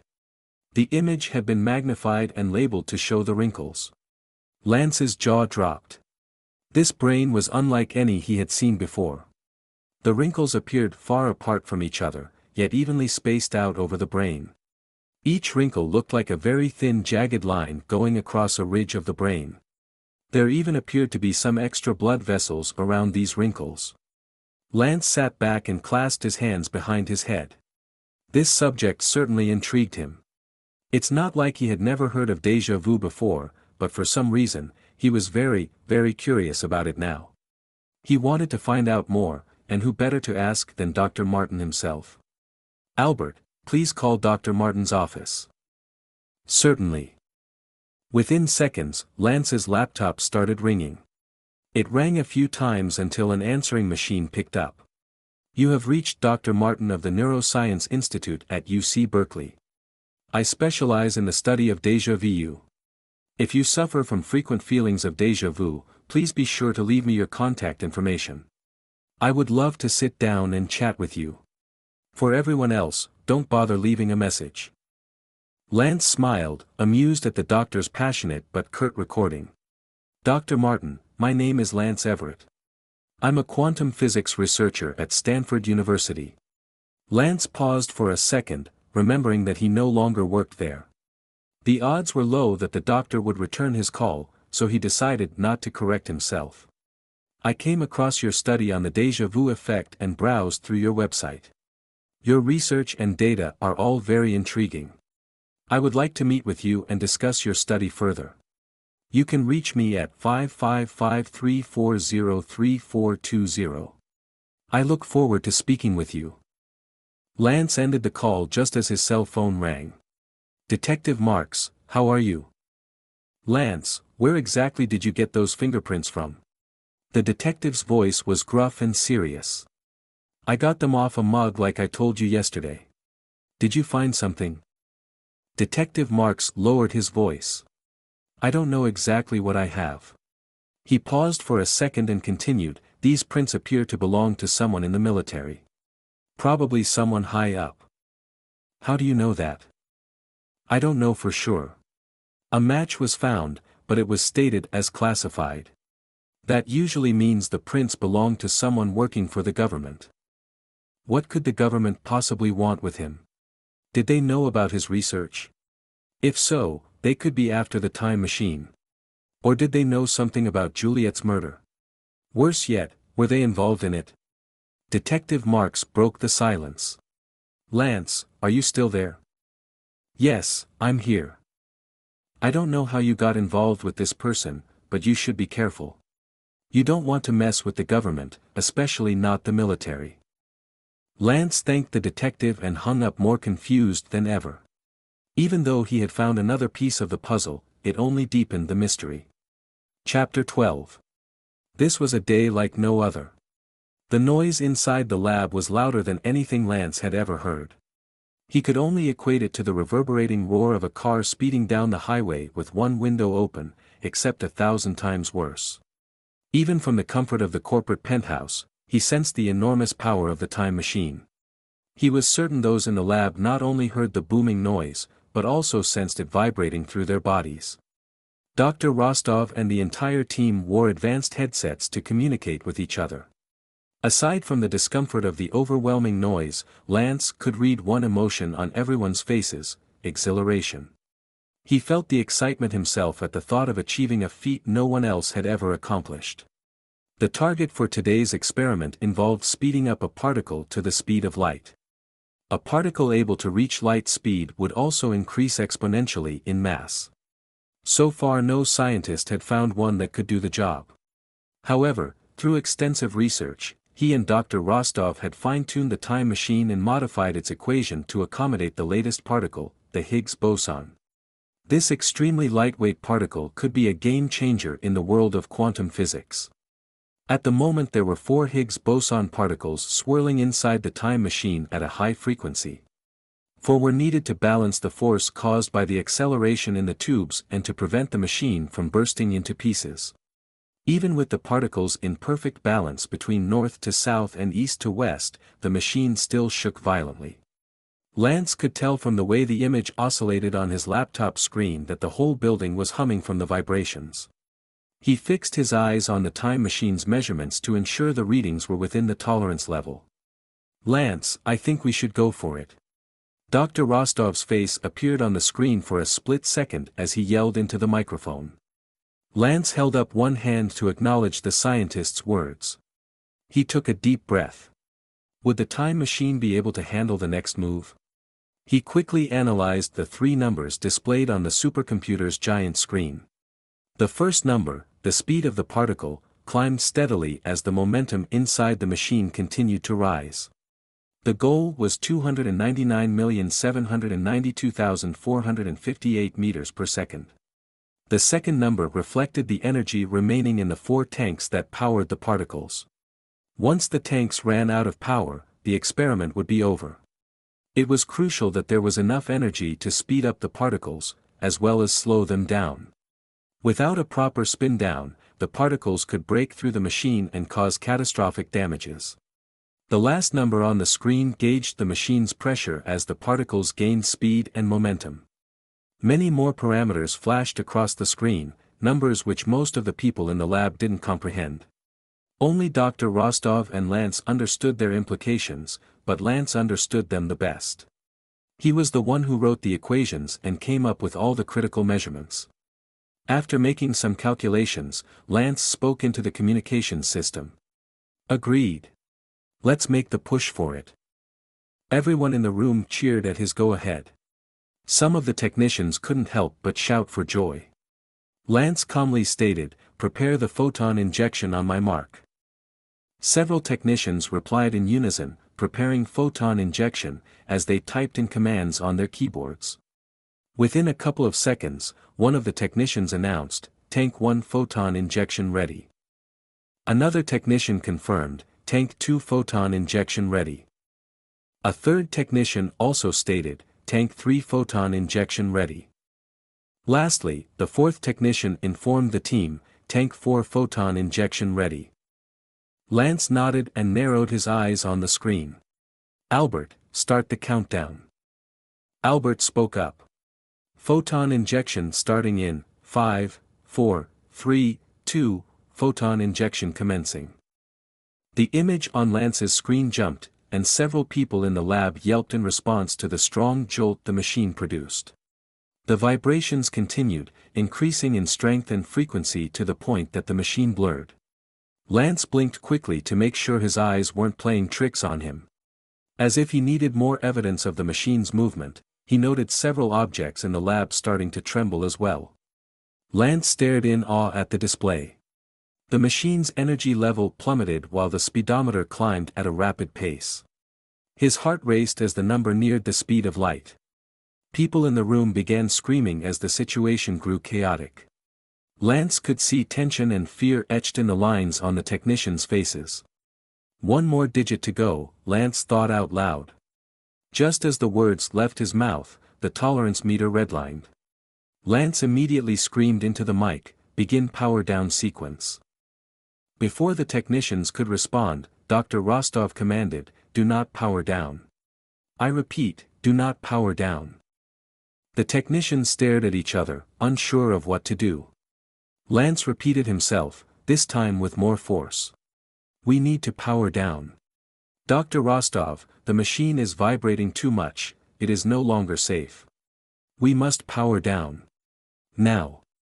Dr. Rostov's voice rose in excitement. "One more second. Just one more second." "Dr. Rostov, we don't have another second," Lance reiterated. Beads of cold sweat broke out on his forehead as he watched the pressure meter continue to climb. The machine's not stable. With their fingers hovering over the keyboards, the four technicians looked from one scientist to the other, awaiting instructions. Lance opened his mouth to give the order to power down, but right at that moment, the particles reached light speed. Dr. Rostov gestured wildly and screamed, "Shut it down. Begin power down sequence now." The technicians complied, and Albert followed their keystrokes with a verbal confirmation. "Power down sequence has begun." The intense vibration and noise inside the lab suddenly decreased, and the whole room seemed to exhale in relief. Lance unclenched his jaw. They had just made history by successfully pushing a particle to the speed of light and safely powering it down, but at what cost? How could Dr. Rostov have disregarded his call? The older scientist, typically calm in demeanor, could barely contain his excitement. He shouted into the comm system, "We made history." Though Lance was not in the room, Albert projected his image onto the giant screen, as well as the image of the lab onto the wall of the penthouse. At the sight of the whole lab cheering in celebration, Lance smiled as well. They had done something great.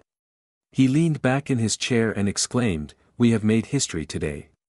You guys are amazing." As everyone continued celebrating, however, Lance began to worry. He didn't quite know what was happening, but an unsettled feeling overcame him. It was almost like a sixth sense telling him something bad was coming, like the foreboding he experienced about Juliet's death. He decided he needed to take a closer look at the data collected from today's test and determine his next steps. Dr. Rostov had regained his composure now and spoke into the comm, specifically addressing Lance. "Dr. Everett, a quick word with you, please." Lance refocused his thoughts and answered, "Sure, I'll call your office." Dr. Rostov acknowledged his reply with a nod and walked out of the lab. Upon answering the phone, Dr. Rostov exclaimed, "Lance, congratulations.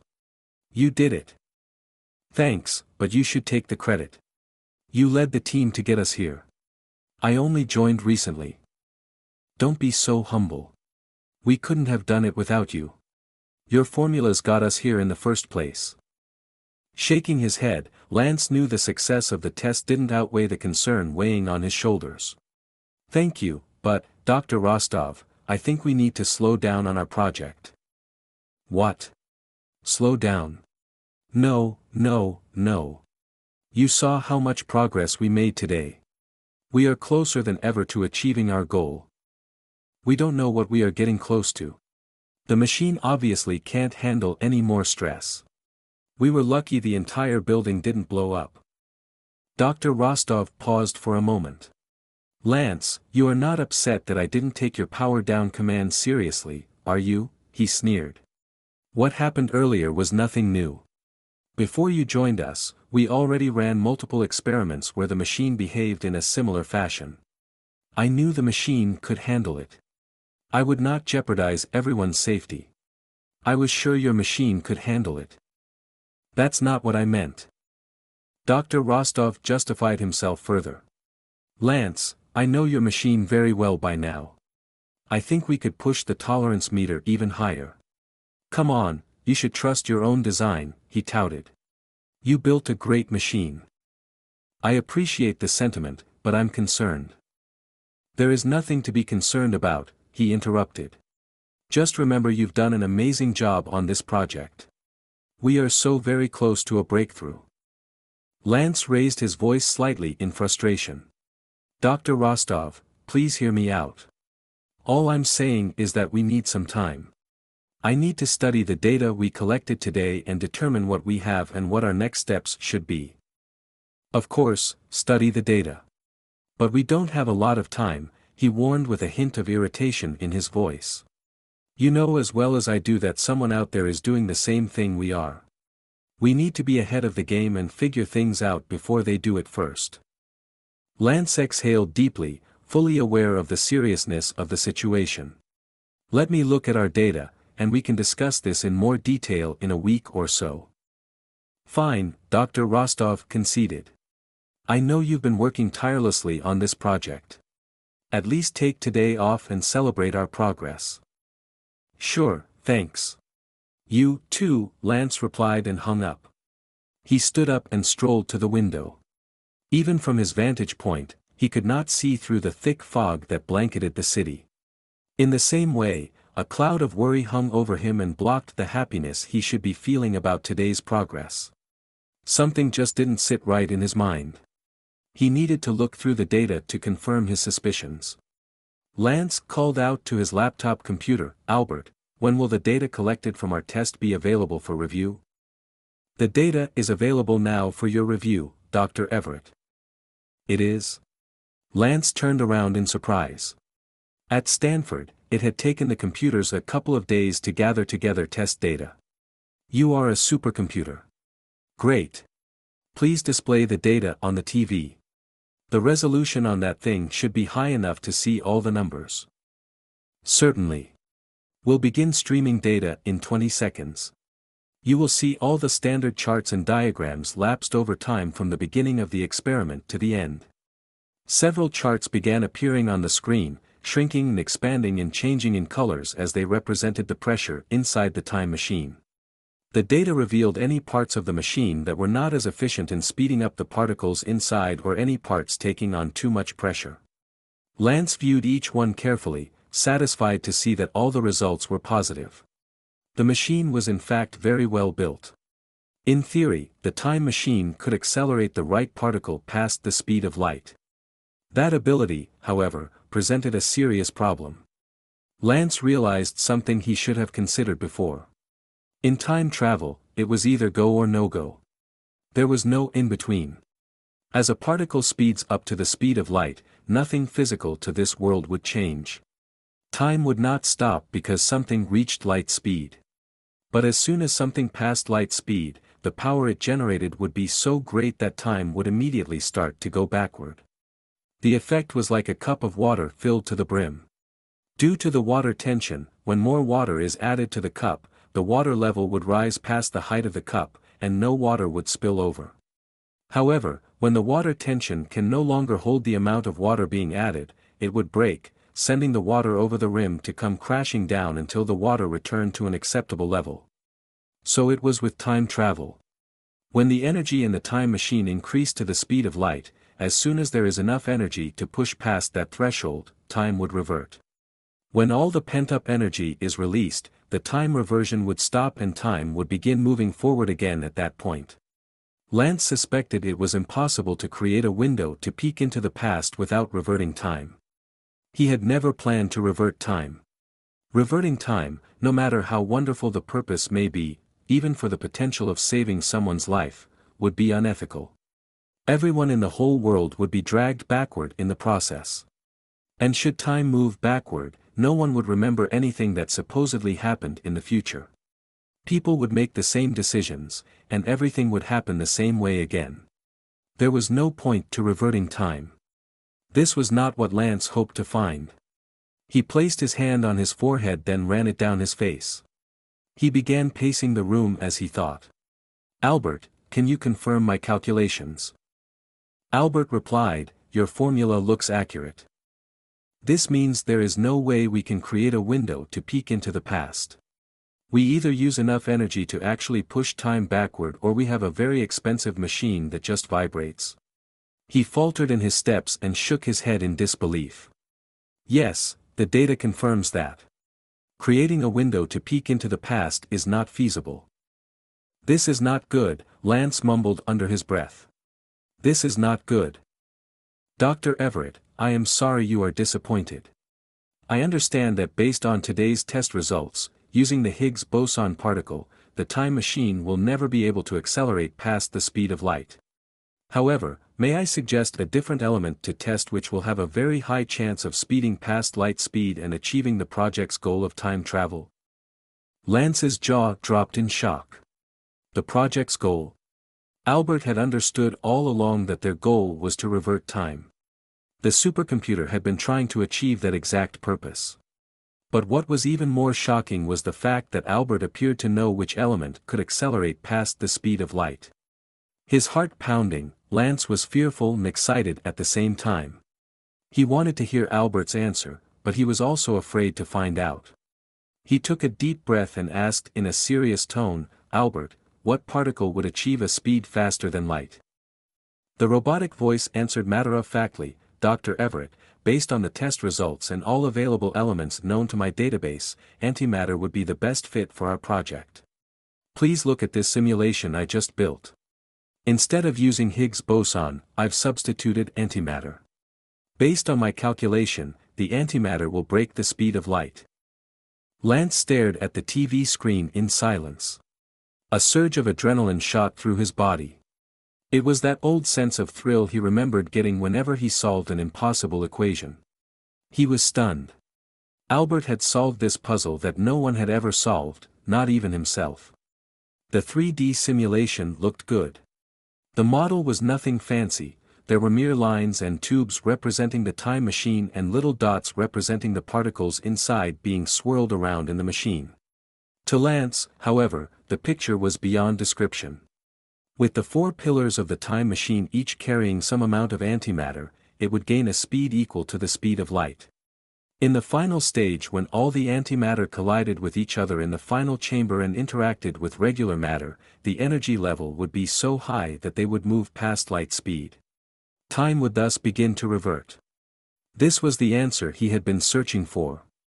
"Dr. Everett, is everything all right?" At the sound of Albert's voice, Lance jumped, as if he was waking from a dream. Yes, everything's fine." He paused as the reality of the situation sank in. "Albert, how did you come up with that?" "I simply substituted all the known elements in my database into the simulation. Antimatter appears to be the one element that works." Lance grinned. Of course, the supercomputer would compare and contrast and run simulations and compare the results of each simulation. Albert's solution was completely logical, but it was absurd to believe the question of time travel had finally been resolved. His excitement was immediately cut short. He understood the danger of the situation. If this knowledge fell into the wrong hands, there would be no telling what disaster would come from it. "Albert," Lance urged, "be sure you do not reveal this solution to anyone. Not even to Dr. Rostov or Mr. Singh. Dr. Everett, it is not in my program to withhold any information. If anyone with the appropriate level of authority asks me a question, I am programmed to comply. However, this research is incomplete. My model shows that with the use of antimatter, time travel would be achievable, but accommodating antimatter in the time machine requires a special configuration and a new formula. That information I do not possess. With my current programming and computation power, I am unable to come up with that information." Lance's shoulders fell in relief. A new formula and configuration would be needed to accommodate the use of antimatter. The formula would have to be drastically different from all the regular elements they had experimented with so far. Antimatter, being unique, behaved nothing like regular matter. However, someone with a deep knowledge in the field of quantum physics who understood the inner workings of the time machine would be able to figure out the formula at some point. Given enough time, Dr. Rostov would be that person. Thinking quickly, Lance addressed Albert. I understand you are obliged to give information when you are asked so long as the party requesting it has the proper authority level. That is correct. Lance continued in a firm tone, then please record this piece of newfound data. Without a working formula, the potential of using antimatter is pointless and dangerous.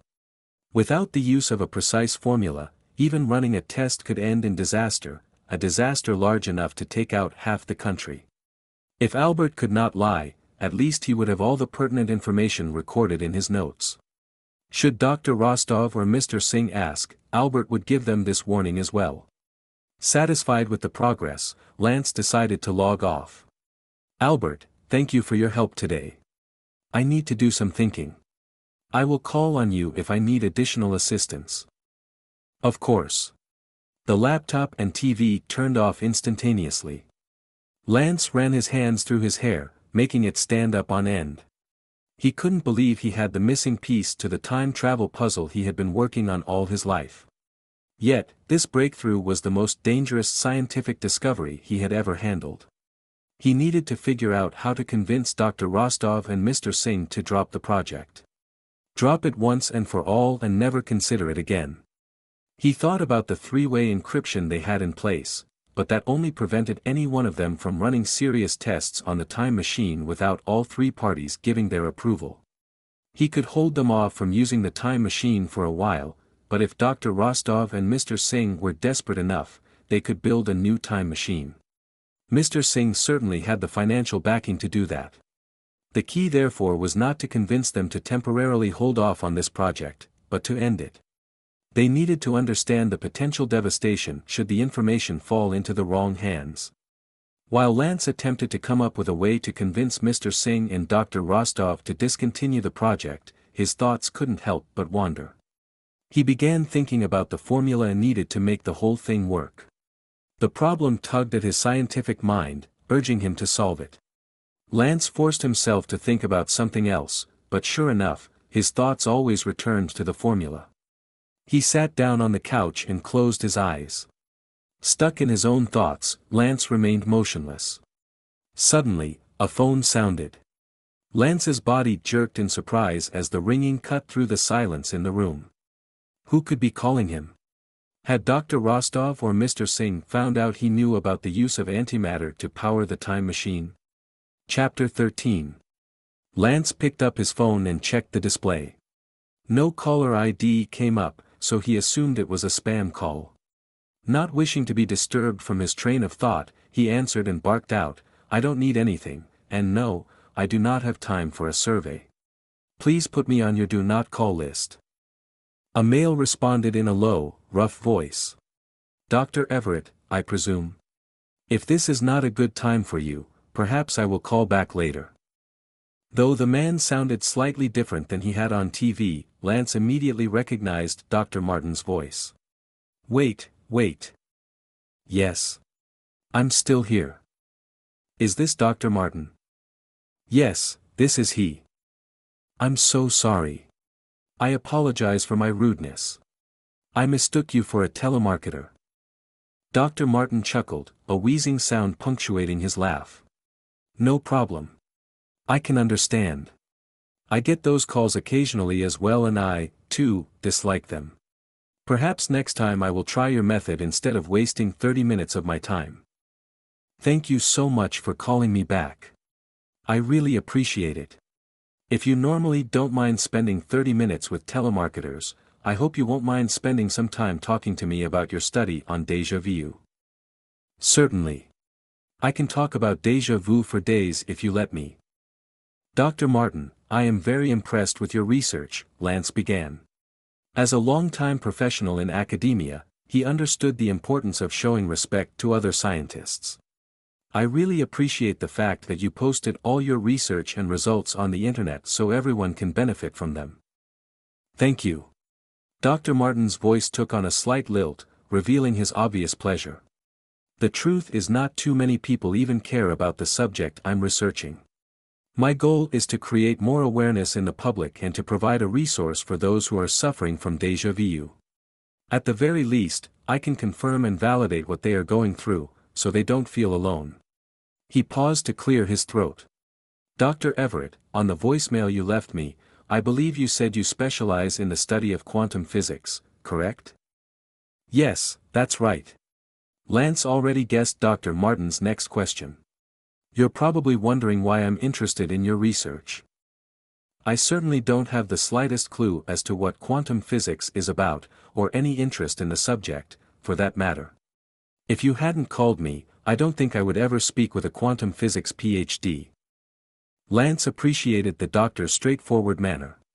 I do specialize in the study of quantum physics, but I'm interested in all things unexplained. When I saw your interview on TV, I immediately wanted to find out more. It was a great interview, by the way. Thank you, he remarked with pride. That was my first TV experience. I really didn't know how I did, so it's good to get some confirmation. I'd be happy to give you more feedback. But, if you don't mind, I'd like to find out more about your study. Of course, of course. What would you like to know?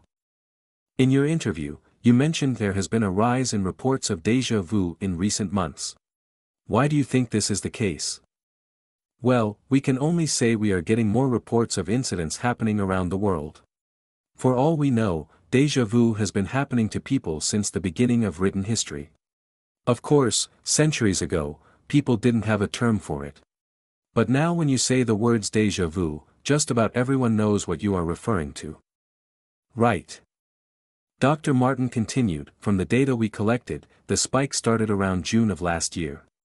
Years ago when I started my research on déjà vu, I realized it wouldn't be easy to find subjects who experience it on a frequent basis. I advertised in our local area, but the response rate was very low.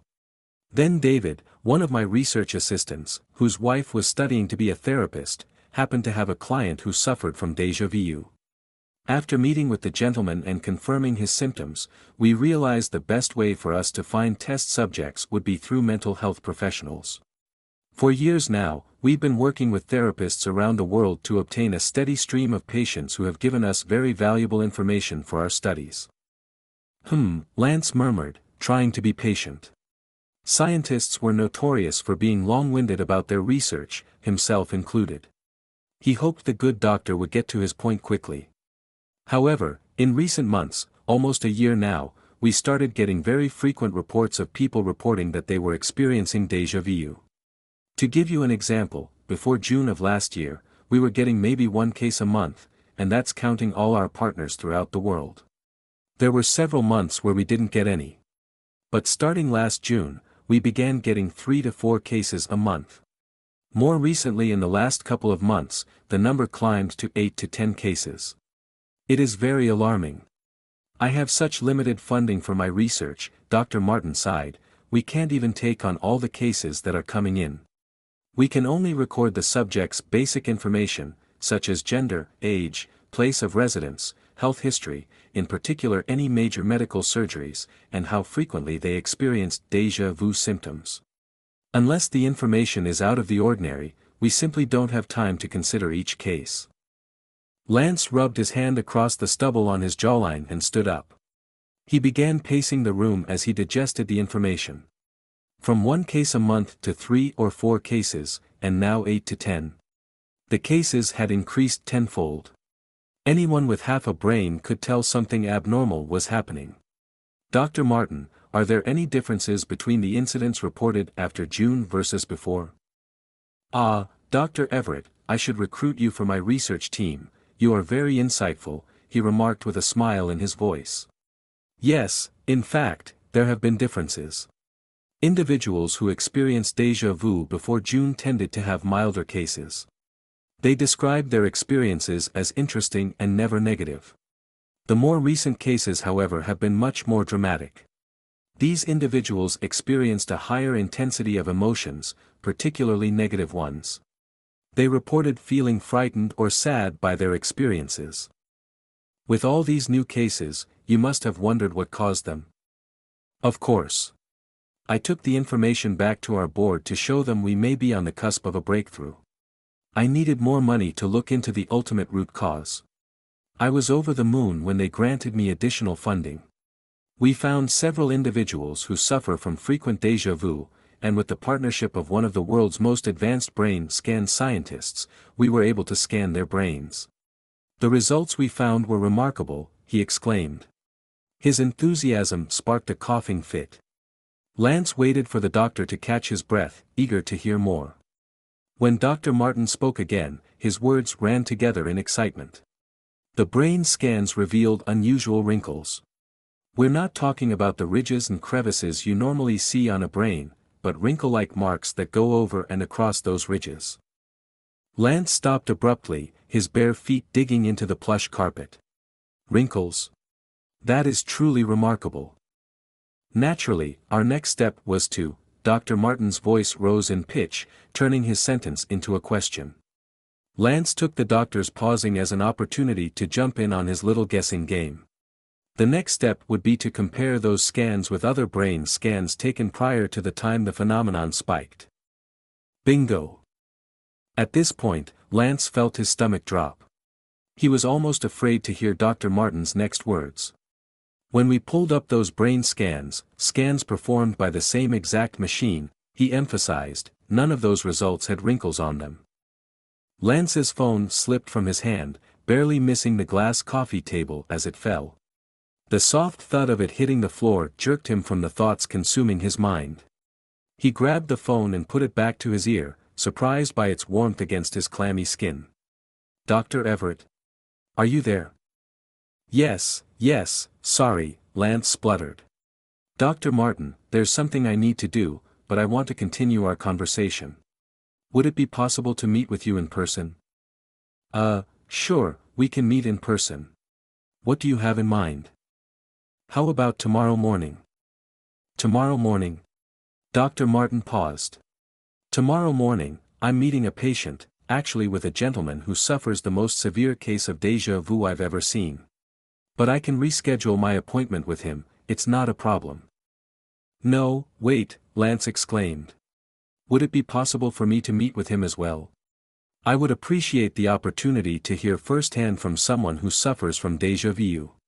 Could you arrange that, please? I don't see why not. Let me check with him. He is generally very accommodating. Great, thank you. How about 10 tomorrow morning at La Petite Rouen?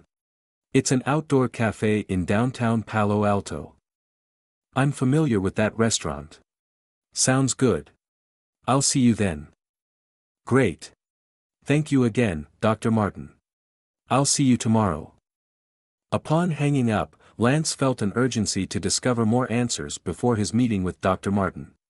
He tapped his laptop, and Albert promptly appeared on the screen. Albert, please place a call to the driver. Initiating call to Mr. Singh's driver now.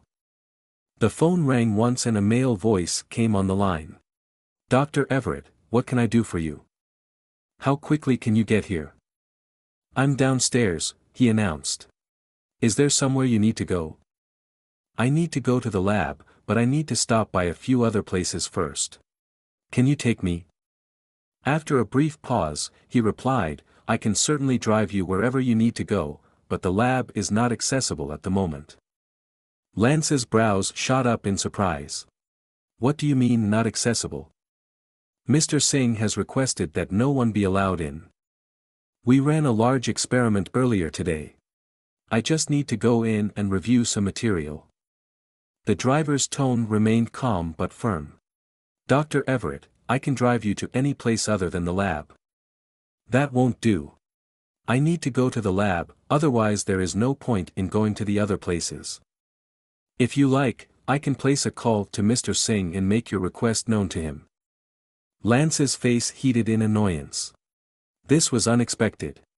Why was the lab closed, and why did he need to request permission to enter? Something about the situation didn't sit right with him. Now he was even more curious about going to the lab. It was time to take matters into his own hands. Not wanting to alarm the driver or involve Mr. Singh, he decided to back down. You know what, never mind. If it is really that inconvenient, don't worry about it. I'll have Dr. Rostov run the tests for me another time, and I'll watch them remotely. I apologize for the inconvenience.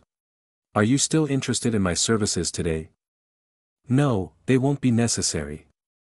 If you change your mind, I'll be downstairs. Downstairs? Lance wondered how long the driver had been there and why.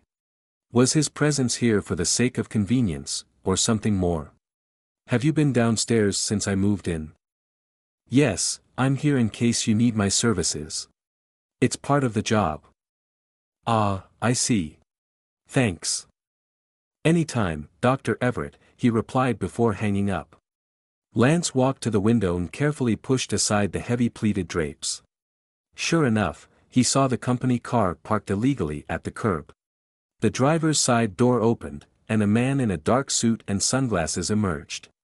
He faced the building's entrance and leaned against the car with his arms crossed, as if standing guard. If Lance was unsure of the driver's intent before, it was becoming increasingly clear now. I'm being watched.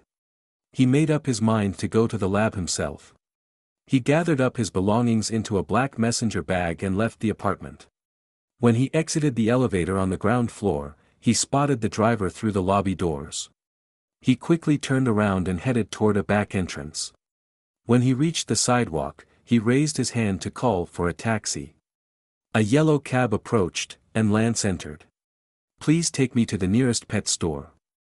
The taxi driver, an older man of Middle Eastern descent, turned around to greet Lance. He answered with a nod. Yes, sir. After a few blocks, they arrived at a small shop. Handing over some cash, he instructed the driver to wait. Please keep the meter running, I'll be right back. A musty odor filled Lance's nostrils as he opened the door. He took a quick look around the shop to locate the rodent section. Across from a wall of fish tanks, he found several cages with furry mice, rats, and hamsters running around. He asked a store clerk to pick out a couple of mice for him, then grabbed a small plexiglass tank before heading to the checkout line. The young woman at the register paused as she scanned the items. Did you forget to get a lid for the tank? We have wire mesh ones that the mice can't chew through. Thanks, but I don't need one. This is only a temporary home for them. He took the receipt and returned to the taxi. He settled the box of mice and tank onto the back seat and asked the driver, is there a pharmacy nearby? The driver nodded and drove down the street to a drugstore. Lance hopped out of the taxi, made his purchase, and returned within a few minutes. He then gave the driver the address to Singh Enterprises. When they arrived at the lab, the sun was beginning to set. Lance glanced at his watch and hoped most of the employees had left for the day. He paid his bill, gathered up his purchases, and exited the taxi. Switching the items to his left hand, he swiped his badge to enter the building. The light on the badge reader remained red, signaling the door was still locked. A few more tries yielded the same result. Great. How would he enter now? He noticed a security guard sitting at the lobby desk and tapped on the glass door for his attention. The heavy-set guard approached and called out, "Can I help you?" Lance didn't recognize the man, but it was not surprising, considering he had only been in the lab a handful of times. He held up his badge. "I work here. On the top floor with Dr. Rostov." The guard narrowed his eyes and glanced from Lance to the badge and back again.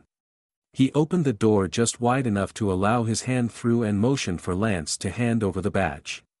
"Do you mind if I check your badge?" "Sure, no problem. Here." The guard went back to his desk, scanned the badge on a machine, and returned to the door. He cracked it open again and returned the badge to Lance. "Sir, it appears your badge has been disabled. I can't allow you inside." "Disabled? What is going on?" Lance shook his head and remarked, "Are you sure? Maybe my card somehow stopped working. You know what, can you check and see whether Dr. Rostov is in? He can vouch for me and grant me access. Sure, give me a minute. Your name again? Dr. Everett, Lance Everett. The guard walked away to make the call and returned to open the door for Lance. You're clear, Dr. Everett. Come on in. You might want to check with your employer about getting a new badge. The tension in Lance's shoulders eased. Great, thanks. I definitely will. He followed the guard into the lobby, thanked him again for his help, and headed for the elevator. Once inside the elevator, Lance breathed a sigh of relief. His hands shook as the weight of the bag he held shifted from one side to the other. Looks like you guys can't wait to get out, he commented to the box containing the mice. He gave a half-hearted smile and held the bag up to eye level. Let me be the first to thank you for your contribution to science. Mankind thanks you. The elevator stopped at the top floor and the doors opened. Lance stepped out, surprised to see Dr. Rostov standing behind the double-glass doors. A deep line appeared between the older man's brows as soon as he spotted Lance. What are you doing here, Dr. Everett? I need to test something, it's very urgent. He walked into the lab and set his purchases on the counter. By the way, thanks for letting me up. For some reason my badge wasn't working. Dr. Rostov followed Lance closely, the edge of his lab coat flying up with the momentum of his steps. What tests? You want to run some tests? Lance didn't notice at first, but now that he had a moment to catch his breath, he saw that the room was nearly empty. Large boxes lined the wall, and one that sat open on the table had a monitor sticking out of it. Nearly all the equipment had been packed away. Only the time machine remained intact. Are we moving? Why is everything packed up? Dr. Rostov cleared his throat.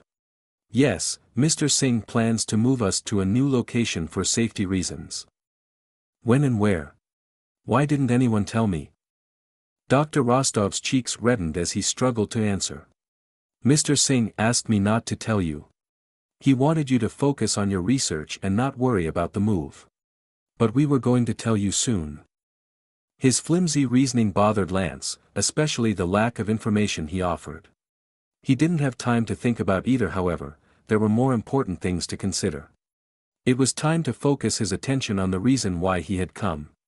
He quickly removed the box of mice from the bag and set it on the counter, along with the medical supplies he had bought. Over his shoulder, Dr. Rostov watched his every movement.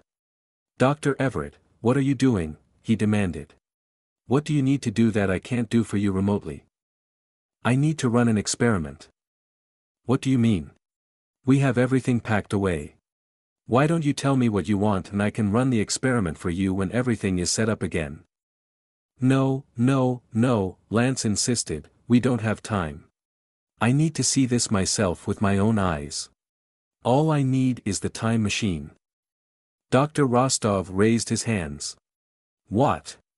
No. Our team isn't here right now. There's only the two of us. We can't just turn the time machine on. Lance turned around to face him. We don't need anyone else. There's you, me, and Albert. That's enough to run the machine. If necessary, I can do it with Albert. Dr. Everett, it's not that I don't want to help you, but you have to understand, running the time machine requires planning. We shouldn't turn it on at random. Lance looked Dr. Rostov in the eye and spoke firmly. You don't understand. This test is critical, and we are running out of time. I will explain everything later, but we need to do this now. What's the urgency? The test we did today went well. We learned enough to keep this project moving forward. Dr. Rostov, let me run the experiment. Trust me, once I'm done with the experiment, I will explain everything. Lance saw Dr. Rostov open his mouth to speak but cut him off with a final statement. If I can't run this experiment, I will walk away from this project. I will walk away from this project, and you will never hear from me again. Shaking his head adamantly, Dr. Rostov spat out, Okay, fine, let's do it. But can you at least tell me what your experiment is about? Lance smiled. Great. Would you prepare the time machine? I'll explain in a minute. I have some things to prepare first. Dr. Rostov sighed. Are you absolutely certain you have to run this experiment right now? As you can see, all our lab equipment is in boxes. It would be difficult to analyze any data we collect. Yes, I'm certain, Lance reiterated before pulling a mouse out of the box and releasing it into the fish tank. What are you doing with that? Noting the older man's obvious discomfort, he chuckled. He pulled out a second squirmy white rodent and held it up. Just putting them to work. They really are a scientist's best friend. I prefer cats, Dr. Rostov muttered as he backed away. I'll go work with Albert to get the time machine ready. Thank you. Lance placed the second mouse in the tank and watched both mice run around freely. One scurried up to the glass and touched its pointy snout to it. Its beady eyes met Lance's as it raised its long, scaly tail in the air. Lance tapped the glass and spoke softly, I'm sorry, guys, but this is important. I appreciate you helping me out. If his suspicions were right, the mice were the key to helping him answer a monumental question. One that had the potential of impacting mankind's future, or confirming if it had already been impacted in an unbelievable way. He grabbed the bag from the drugstore and began opening the medical supplies he had purchased. In a matter of minutes, he had filled 2 syringes with a diluted mixture of oral anesthetic. He picked up one of the mice from the tank and set to work. After an hour, Dr. Rostov reappeared and announced, Dr. Everett, the machine is ready. He walked over with a wary look on his face and gestured to the metal tray on the counter. Are they dead? They're just sedated. Lance glanced down at the mice and nodded. He smiled in relief to see their furry chests moving up and down in a steady rhythm. Years had passed since his undergraduate biology classes, but his dissection skills were still fresh in his mind. With precision and care, he had cut open their heads to expose part of their brains. They were now ready for the experiment. Let's get started. What are you doing with them?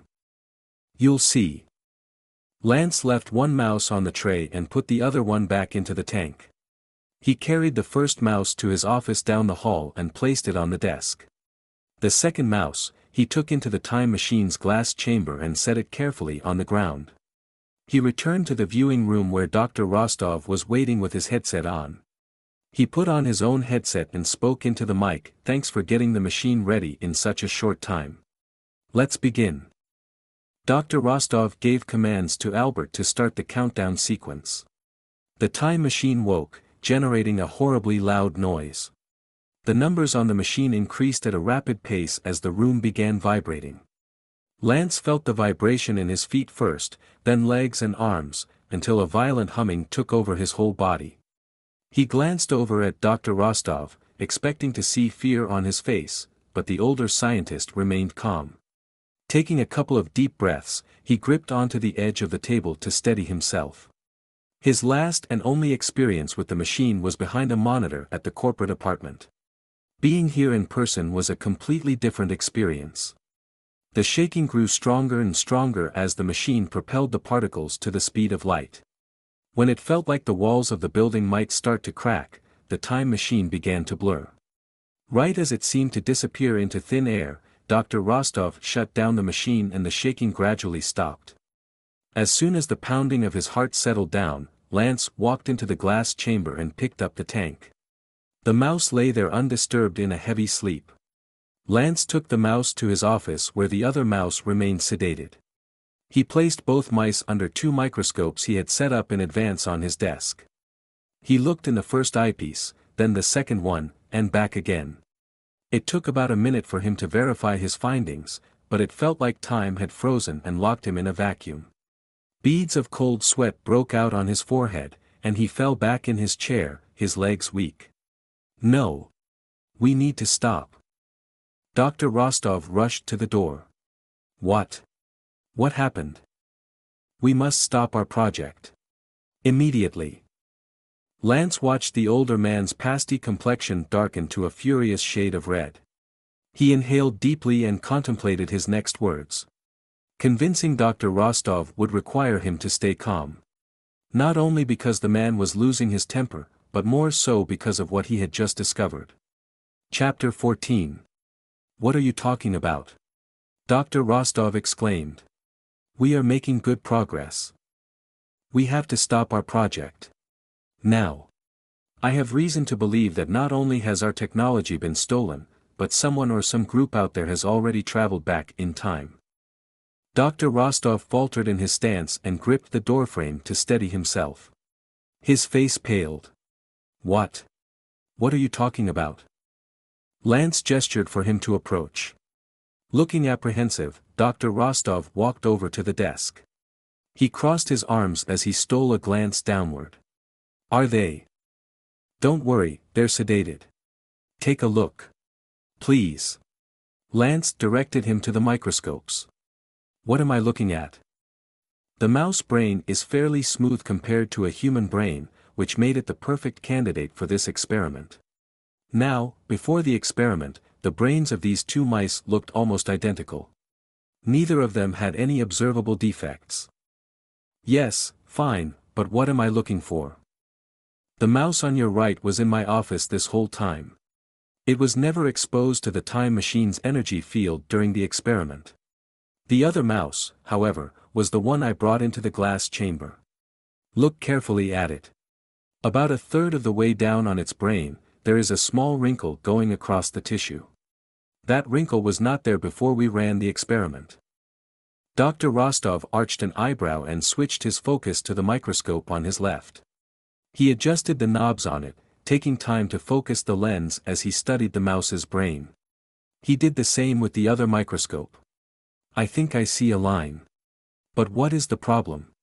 So what if the mouse has a wrinkle on its brain? This is probably an unwelcome side effect from being exposed to the time machine's energy field. You, could run some tests on it once it's awake and see if its motor functions were affected in some way. He shrugged. If you have safety concerns, we can do some more animal testing. No, I'm not worried about that. Lance held up both hands and rose to his feet. Have you heard of the déjà vu effect? Déjà vu? Yes, I've heard of it. You asked me about it the other day. Have you heard of a research scientist named Dr. Martin? He studies the effects of déjà vu. Dr. Rostov paused, then shook his head adamantly. No, I've never heard of such a scientist. What's your point, Dr. Everett? I spoke with him yesterday. He's been researching déjà vu for many years. In the last year, he's noticed a significant increase of cases around the world. Dr. Rostov's voice took on an impatient edge as he spat out, Okay, yes, but would you mind getting to the point? What do these mice and déjà vu have to do with our time machine? In his research, he conducted brain scans on his patients who suffered severe déjà vu. In every one of those scans, they showed wrinkles like the wrinkle you see on this mouse on the left. Lance was relieved to see understanding register on Dr. Rostov's face. The older scientist nodded his head slowly. The brain scans he took a year ago didn't have any wrinkles like this one you see on this mouse. Dr. Martin believes something drastic has changed in our environment since then. These cases are not isolated incidents, they've been found all over the world. Lance motioned for Dr. Rostov to follow him. Once they were in the lab, he turned to the supercomputer. Albert, please pull up the brain scans you have in your database, the ones prior to June of last year. Show them on the large display, please. Certainly. Here are 20 brain scans taken prior to June of last year. Pointing to the screen, Lance added, Please enlarge the sample in the upper right corner. Albert complied. The scan filled the entire screen. Lance looked at Dr. Rostov standing at his right. See, there are no wrinkles here that we can see. Yes, he agreed. Albert, the next sample please. Same resolution. Yes, Dr. Everett. Lance pointed at the screen. No wrinkles here either. He continued, Albert, please pull up the next 5 samples. Next 5 samples being displayed, Albert confirmed. As expected, there are no wrinkles on any of these either. He took a deep breath. Now, Albert, pull up the brain scans from Dr. Martin's website. Here are the brain scans from Dr. Martin's website. Lance gasped when the first image appeared. Look at them. He glanced at Dr. Rostov, who was silent and still. Albert, please scroll through all the brain scans on Dr. Martin's website. Put them on slideshow mode with each being displayed for 3 seconds and do not loop. Certainly. Slideshow mode started. Lance leaned toward the screen, muttering under his breath as the images scrolled past his eyes. Dr. Rostov finally broke his silence. What are you doing? Lance took a few seconds before answering, his eyes glued to the screen. I'm counting the number of wrinkles on each brain scan. As he counted to himself, he ran his hands through his hair, clutching the strands between his fingers. He licked his lips and swallowed, attempting to remove the bitter, metallic taste coating his mouth, but to no avail. The shock coursing through his body was so great that he had difficulty standing up. It took all his courage to not collapse at the magnitude of the situation. The images on the screen stopped scrolling. The slideshow is complete, Albert concluded. Lance turned to Dr. Rostov. 15. I counted 15. He staggered over to the older scientist and grabbed him by the shoulders. Our situation, he paused and dropped his hands. He had no words.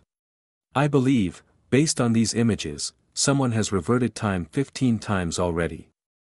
The lines on Dr. Rostov's forehead deepened. Are you sure? Don't you see? The déjà vu that Dr. Martin's patients are experiencing is not déjà vu at all. Those people are actually remembering an event that they experienced in the future, their past future. Lance paced the room as he continued, I experienced this myself just the other day at the apartment. Even though I had never stayed there before, I felt like I knew the place. I knew exactly where to get the coffee beans and where the coffee maker was to make the coffee. He stopped suddenly as it all made sense to him. That's why when Juliet passed away, even though I was hundreds of miles away speaking at Caltech, I knew something was wrong. I knew she was in trouble. He closed his eyes for a moment as the sadness of that day washed over him. When Lance opened his eyes again, he met Dr. Rostov's shocked stare. We are stuck in a time loop. The entire world is stuck in a vortex that we cannot escape. Based on the test results from this morning, I now know it's impossible to create a window to peek into the past. When time travel is activated, it is not just one person who travels into the past. The energy and momentum created by a single particle traveling faster than the speed of light will drag the entire world back in time. This is the reason why there are déjà vu reports from all over the globe. The entire world has been dragged back in time 15 times. The gray-haired scientist looked as frightened as a young boy awakened from a nightmare. What do we do now? What can we do? I don't know. I don't know. Lance resumed his pacing as he thought aloud.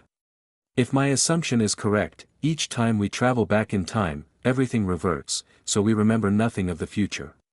We just get these glimpses, not a foretelling of the future, only déjà vu-like feelings. We relive our lives the exact same way, the same as the last 15 times, and make the same decisions as the previous 15 times, which means we will always arrive at the same conclusion. Whoever activated the time machine will always do it again, as he or she will always make the same decision to build a time machine and activate it, causing us to always revert back in time. He stopped in his tracks and cried out in despair. There is no way out. This realization devastated Lance. It was all his fault. If only he had never watched the Back to the Future movie that had made time travel sound so great. If only he had never studied physics or dreamed of building a time machine, none of this would have ever happened. There would be no one to steal his research and no one out there who had built a working time machine. They would not be stuck in a time loop. He owed the entire world an apology, or at least a solution. But this catastrophe was one he couldn't possibly repair. Dr. Rostov rubbed the white stubble on his chin and sighed. There must be a way out. We just have to think harder, look at all the angles. Lance threw up his hands. No, there is no way out of this. Whatever you might be thinking of doing, you have already done it 15 times. Whatever new brilliant method or idea you think you can come up with, you have already come up with it 15 times before. The result is always the same. We are still stuck in a time loop. Wait, wait, wait, Dr. Rostov uttered, his voice rising in excitement. Wait a minute. What if you are wrong? He continued before Lance could interrupt. Hold on just a second, let me finish. Lance didn't think anything the scientist could say would be helpful, but he gestured for him to continue. Let's assume that we are in fact stuck in a time loop and we have looped around 15 times already. Dr. Rostov cupped his chin as he thought. You're assuming we're stuck because everyone always makes their decisions the same way, every time, and under the same circumstances. Someone somewhere, whoever that person is, will always make the decision to build a time machine and press the button to activate the machine and loop us all back again. You're telling me what I already know, Lance reasoned with a sigh. Dr. Rostov pointed a crooked finger at him. But that's circular logic. The words had barely registered in Lance's ears when he slapped his palm against his forehead. What a junior scientific mistake he had made. Dr. Rostov was right. On the surface, what he proposed sounded logical and complete, but it was all a huge assumption. The reality was that every time they looped around, things had to be slightly different. What if a kid out there playing a game of Monopoly rolled a 4 with his dice during the last time loop, then rolled a 7 this time around, and won the game? Or what if someone who bought a losing lottery ticket last time claimed the winnings the next time around? People would make the same decisions when presented with the same circumstances, but what if by chance, the circumstances were different? A decision made based on the differences, however slight they were, could potentially cause the decision to be different. Delighted with this realization, Lance clapped Dr. Rostov's back. You're right. The older scientist smiled proudly. You are very welcome. You're talking about the chaos theory. The butterfly effect. Yes, butterflies, such beautiful creatures, unlike rodents, he murmured. Lance couldn't contain his excitement. He rushed on, thinking out loud. A butterfly flapping its wings on this side of the world could cause a hurricane on the other side. When you roll a dice, you come up with a different number each time. Essentially, it doesn't matter how hard a person tries, it's impossible to roll a dice the same way and cause the same result each time. Things in this world weren't controlled by human decision, but by chance. There was a good chance that in each of these 15 time loops, things caused by chance were different every time, which meant that people's decisions could potentially change due to chance happenings.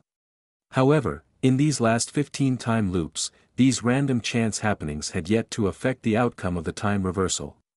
But no one could say that it wouldn't ultimately one day change by chance as well. There is hope, Dr. Rostov piped up. Lance looked at the hopeful expression on his colleague's face. There was a sense of reassurance, but not enough. Even still, we cannot continue our project. But Dr. Rostov exclaimed, I have put in too many hours to give up now. We are so close. We need to understand what we're up against first, Lance urged. I'm meeting someone tomorrow who may be able to help us. Who? How? This man suffers from major déjà vu. He should be able to confirm whether his déjà vu experiences always end up with the outcomes he thought would happen. If they do, any hope we have of ever breaking out of this time loop is minuscule. If not, there's a chance we can break out. It's a long shot, but still a possibility. Do you want me to come with you tomorrow to meet with this person? I do think we should speak with Mr. Singh first thing in the morning and let him know our latest findings. Perhaps, instead of focusing on this project, I can talk to him about focusing our efforts on finding out who else is trying to build a time machine. Good idea. Why don't you talk with Mr. Singh tomorrow, and I'll meet with the man who suffers from déjà vu. Let's meet up in the afternoon and see if we can come up with a better game plan. Nodding in agreement, Dr. Rostov conceded. I understand the evidence you present here is very strong, but I hope you're wrong, and somehow there is a natural way to explain all these things that are happening. Lance furrowed his brows. Given the present circumstances, I'd rather not further jeopardize mankind's future by continuing our research. I know. It's just a shame. What a shame. He sighed. But what do I tell all the folks who have been working so hard on this project? Let's not say anything yet. I don't want word to get out and cause anyone to panic. Who knows, it might even be one of our own technicians leaking our research. You can't be serious. All our technicians went through extensive background checks and have been in the industry for a long time. It's not possible. I hope not, Lance winced, but we just don't know. I guess you can't really trust people these days. Dr. Rostov cleared his throat and nodded. I won't say anything to the team until we have more information. Sounds good. I'm going back to the apartment now to do some homework before my meeting with Dr. Martin and his patient tomorrow. I'll come to the lab as soon as our meeting is over. I'll give Mr. Singh a call now. This is a major development, I need to keep him in the loop. Thanks. Lance was relieved he didn't have to be the one to break the bad news. Dr. Rostov walked out with his phone to his ear. He disappeared into his office and closed the door. Lance rushed to clean up his desk before leaving the building. He couldn't wait for tomorrow's meeting. If he was correct, Dr. Martin's patient would hold the answers they were looking for. Even if he could only confirm one instance of his déjà vu experiences being different from reality, there was hope. However, if they were all completely the same, every single time, then humanity was doomed. Chapter 15. Lance wiped his forehead and checked the penthouse thermostat. 72 degrees Fahrenheit. The temperature should have been cool and comfortable enough for him, but he didn't feel any relief. Given the circumstances, he was surprised to be keeping his emotions in check. He hardly slept the previous night, and he woke up drenched in sweat. Even now as he paced the room waiting for the driver to pick him up, beads of sweat broke out over his neck, slowly working their way down his tense shoulders. He breathed in and out, allowing the perspiration to trickle down his back. This was more pressure than any person should carry, and he was being crushed under the weight of it all. He felt like he was sinking deeper and deeper into a nightmare that he would never wake up from. A dark abyss with no bottom. How did things get so bad so quickly? Never in his life did he fathom his time machine technology would be stolen. But it went from being stolen, to possibly being used, to now affecting the entire world. Mankind was stuck in a time loop and had been 15 times over. Were those patients of Dr. Martin's, who were suffering from severe déjà vu symptoms, suffering because of the time loop? The idea that he was responsible for that, it was unbearable. The sheer magnitude of the time machine's consequences boggled Lance.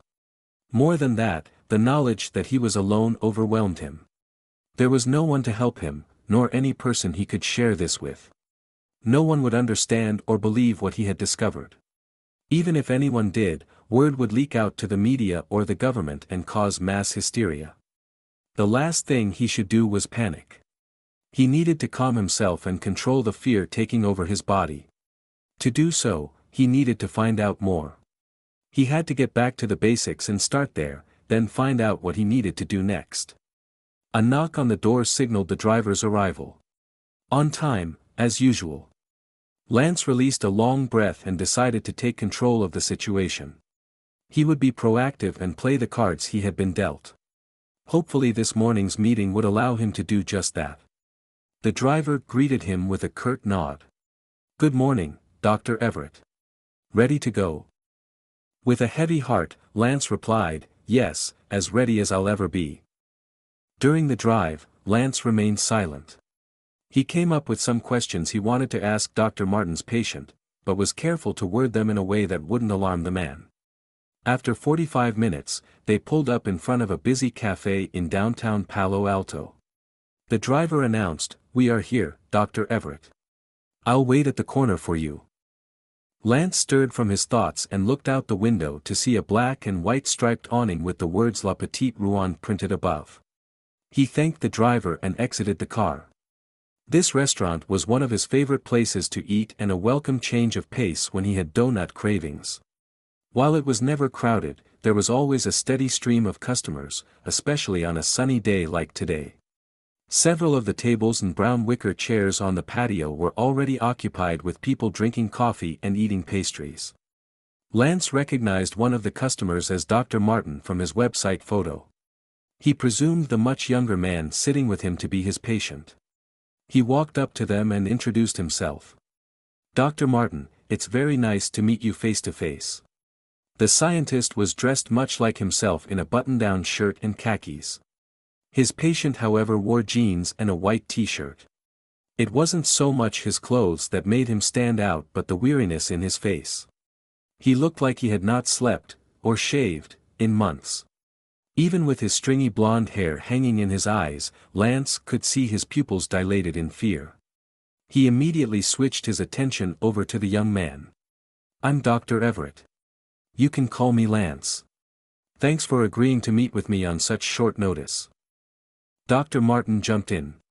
"Jeremy is not feeling too well today, but he too wanted to meet with you." Jeremy disregarded Lance's outstretched hand and simply jerked his head. "No problem," Lance replied before taking a seat. He smiled at Jeremy, hoping to put him at ease.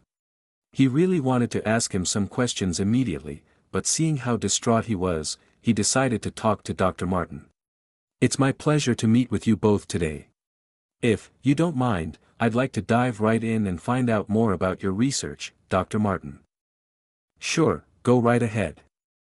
Even though Lance was confident that the time reversals were causing the episodes of déjà vu and brain wrinkles, he still hoped there was another reason for the phenomenon. "I've done some preliminary research, and from what I understand, chronic déjà vu is not a new thing. Some studies suggest it could be a result of dysfunction in the temporal lobe area. Since the temporal lobe is believed to control memory of past events, if somehow that area of the brain is damaged." Lance paused as Jeremy flinched and met his eyes briefly. Wrong choice of words. He immediately changed his tone and continued, "If somehow the temporal lobe region sends out a signal that tricks the brain into thinking that the events it experiences are all past events, even those happening in the present, could that cause the déjà vu?" Dr. Martin smiled. "Well, Dr. Everett, so glad to see you already have some understanding of my research. Yes, it is commonly believed that the temporal lobe might have something to do with the déjà vu effect by somehow tricking the brain into thinking all events are past events. There have been a handful of cases documented well over a year ago. However, those people who suffered from chronic déjà vu did not progress to the deeper level that Jeremy and his fellow patients have evolved to. They experienced feelings of being in a place they had gone before or doing tasks they had done before, as well as a feeling of impending doom. However, none of those patients were able to predict what was about to happen." Lance's jaw dropped. He had never considered that possibility. His own experiences with déjà vu were limited to having a feeling that something had already happened, but he wasn't able to predict what was to come. Could Jeremy predict events that would occur in the future? Dr. Martin gave a proud, hearty laugh that soon turned into a hacking cough. He took a sip of coffee before continuing. "That's something you didn't know before." "Yes, we have documented at least one time that Jeremy was able to predict what was to come." Jeremy lifted his head for a moment, a small smile on his lips. Lance leaned forward, eager to find out more. "How? Please explain." "It wasn't easy, as you can imagine," Dr. Martin admitted. "We work with many patients, but most do not possess this ability that Jeremy and a few others have. Because these episodes of déjà vu don't occur all the time, and from our studies we've learned they tend to happen during situations of stress or strong emotions, we couldn't artificially produce such an event. Instead, we asked Jeremy and the others to wear a body camera with them at all times. Whenever they had a sense of déjà vu, they would describe it out loud, then the camera would capture the next events. We were able to confirm this way if their predictions were correct." Sure, it was a good method given the circumstances, but was there enough evidence behind the hypothesis? As the cliché said, even a broken clock tells the correct time twice a day. Lance questioned, "How much proof have you gathered?" Dr. Martin nodded. Of course, having caught just one incident is not enough to say definitively that Jeremy is able to predict the future. But you must understand that the parameters we are working with are very narrow. He glanced at the young man who was staring at his hands. Jeremy has helped us a great deal. We have been able to explore areas that we never even considered before. According to Jeremy, he never knows when déjà vu is about to strike, and when it does, he only has a few seconds to sense the event before the event happens. He has no time to digest or comprehend what he sees in his mind before the event takes place. What makes things even more difficult is that the details are always blurry. Meaning that if he sees a car in his vision, he can usually see the color of the car, but never the license plate. In fact, that's exactly what happened in one incident that we recorded.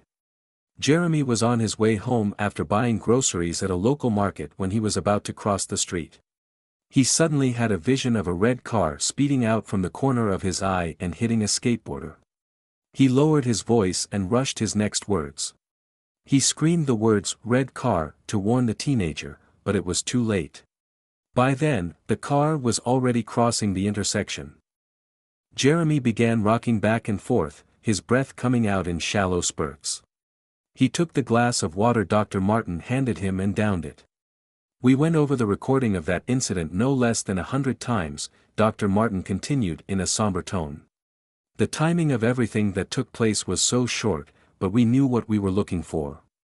To establish that Jeremy could predict the future, however small that window was, we needed to know if Jeremy screamed before the skateboarder or the car came into his peripheral vision.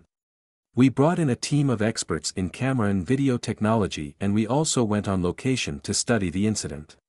Our conclusion was that when Jeremy screamed, there was no possibility that the skateboarder or the car was in his field of vision.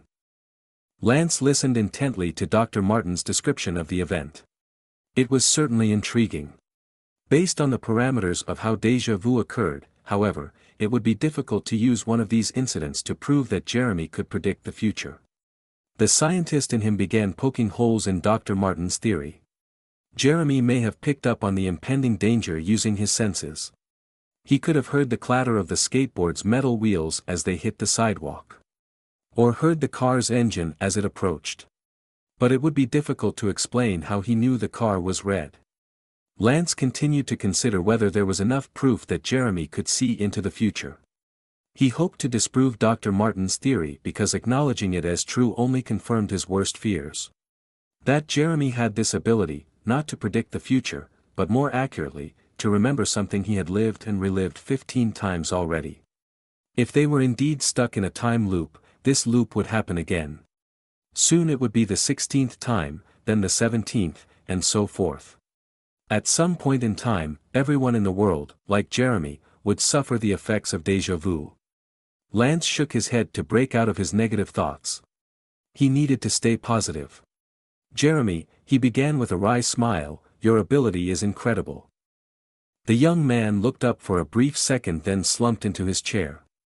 Dr. Martin, regarding those brain scans, Lance continued, are those wrinkles consistent with all of your patients?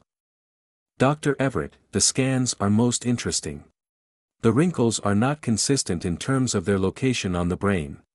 They appear randomly over the surface, not only in the frontal or temporal lobes.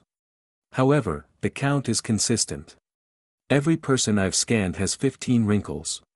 This is very strange, especially given the fact that these wrinkles never occurred in brain scans over a year ago. You are certain of the accuracy of these scans? Dr. Martin nodded. Oh yes, absolutely certain. I've been working with the authority on brain scans, Dr. Rostov. He invented the brain scan technology that's being used all around the world. Wait, what? Lance exclaimed. Did you say Dr. Rostov? Yes, that's right. When did you work with him? Several months now. He took a special interest in my research, particularly in the study of these brain wrinkles. We spoke recently, about a week or two ago. Why? Lance was puzzled, very puzzled. Why had Dr. Rostov played dumb when he asked him about the déjà vu effect? Why hadn't he told him he knew Dr. Martin? More importantly, Shouldn't he have made the connection between the brain wrinkles and the time machine?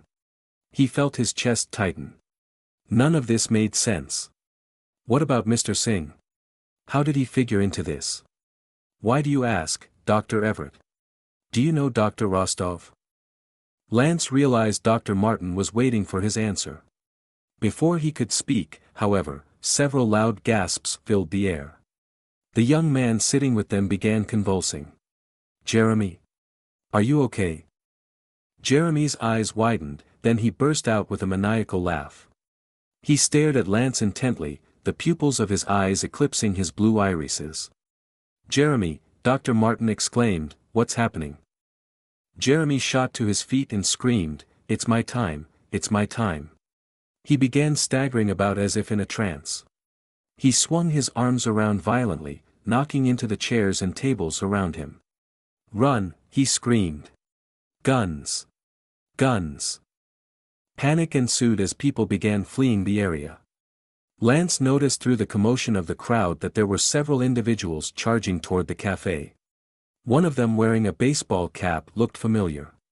Lance made out the words "I love San Francisco" on his sweatshirt as he neared, and he did a double take. It was the man from the supermarket who had been videotaping him. He felt a tug and looked to his right. Jeremy's pale fingers were clamped around his elbow. He started to ask what was wrong, but his attention was diverted by some movement from the corner of his left eye, followed by the glint of sunlight against metal. What happened next was all the evidence Lance needed. Lance Everett, you're under arrest. Put your hands up where we can see them. Lance turned around to see 5 people with their guns drawn in his direction. Judging from their plain clothes, he assumed they were Secret Service agents of some kind. Jeremy tightened his grip and met Lance's gaze, his eyes lucid for a moment. Guns, he murmured as a satisfied, strangely peaceful smile lit up his face. A loud squeal of tires sounded from down the road. Mr. Singh's company car spun around, making a sharp U-turn before speeding up onto the curb in front of Lance. Before Lance had time to comprehend what was happening, Jeremy jumped in front of him, chanting under his breath, "It's my time, it's my time."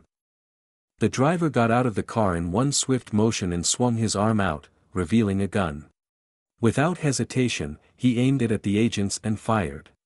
2 shots whizzed through the air. Lance yelled out as Jeremy collapsed onto the pavement. Blood began pooling around his heart. A serene smile crossed his young face before his eyes turned vacant. More shots cut through the air. Lance dropped to his knees and stayed low to the ground as he watched the exchange. The driver wasted no time in firing multiple rounds at the agents who were struggling to take cover. The agents managed to hit the vehicle but missed the driver who had shielded himself behind the car door. The driver's next shots made contact, one grazing the arm of a female agent and the other flying straight into a male agent's chest. The man immediately fell. His partner dragged him into the store adjacent to the cafe, and they disappeared from Lance's view. The driver moved to the tail end of the car and fired again over the trunk. The shots meant for the agents hit 2 bystanders standing next to them. People screamed and clambered to get away, while a few stopped to help the injured. Lance tore his eyes away from the chaotic scene when he heard his name. Dr. Everett. Time to go. Lance saw the driver holding the back door open, motioning for him to come. Dr. Martin, come with me. Lance pulled the older man to his feet and they both made a run for the car. He wondered if they would make it unharmed. He had to duck a few times as bullets flew past them, some clearing his head by a mere inch or 2. Ahead of him, the driver returned the shots, aiming his gun and firing at 5 targets in one continuous motion. The bullet shells clattered to the ground like a sudden downpour of rain. When they reached the car, Lance moved aside to let Dr. Martin enter first. Seeing that Lance was within arm's reach, the driver returned to his seat. He shifted gears, ready to drive. Lance was about to jump in when something caught his eye and stopped him cold. A shell glistening against the black asphalt rolled to a stop at his foot. He picked it up then felt his throat constrict. It looked strangely familiar. Silver in color, it was the same caliber as the ones he had examined just weeks ago. It also bore a semicircle marking. The same marking on the bullets that had killed Juliet. He looked up and locked eyes with the driver. The truth of the situation finally became clear. The menacing look on the assassin's face further confirmed his fate. In a matter of seconds, the man whom he thought had been trying to save him now wanted him dead. "Dr. Everett, I suggest you get in the car. Now." "What's happening?" Dr. Martin's jaw dropped as he glanced from the driver to Lance and back again. Lance stared at the barrel of the gun aimed at his head. Surprisingly, the emotion driving Lance in that moment was not shock, but anger. As his heart pounded in his chest, his rage grew. He was soon consumed with absolute rage at the deception that surrounded him. In a split second, he made his decision. He kicked the side of the car, slamming the door shut and propelling himself backward at the same time. Falling onto the ground, he rolled across the road until he was 10 feet away from the car. The driver sped off with Dr. Martin as bullets shattered the back window of the car. Lance stood up as he spotted the familiar man in the sweatshirt and cap approaching. The agent returned his gun to his holster and called out to the others, "Stand down." He reached Lance and extended his hand. "Dr. Everett, I'm Navy Commander Ethan Stratford. We need to talk." The Navy? Detective Marks had been right. The military had been following him. But what could they possibly want? Chapter 16. Lance stared at Commander Stratford's outstretched hand and almost laughed. This gesture couldn't have been more out of place given what had just happened. He shook his head in disbelief, not knowing where or how to start processing this turn of events. He could only focus on the rapid beating of his heart and the beads of cold sweat dripping down his neck that assured him he was somehow still alive. But barely. He knew for certain now the driver was an assassin. He wasn't merely a personal security guard, for no guard would ever be able to shoot with such precision. His fluid movements demonstrated a skill mastered from years of training but more so an instinct to kill. But the most disturbing truth had been revealed in the way the driver fired his gun. For every target he had gone after, he consistently fired a double round. And he had used silver-shelled bullets. Lance opened his fist and stared at the shell in his hand. A symbol of a crescent moon confirmed what he already knew: the driver had killed Juliet. He was the one who had shot her twice in the heart. Lance now understood the reason for the smirk on the driver's face when their eyes met for a split second before he drove off.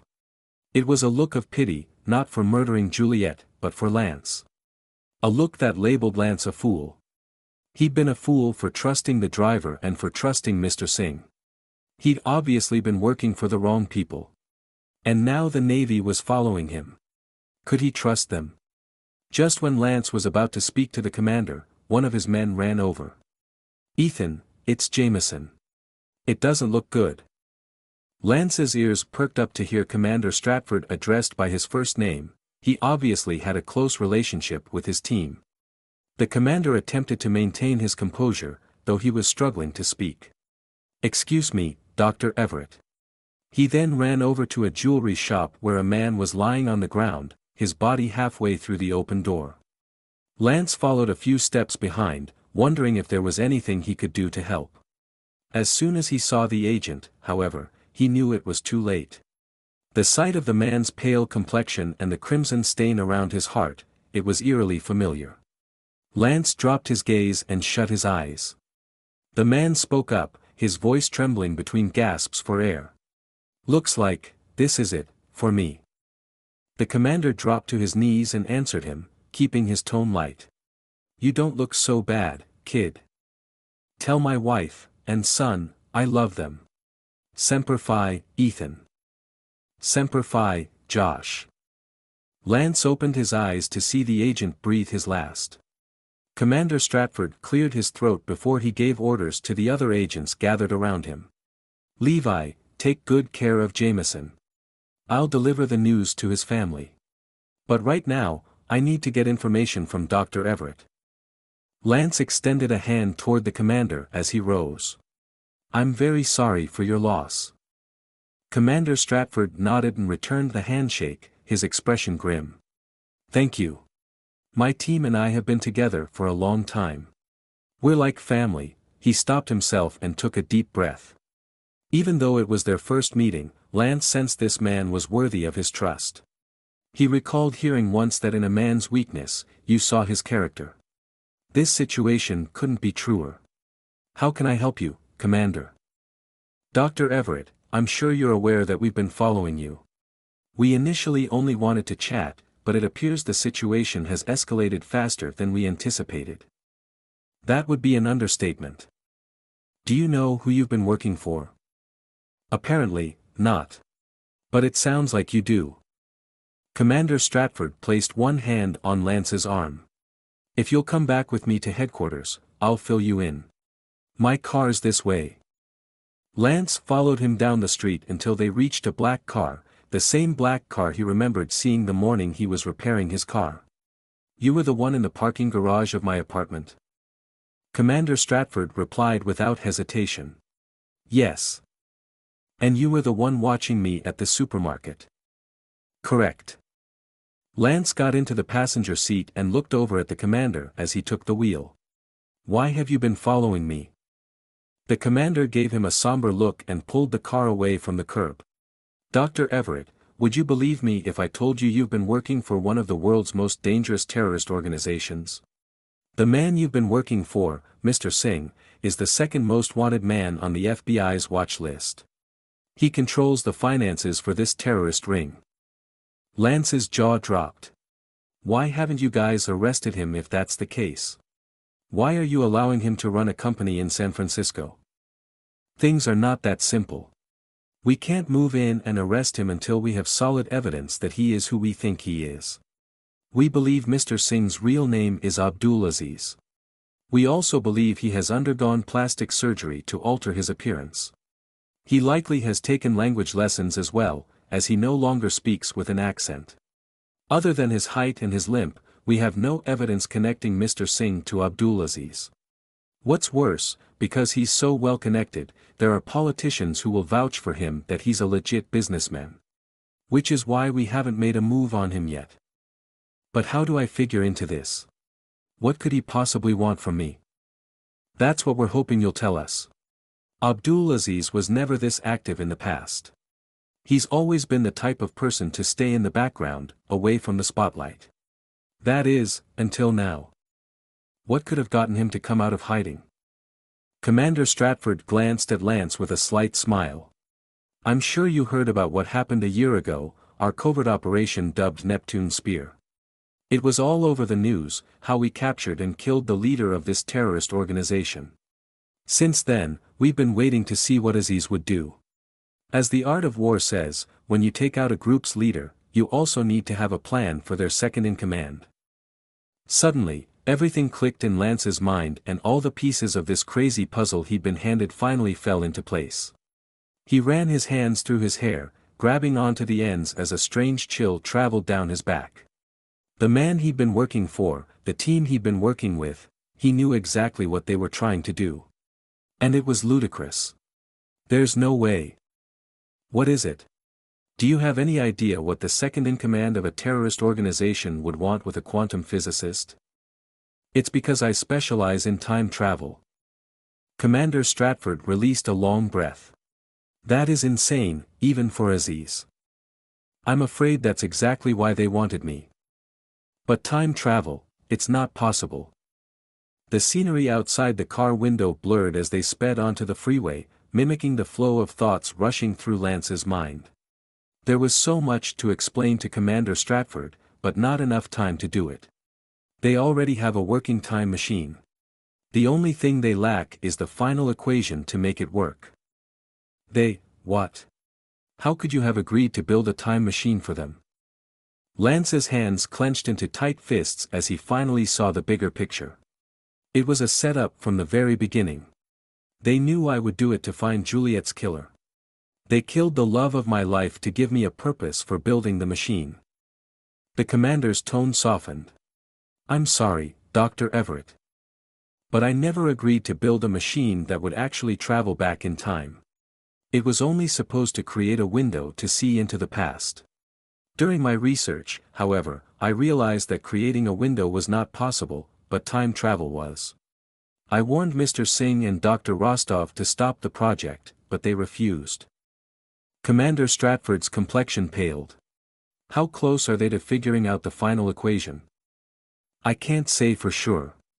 Dr. Rostov is a seasoned scientist, but it could take him months. Or it could be a matter of days. Do you know the final equation? Lance hesitated. If he admitted the truth, his life would never be the same. With so much power at his fingertips, he would become the government's property. But he couldn't keep the information secret any longer. I do. But I've never written it down or told anyone. Good. Let's keep it that way. Of course. Now I need you to take me to where the time machine is. It's at Mr. Singh's headquarters in the city.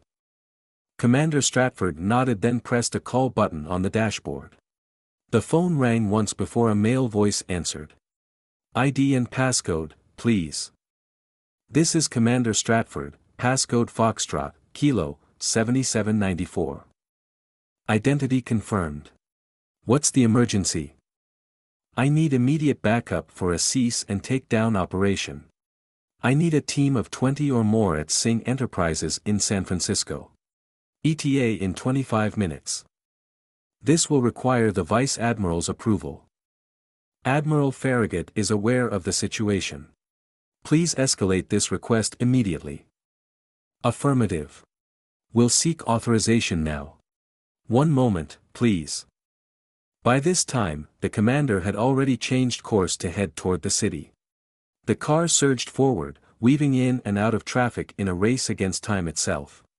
Lance understood the gravity of the situation, but he wondered if Commander Stratford would try to take down Abdulaziz without backup. Just as Lance glimpsed the skyline of the city through the dense fog, the operator came back on the line. Authorization granted. A team is being assembled now and will be awaiting your command at Singh Enterprises in 15 minutes. Thank you. Please inform the team to stay put in their vehicles until I arrive. Roger that, Commander Stratford. The commander ended the call and turned to Lance. How many security guards can we expect? A handful, but I don't think they're at the same level as the driver in terms of their skill set. I hope you're right about that. As soon as they arrived at the building, they were met by two black vans parked on the street. Commander Stratford stepped out with Lance close behind. They made their way to the back of the car where the commander pulled out a bulletproof vest and handed it to Lance. I normally don't allow civilians on our missions, but you're critical in leading us to the time machine. And since you're the only one who knows how to operate it, you're our expert. Make sure you keep up with me. I need you to stay safe and sound. Lance put the vest on without hesitation, making sure to firmly secure the Velcro panels on both sides. The commander pulled out a bulky, military-grade walkie-talkie and barked his orders. Team, let's move out. Immediately, the doors to the back of the vans opened and about 24 agents in combat gear rushed out. They were dressed from head to toe in camouflage and fully covered with protective helmets, goggles, gloves, and knee pads. Each one carried an automatic rifle with the confident stance of a marksman. Commander Stratford led the group across the street and into the high-rise building. A security guard near the front door stood and held his hands up as they approached his station. The bald, heavy-set man had difficulty getting his words out. I don't want any trouble. There won't be any as long as you cooperate, Commander Stratford emphasized. We're taking control of this building. Okay. But there's no one here. What do you mean there's no one here? Only a few of us guards are left. There were employees here last night, but they were all gone this morning when I got here. No one's come in today. The commander cursed under his breath. They knew we were coming. Lance wasn't giving up yet. What about the equipment on the top floor? The security guard shrugged. I don't know. If you like, I can bring you guys up there to check. Commander Stratford called a few of his men over. Sweep the building.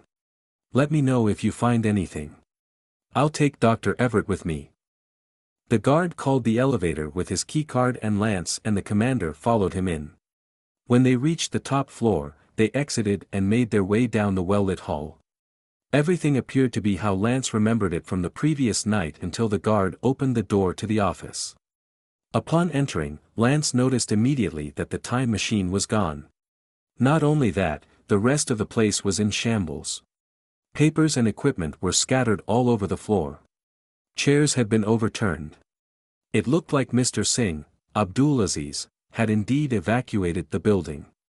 The guard rubbed his chin as he looked around. Looks like they left in a hurry. The commander's face turned grim. Dr. Everett, I'm assuming the machine we're looking for is no longer here. That's correct. The machine's gone. Commander Stratford turned to the security guard. Thank you for your help. We'll look around. Sure. I'll be downstairs if you need anything. As soon as the guard left, Commander Stratford and Lance began discussing their options. The commander crossed his arms over his vest. Do you have any idea where they might have taken the time machine? I have no clue. Aziz didn't talk about any other buildings he owned. We need something to go on. Anything. Hold on. Lance's gaze landed on a machine still left in the lab, an energy detection machine. I may have a way to find out where they went, but it's going to take some time. It also may be a bit on the reactive side. Go on. Running the time machine gives off large amounts of energy. If I can get access to a satellite, I can program it to look for a specific energy signature. When Aziz turns the machine on, we will see it immediately. What if he doesn't turn it on? That's a possibility, but I'm fairly certain he will. He would have had to take it apart to transport it out of here. Whenever it's assembled again, he'll need to turn it on and run a test to ensure it's working properly. Even a short test would generate a large energy surge that a satellite would detect. And if they don't ever turn the machine on, well, that's not a bad thing. The commander nodded. How soon can you get the energy detection set up? It all depends on how quickly you can grant me access to a satellite. Let's get back to the command center. I'll get you access from there. Great. Lance smiled for the first time that day. Let's go. The circumstances were serious and not at all child's play. However, Lance couldn't help but feel like a kid on Christmas morning getting the chance to play with a new toy. His toy of the day? A military satellite. Chapter 17. Time was of the essence. Lance and the commander took the fastest route to Moffett Federal Airfield, the Bay Area's most prominent military airfield. Upon their arrival, they passed through various checkpoints and entered a building with multiple long hallways. Although Commander Stratford was dressed in civilian clothing, the base's personnel immediately recognized him and saluted him as they passed. Lance followed suit, pausing and greeting people with a respectful nod. They soon entered a set of white double doors with a sign that read Satellite Control Center. The room inside was exactly how Lance envisioned a command post to look like. 3 large displays took up the walls while multiple clusters of computer stations filled the remaining area. Dozens of people were busy at work, staring at the numbers and graphs scrolling across their monitors. An older man with thinning hair looked up as they walked over. His striped shirt and the employee badge hanging from a lanyard around his neck echoed the room's more casual atmosphere. He gave them a smile instead of the customary Navy salute.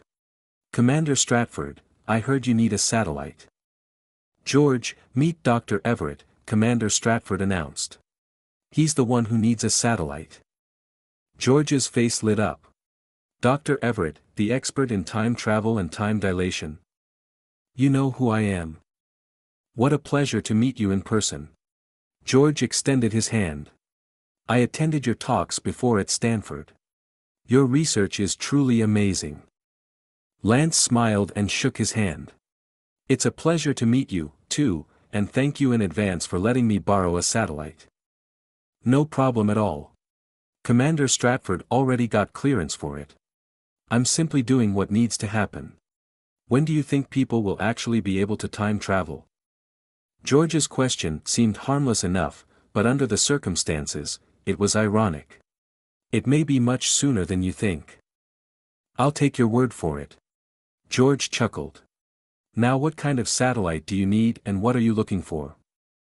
A geostationary one that can be programmed to look for weather patterns. I see.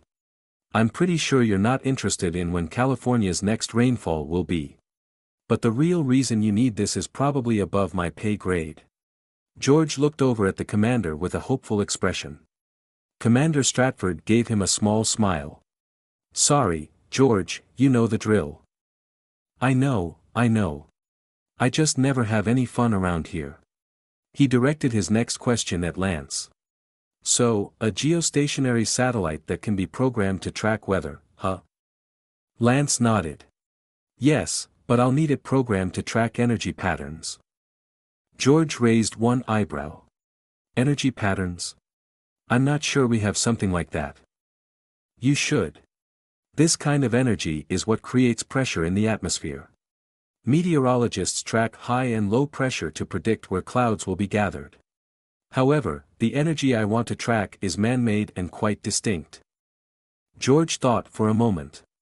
Okay, in that case, Titan is probably the satellite you're looking for.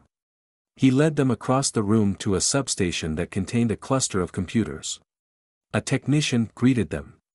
Rob, meet Dr. Everett, the current authority on time travel and time dilation. Rob here knows everything there is to know about working with satellites. Nice to meet you, Rob. Can you show me how Titan searches for patterns in the atmosphere? Sure thing, Rob answered and proceeded to explain the details to Lance. A moment later, Commander Stratford interrupted them. Time is of the essence here. We need to work quickly. How long will it take to reprogram Titan to look for the pattern that Dr. Everett needs? Rob's expression turned serious.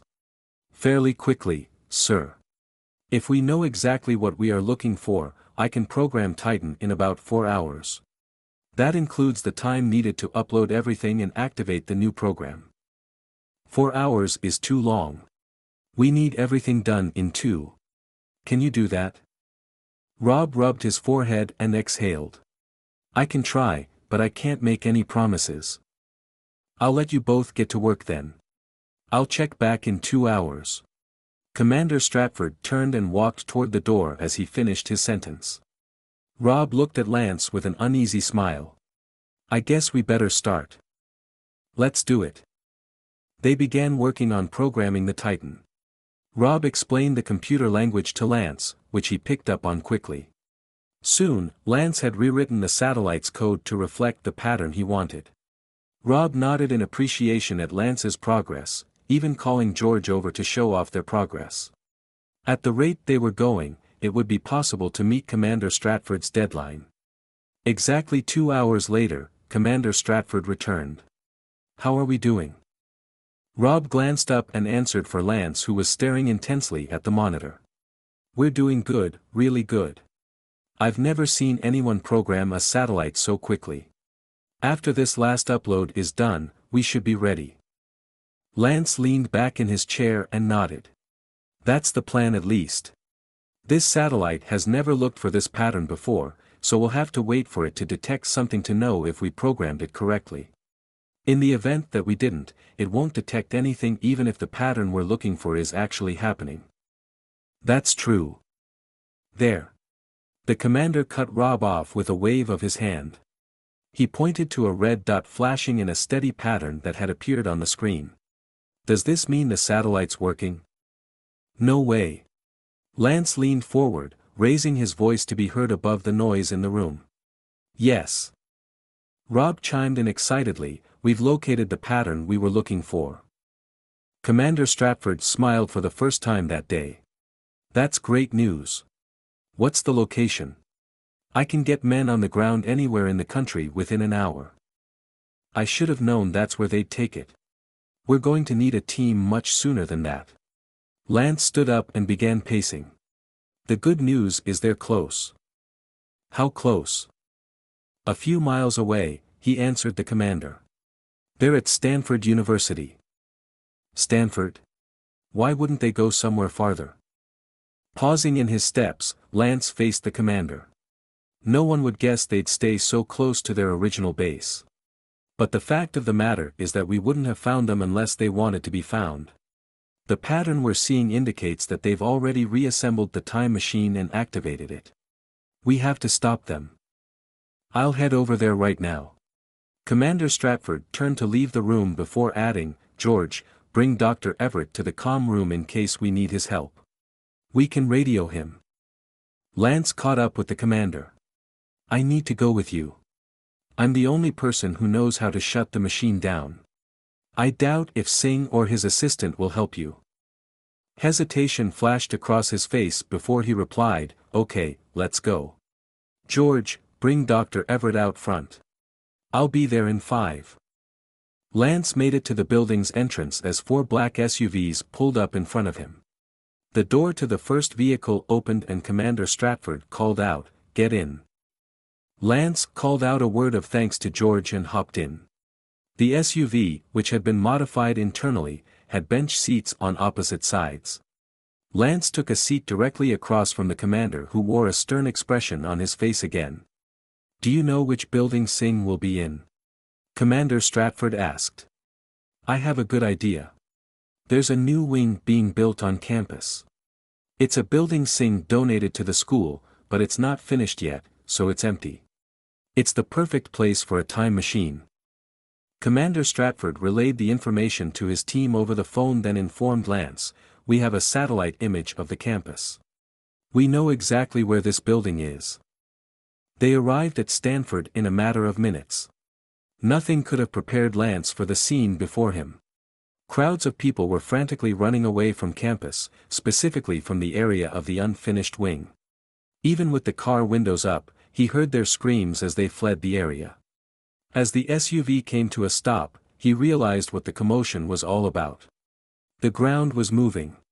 Having experienced his share of California earthquakes, he knew what one felt like, but this was nothing like it.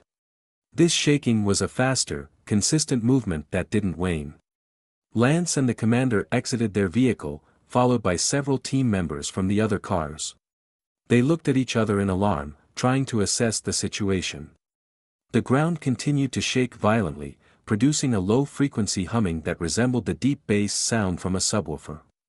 The combination of vibrations was so great that it literally shook the surrounding buildings, causing them to crumble. Cracks appeared in the walls, surrounded by clouds of dust that swirled in the air like a sandstorm, unable to settle on the ground due to the shaking. What's going on? Commander Stratford yelled out to Lance. Is the time machine supposed to be this loud? Loud was not the most accurate way to describe the humming. The sound was not actually loud, but its intensity was so strong, it felt like their ears were about to explode.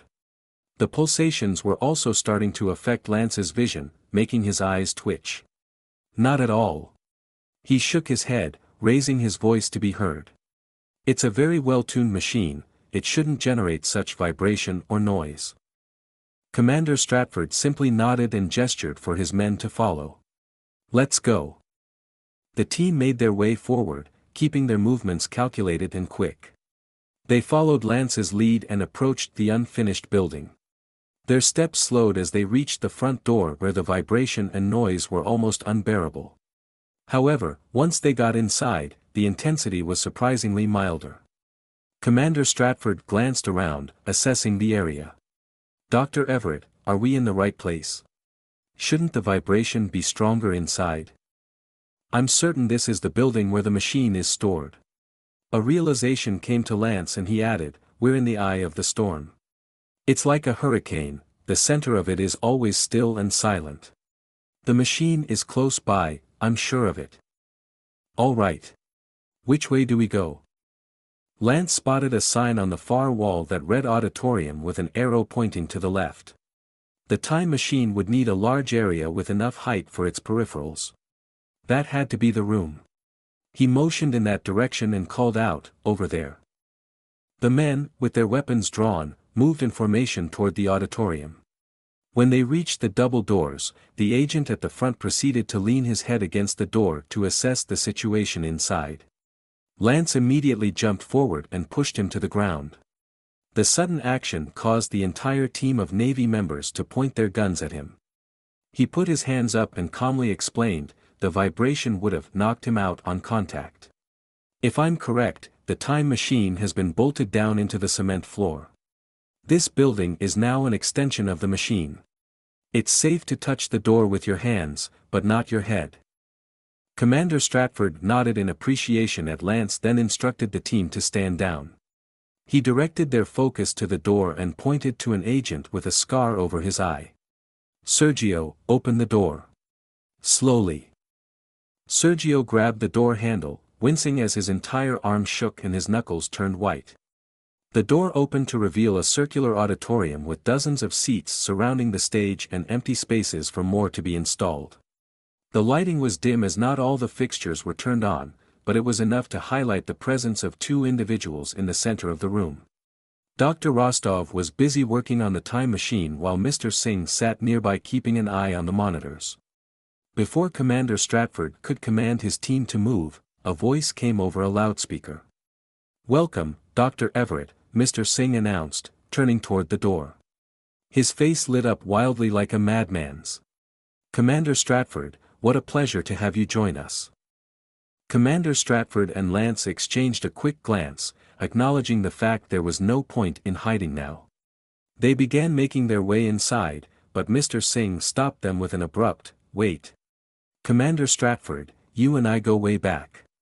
I might look a little bit different now, but you and I both know I'm still the same guy you met years ago in Baghdad. And Lance, you are my newfound friend, without you, literally none of this would be possible." He paused and cackled. "But your friends, I do not know. I must kindly ask them to wait outside while we continue our reunion." Commander Stratford shook his head, his tone revealing his impatience. "Singh, or I should call you, Abdulaziz. The game's over. We have this building surrounded. This is an auditorium, not Baghdad. There are no secret underground tunnels you can use to escape like you did last time. Where are you going to go?" Aziz laughed hysterically. "You still remember the tunnels where many of your team members were hunted down like animals and slaughtered? Oh, but it looks like you got them replaced just fine." Commander Stratford remained unmoved by his taunts, his only reaction a slight twitch in his jaw. "Who says I'm going to run? Dr. Everett, please help me explain to Commander Stratford what we are looking at here. I don't believe he is aware that the time machine can also be used as a bomb." Lance swallowed, his mouth dry.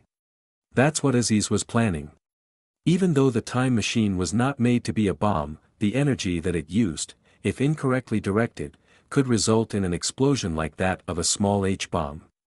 Aziz smirked. "Allow me to elaborate. The time machine is fully powered and set to yield the maximum explosion. Right now, as it is configured, it has the power to destroy half of this state and to make California uninhabitable for the next 1,000 years. It will also create a huge tsunami wave all the way to Asia. Millions upon millions of people will die and the U.S. economy will be crippled." He threw his head back in maniacal laughter. "This is one opportunity one am willing to die for. Why would I run?" He pointed at a digital clock on one of the monitors. "We have 120 seconds before the time machine explodes.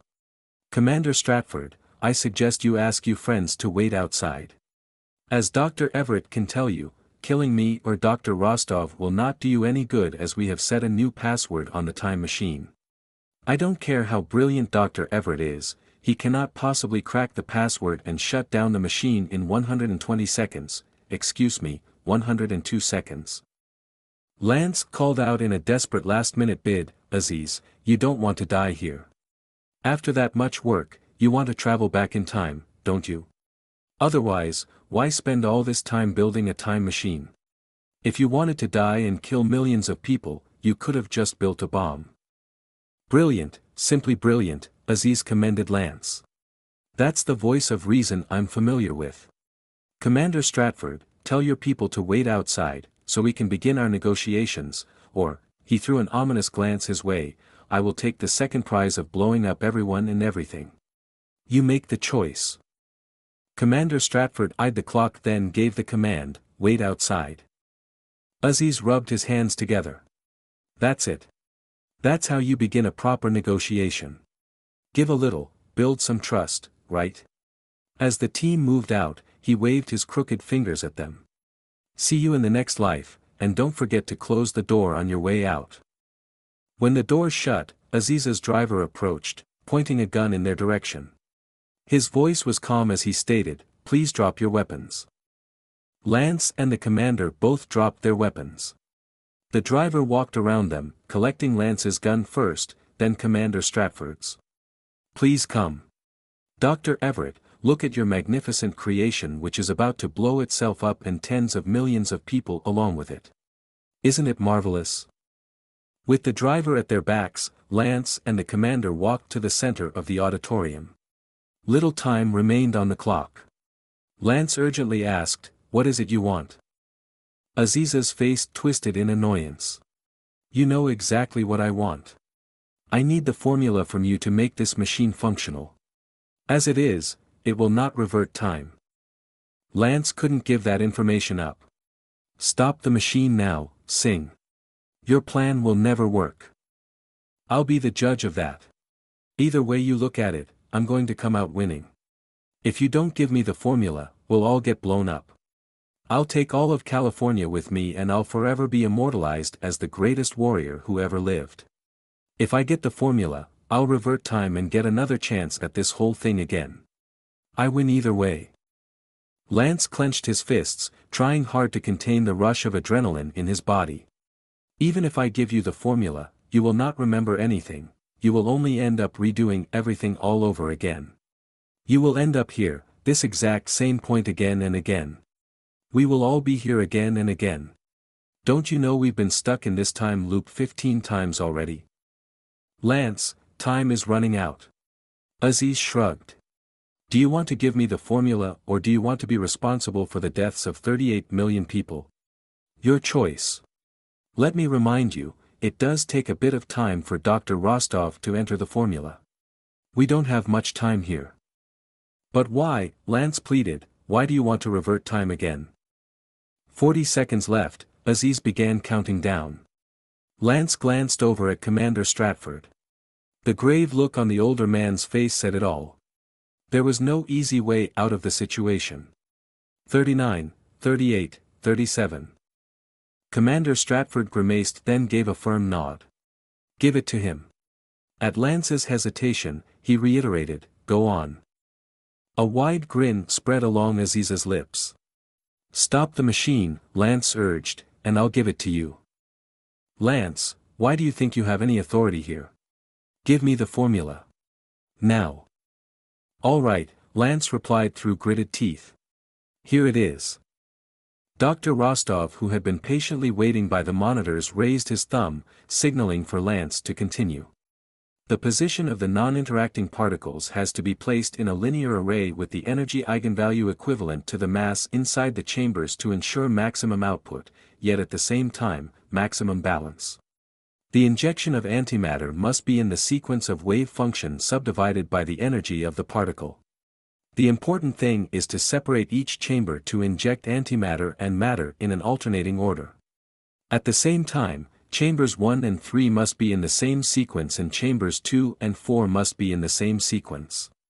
This will create the maximum velocity and balance and generate the energy required to time travel. Dr. Rostov's fingers flew over the keyboard as he entered the formula into the computer. "Genius," he exclaimed over his shoulder, his voice bubbling with excitement. "You're a genius." After a moment, he screamed, "The equation is good."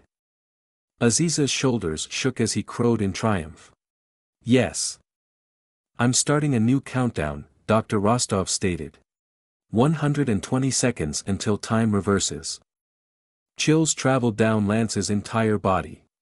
How could he have given away the equation for time travel? It was him.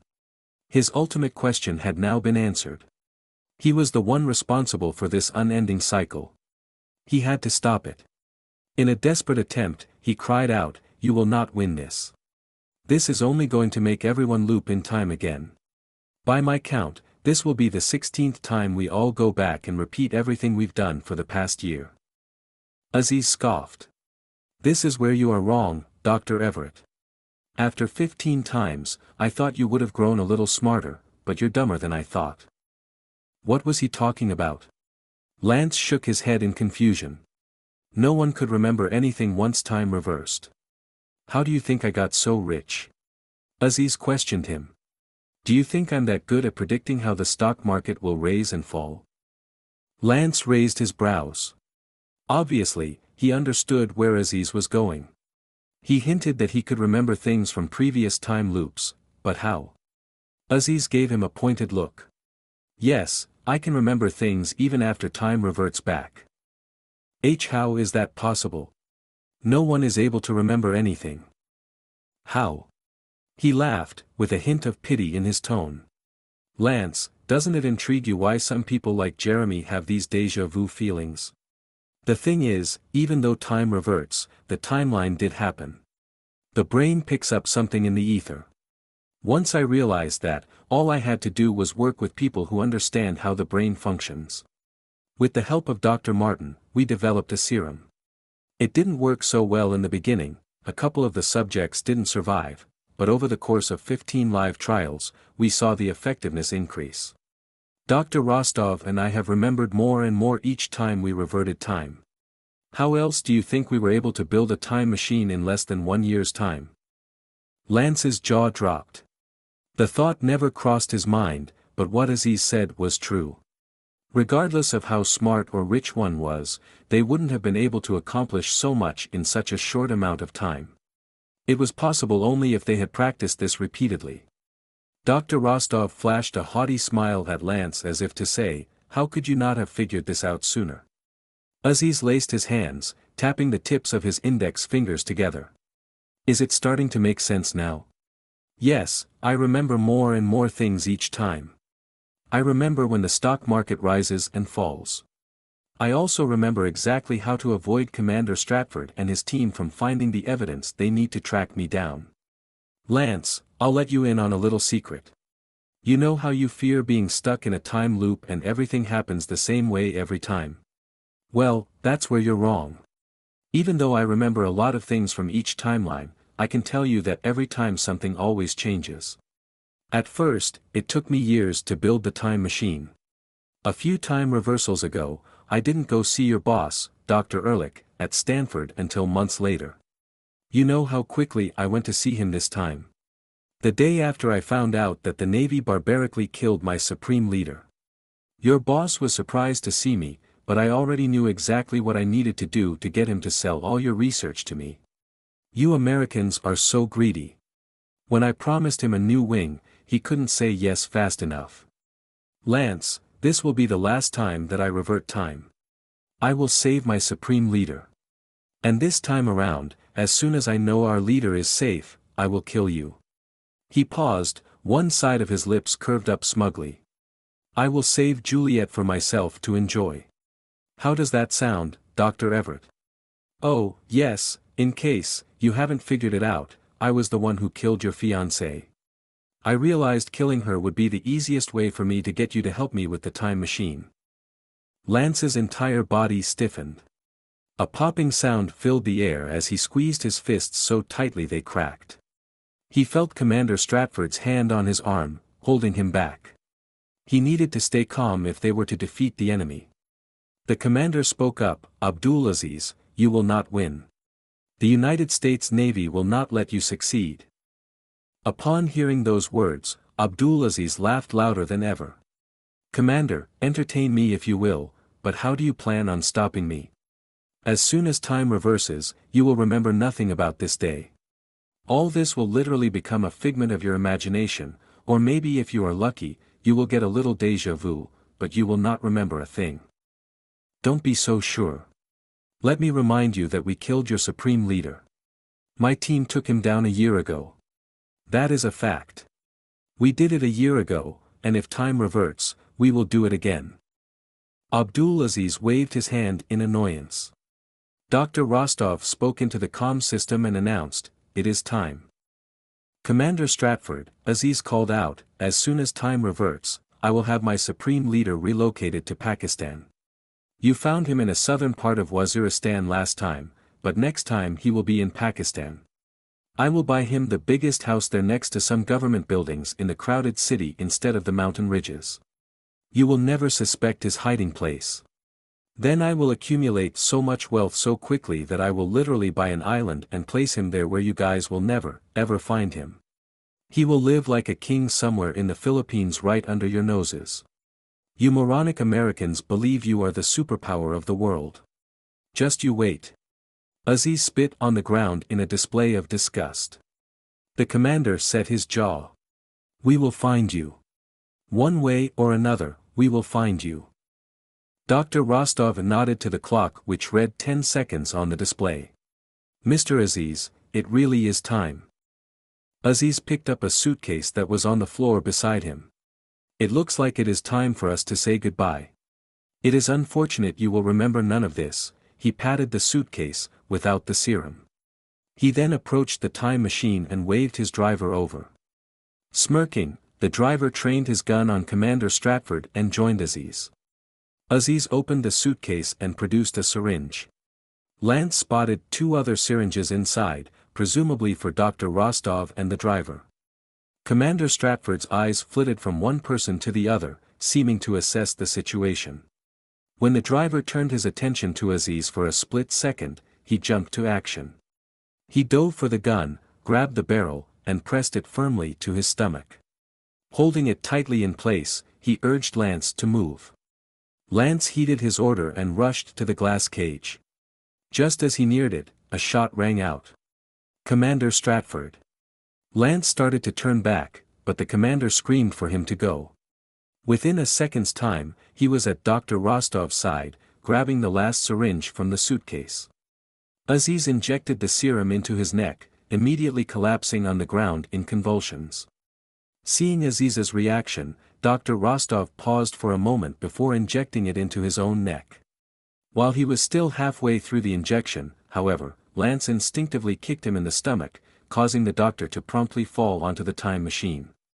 The time machine was already entering its final phase of time travel. It vibrated so quickly, it seemed transparent, like a mirage appearing and disappearing.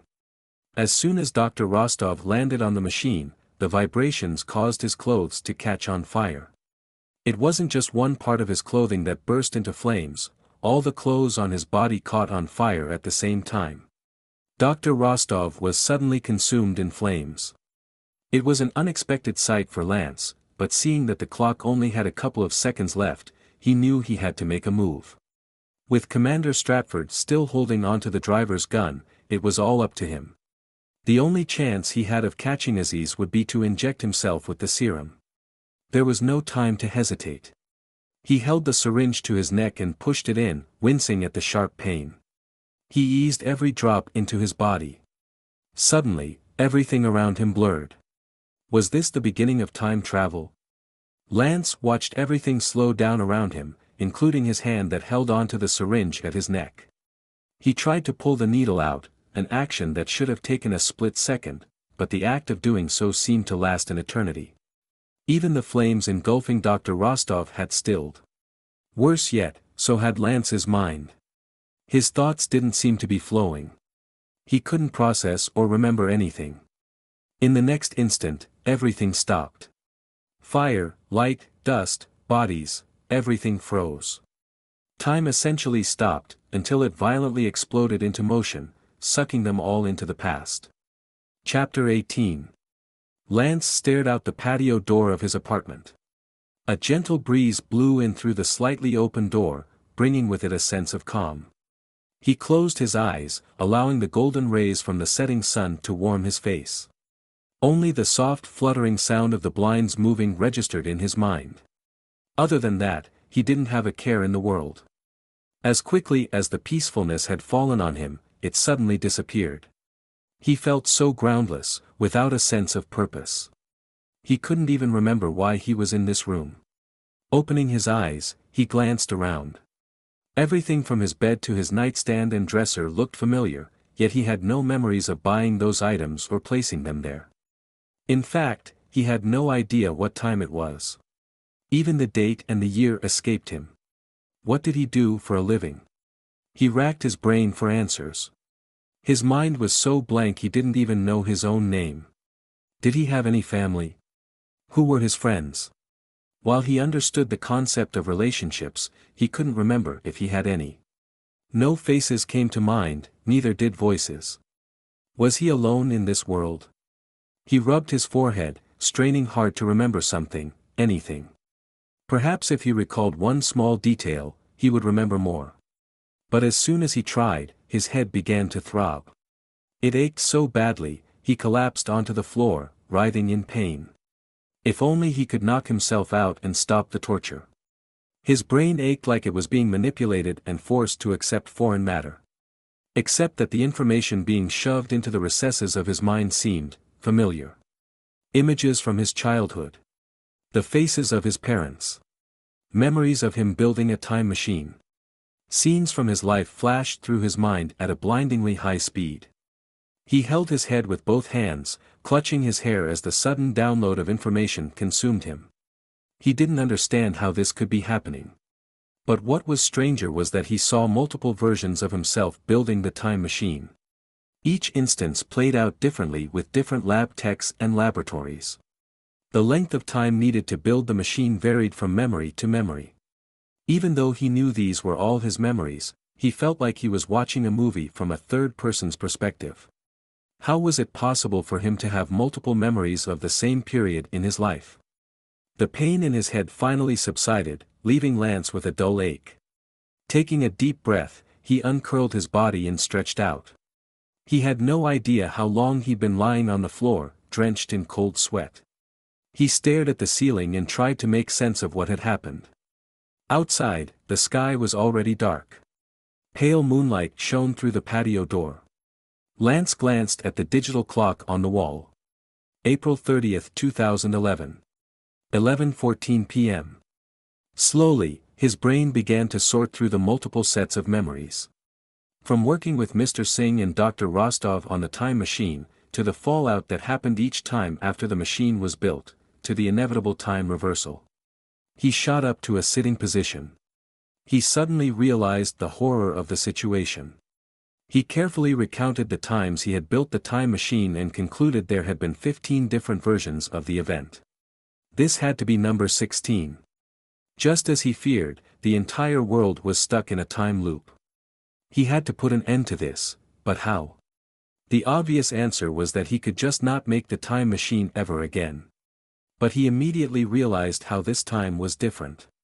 If the memory serum had worked for him, it likely meant that it had worked for Mr. Singh and Dr. Rostov as well. There was a very good chance that they now had everything they needed to build a time machine. He was longer the only person who knew the formula.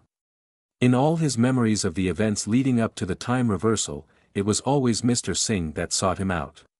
He had no idea where Mr. Singh was or how to find him. He needed the help of someone who could help him capture Mr. Singh. Commander Stratford. He searched his surroundings for his phone and found it on his bed.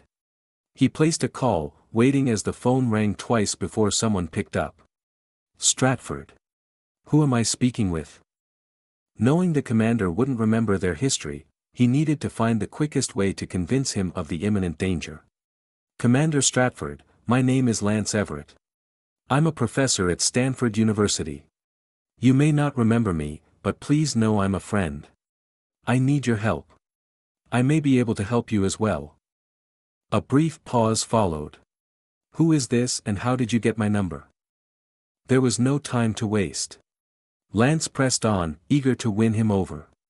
Commander Stratford, am I correct in saying you just missed a critical mission that you have been working on for the last 4 years? Who is this? His voice was gruff and demanding. How do you know this? That's classified information. I know everyone who was given information about that mission, but I don't know you. Stealing classified information can land you in jail. Commander, trust me. I didn't steal this information. If I had, I wouldn't have come to you. I'm here to help. Help? How? About a year ago Abdulaziz came to me and offered me a research opportunity. There was a slight shift in his tone. Go on, I'm listening. I wasn't aware of who he was at the time, but now I know he's been disguising himself as a successful businessman named Krishna Singh. I worked for him for over a year and only recently learned he's a high-ranking terrorist. He threatened to kill me, but as luck would have it, I survived. I believe I have some of his secrets that might help you with your mission. I hope we can partner together and capture him. Commander Stratford sounded skeptical. How do I know you're telling me the truth? I can tell you things that only a few privileged government officials know. As I stated before, I know that just a few hours ago, you and your team carried out a critical mission, Operation Neptune Spear. You intended to capture the head of a terrorist organization, codenamed Geronimo. The location of the mission was in the southern part of Waziristan, a region of northwest Pakistan. The commander's voice boomed in Lance's ear. How do you know this information? Trust me, I'm not the only one who knew, Abdulaziz knew as well. He told me he tipped off the terrorist organization before your team arrived. The commander swore under his breath. Assuming what you're saying is true, what else can you tell me? Where's Aziz now? I actually don't know where he is. If you don't know where he's hiding, how can you help me? I think there is a reasonable chance that I can help you catch your number one terrorist again, and if we are able to do that, we will have a chance of catching Abdulaziz as well. That sounds great and all, but how do you propose to do this? My team and I have spent the better part of the last 4 years tracking down Geronimo. Just hours ago, I lost him and we have no idea where to look for him now. You're telling me you worked for Abdulaziz, but you now have no idea where he is. I believe Geronimo is still in Pakistan and I believe I've learned enough information from Abdulaziz to know where he may be hiding. Commander Stratford exhaled loudly. Let's continue this conversation in person. Where can I meet you? Stanford University, the Physics Division. Ask for Professor Everett. When can I expect you? Time is of the essence here.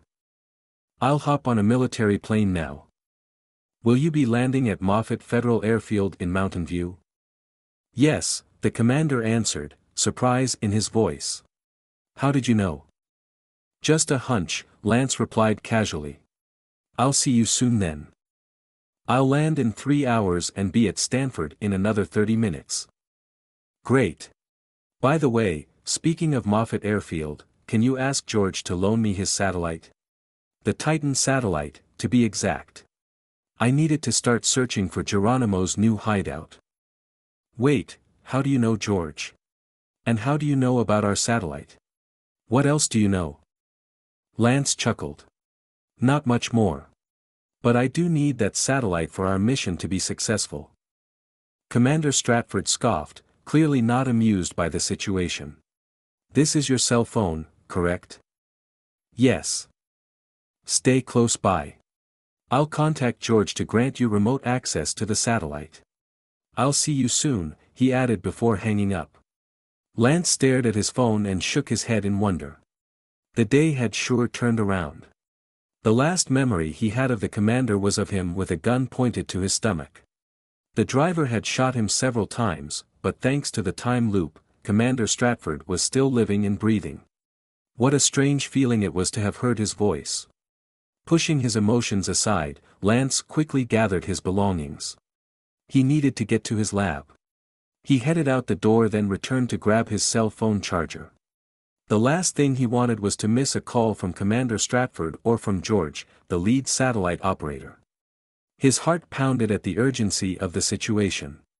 He knew exactly what Abdulaziz was planning, but the commander knew very little. He debated how much he should divulge, not because he didn't trust him, but for his own credibility's sake. Telling Commander Stratford everything he knew, specifically that he was from the future, would create more questions. He needed to think this through. Lance reached the ground floor of the apartment building and located his car. He got behind the wheel and pulled out of the parking space. When he exited the garage, he spotted a familiar black car following him. It couldn't be. Was it Aziz's driver? Even as Lance accelerated, the gap between the two vehicles grew smaller and smaller until, bang! The car rammed into him from behind. One glance in the rearview mirror confirmed it was the assassin at the wheel.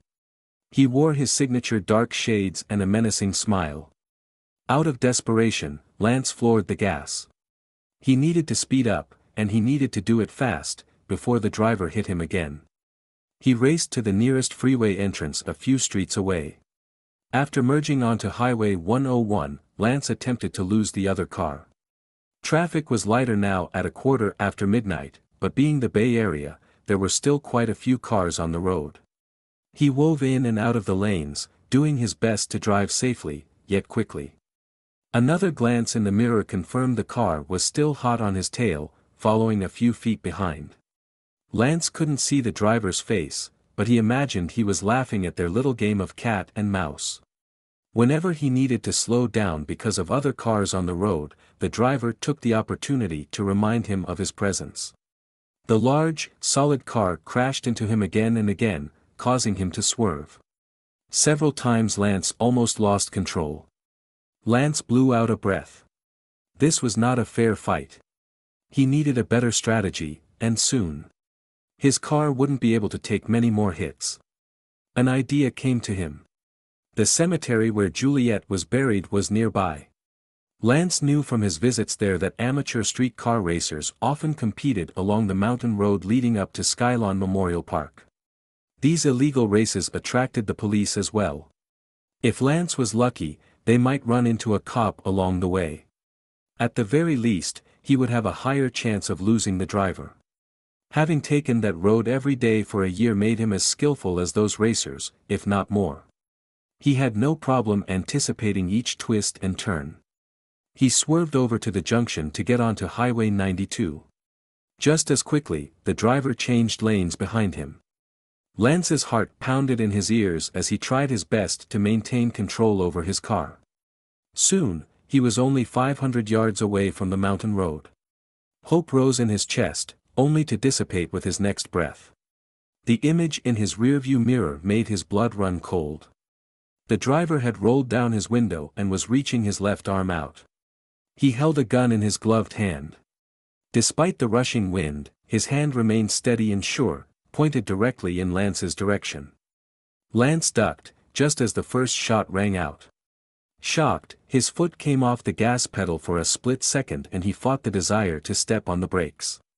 He accelerated, but not before the car behind him caught up. The driver rammed into him again and fired a second shot, this time hitting Lance's back windshield. The glass shattered, producing a high-pitched, almost melodic crashing sound. Lance didn't want to consider how closely the bullet had come to hitting him. Instead, he forced himself to focus on the road. He sped up and finally reached the base of the mountain. Traffic merged into two lanes here, forcing him to drive on the shoulder to avoid the cars in front of him. A couple of times, he drove in the oncoming traffic lane then quickly returned to the main lane. His strategy seemed to be working. The driver had yet to fire another shot. He had even pulled his hand back in and rolled up his window. He knew he was still in grave danger, but Lance welcomed the brief reprieve. Driving like a madman on this winding road was a death sentence. Going uphill made steering still manageable, but things would get dicey once they started going down. Lance had almost reached the mountaintop when, out of the corner of his eye, he spotted a lifesaver in the form of a black and white vehicle. Cops. He never thought he'd be so happy to see cops while driving above the speed limit. Lance zoomed past them, as did the driver. The wail of a siren resounded, and red and blue lights flashed in his rearview mirror. Lance yelped for joy to see two cops, one on a motorcycle and another in a police car, trailing them. He expected the car behind him to slow down, but it did the exact opposite. The driver rolled down his window, extended his right arm out this time, and pointed his gun behind him. Bang! The first shot fired, and the cop on the motorcycle immediately backed off. He slowed down and disappeared from view at the next curve in the road. The other cop, however, continued to chase them. Lance grimaced. This was not how he imagined the situation turning out. The chances of him getting away in one piece now were slim. Not only that, he didn't want to see any police officers injured in the process either. The situation was not looking good. He had no time to dwell on the negative though. The landscape was shifting now that he had reached the top of the mountain. Driving downhill required him to pay careful attention. Taking his eyes off the road could mean the end of him, and it would have nothing to do with driver at this point. Thankfully, Lance remembered these roads well. So well he kept his foot on the gas, only easing up on the pedal occasionally, but never needing to use the brakes. His strategy worked. The driver was not familiar with these roads and their twists and turns. When the driver slowed down, widening the gap between their cars, Lance finally felt a twinge of hope in his heart. To his surprise, the motorcycle cop caught up to the driver. Once again, there were two cops behind them. Lance began pulling farther ahead in hopes that he could get away. The driver, however, stayed hot on his tail. He reached out his window again, aimed behind him, and fired. He targeted the cop car, and this time he didn't miss. The bullet hit the left side of the vehicle. The tire immediately deflated, and the car swerved to the right and slammed into the side of the mountain. The tail of the car flew up, and the whole vehicle flipped onto its side, violently and with great momentum. It nearly hit the cop on the motorcycle. With one officer down, the driver aimed at the other one. Lance watched the showdown in his rearview mirror and knew he had a split second to decide. He could either drive away, or do the unthinkable. Doing the latter could potentially result in ending his own life. But if he stood by and did nothing while the cop got shot, he'd never be able to live with himself. He slammed on the brakes. The tires screeched, creating the most ear-piercing sound as rubber burned against asphalt. Everything suddenly felt like it was happening in slow motion. Lance grabbed the steering wheel tighter than ever, his knuckles white. He set his jaw, bracing himself for the imminent impact. To his surprise, the car behind him swerved. Instead of plowing straight into him, the vehicle lurched to the left, toward the mountain wall. Before it could hit the wall, however, the driver jerked the car to the right. The sudden movement, combined with the high speed, sent the car flying into the guardrail, then over it. The car turned onto its side and began to flip over several times, propelling itself down the cliff. Lance blinked quickly, not believing his eyes. The cliff was easily 200 feet high. No person would be able to survive that fall. He had no time to react because in the next moment, the police motorcycle came into view. The cop seemed to lose control, tumbling to the ground, while the motorcycle slid out from under him and across the pavement. It hit the guardrail and broke into pieces. Lance got out of his car and ran over to check on the officer who'd been knocked unconscious. He spotted the area where the guardrail had been. Down below, he saw the driver's car resting on the bottom of the cliff. A crazy idea popped into Lance's head. Should he try to save the driver? But how? As he debated what to do, the car exploded in a large ball of flame. Obviously, there was no hope for the driver now. Sirens wailed in the distance. Lance checked the cop lying on the ground again. His breathing was even. Knowing an ambulance was on its way, he decided not to wait. He'd lost so much time already. He needed to get to his lab. Lance returned to his car and drove away as red and blue flashing lights lit up his rearview mirror. Back on the road, he held the steering wheel with one hand and his forehead with the other. His head still throbbed, reminding him of the alarming course of events he had experienced that day. Logically, he knew it was April 30th, just past 1 o'clock in the morning, but he had multiple sets of memories stored in his brain. Specifically, memories from the future. Yet what he was experiencing now was not part of anything he remembered. If he truly remembered the future, shouldn't the current events be in his memory? But, of course, if the future was not yet written, then what he was experiencing was yet another version of the future. Lance shook his head as he tried to make sense of these thoughts. These were not typical things that one thought about. It was one thing to read about time travel in a sci-fi novel, but it was another matter to believe you had just gone through a time-space disruption and come back from the future. Not only had he come back from the future, he had done so 15 times. This was straight-up crazy talk. But Lance had to believe these memories were real. Otherwise, the only other explanation would be that he was in fact crazy. But how could he have made up all these things? How could he know so much detailed information about Commander Stratford or Abdulaziz? No, he couldn't be crazy. After what seemed like an eternity, Lance reached his lab. As soon as he walked in the door, he headed straight for the time machine. With his newfound memory, he recalled 15 different ways he had built it. There were so many variations, he wasn't sure how the machine was built in this timeline. Seeing it now, he knew he had some adjustments to make. He frantically started working, in hopes of finishing before Commander Stratford arrived. An hour or so later, his cell phone rang. He glanced at the time. 2:35 a.m. Chances were high it was George calling from the Mountain View military site regarding the satellite. Lance answered the call. George. There was a pause before George answered. Right. Dr. Everett, I presume. That's right, Lance replied with enthusiasm. He was glad to hear George's voice, or any familiar voice, for that matter. Feel free to call me Lance. Sure, Lance. I'm calling to give you access to our satellite. Lance was glad to hear that, too. Great. Thanks. Sorry to wake you in the middle of the night. No problem, I'm sure this is important. It is. It's extremely important. Well, then, it's very easy to access the satellite. You just need the right credentials, which Commander Stratford has granted you. I've created an account and password for you. That's great.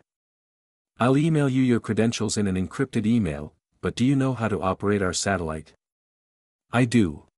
Don't worry, I've been fully trained by one of the best. Okay, but just so you know, our satellite uses a special computer language. Lance cut in, trying not to be rude. Yes, I'm aware of that. Thank you, George, and don't worry, I'll take care of your baby. George chuckled. Okay, I trust you. You do have a PhD after all. Thank you. If all goes well, let's have a beer together. Sure. I hope it goes well for you. He paused. This might sound strange, but you remind me of someone. That's not strange at all. Lance couldn't help but grin.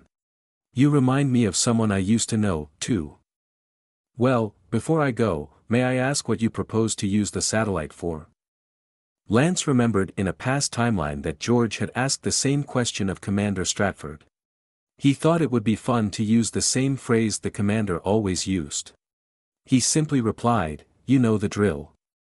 George chuckled again. Understood. Good luck, Lance. After thanking George, Lance hung up. He immediately opened his laptop. On one half of the screen, he went through the steps to connect to the Titan satellite. On the other half, he connected to his time machine, then began making configuration changes to it.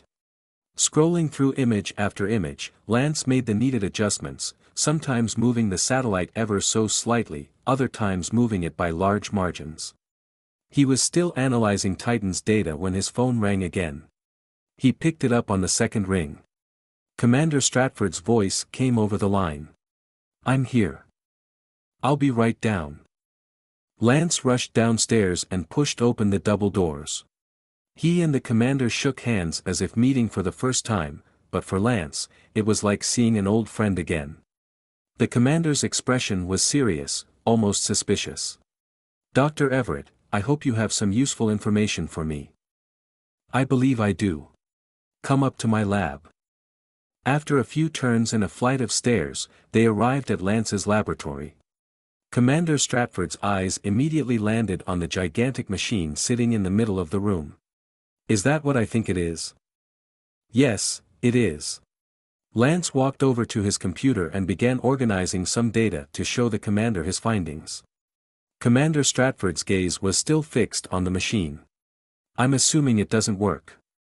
We'll find out soon enough. The older man's brow twitched. I'll assume that's a joke that scientists like to tell each other. Lance only smiled and finished typing. He then turned on a large projector that faced a blank screen. The image that appeared was from a satellite feed. The location appeared to be a large housing compound in a foreign land. To untrained eyes, the image would not be easy to make out. But Commander Stratford took one look at it and remarked, "Where is this place in Pakistan?" Pausing as he typed, Lance replied, "This is Abbottabad." The commander crossed his arms as he studied the image. "There are a few things that don't look quite right here. The house in the middle doesn't fit in compared to the other structures in the neighborhood. What's the significance of this?" "This," Lance answered him matter-of-factly, "is Geronimo's new home." The commander grunted. He stayed silent but kept his eyes trained on the image. This house obviously has had some serious security upgrades, especially compared to its surrounding neighbors. "But what makes you think this is Geronimo's new home? Do you understand what you're claiming?" Lance nodded. "I know he's there. I have the last few hours of satellite recordings which show a caravan of military-grade utility vehicles coming from South Waziristan to this location. There are many militant groups in Pakistan.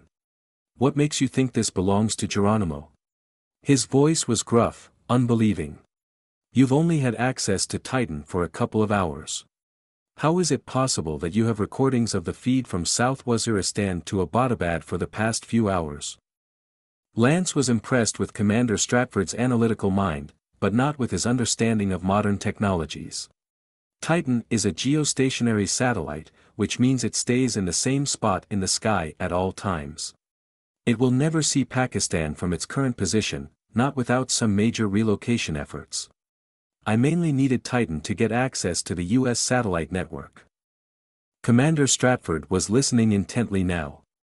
Lance continued his explanation. The U.S. monitors just about the entire world. There are enough surveillance satellites up in the sky now to monitor and record everything at every second. Once I got into the satellite network, navigating over to the records for the location I was interested in was as easy as looking up someone's address on the internet. Seeing that he had the commander's full attention, Lance quickly typed a couple of commands into the computer. The image on the screen zoomed out and focused on a larger map of Pakistan, then quickly narrowed in on the northwest region of the country. Lance slowly navigated the image to reveal more of the mountainous region of Waziristan. Commander Stratford spoke up. "I know this area. This is where my team searched but failed to find Geronimo." Lance looked at the screen's projection as he typed. "Your team literally just missed him. While you guys were hitting the area right here," he zoomed in on two Black Hawk helicopters. "Geronimo and his men were escaping from a place about 45 miles away. They had obviously been tipped off just prior to your team's arrival." Commander Stratford's brows drew together. "These are classified recordings. You cannot go digging into this without proper security clearance. We have protocols in place, Dr. Everett." "With all due respect, Commander Stratford, these files are on the server just like any other recording. There's no way for me to tell what is or is not classified." Not wanting to take away from the importance of his findings, Lance urged the commander to look at the screen. "See the 3 trucks and group of people there? That was Geronimo and his men." The commander cursed under his breath. "We were so close. They ended up at his mansion in Abbottabad." "Yes, but what? I believe Geronimo will only be at this location for a short time. It's risky for him to stay in such a big city in Pakistan. It's not as ideal as being in the mountainous region where he can move about without being seen. He'll likely be moving to another location. According to Aziz, he plans on relocating Geronimo to his own island in the Philippines. There are approximately 7,000 islands there with a large Muslim population in the southern part. If Geronimo were to live there and put on a fisherman's hat, we would never be able to find him." "How certain are you that this is Geronimo?" "As certain as you were with your intel that it was Geronimo in the mountains of Waziristan." Commander Stratford looked Lance square in the eyes. Emotions flickered across his face as he processed the information. "Dr. Everett, I believe you that Geronimo is indeed hiding here in this mansion in Abbottabad, but what do you propose I do? He won't be at this location for long. But for me to order another strike, it could take months. We're talking about a lot of government bureaucracy to navigate through. Our last strike in Waziristan took a year of intel with solid evidence and months of planning. Lance blew out a long breath. Well, no pressure here, but whatever you decide to do or not to do will determine how history will be written. If you choose to do nothing, no one will ever know, but if you want to be on the right side of history, you must act now. I'm committed to helping you however I can. Commander Stratford raised a brow, a small smile forming on his face. It looks like you've made my decision for me, Dr. Everett. Lance grinned. Please, call me Lance. Well, Lance, get ready to be busy for the next 24 hours. Chapter 19. Despite his earlier optimism, Commander Stratford struggled to formulate a plan. He sat in the middle of Lance's lab, surrounded by the most advanced scientific technologies, but he felt limited and powerless.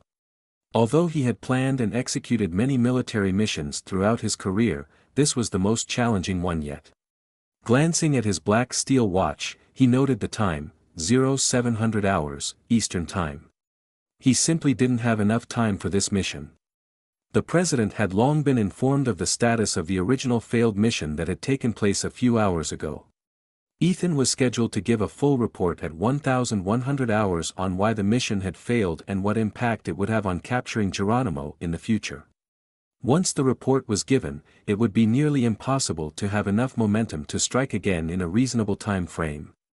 The team assigned for the original strike would be reassigned to another mission. Who knew when or if they would ever have another chance of locating Geronimo? Now was his only chance, but how could he come up with a workable plan in 4 hours? He looked at his watch, wishing the hands would slow down. Commander. Lance stood over his computer screen, a line between his brows. What's the problem? Ethan sighed, frustration building in his chest. I appreciate the second chance here, but I don't see how I can make it work. There just isn't enough time.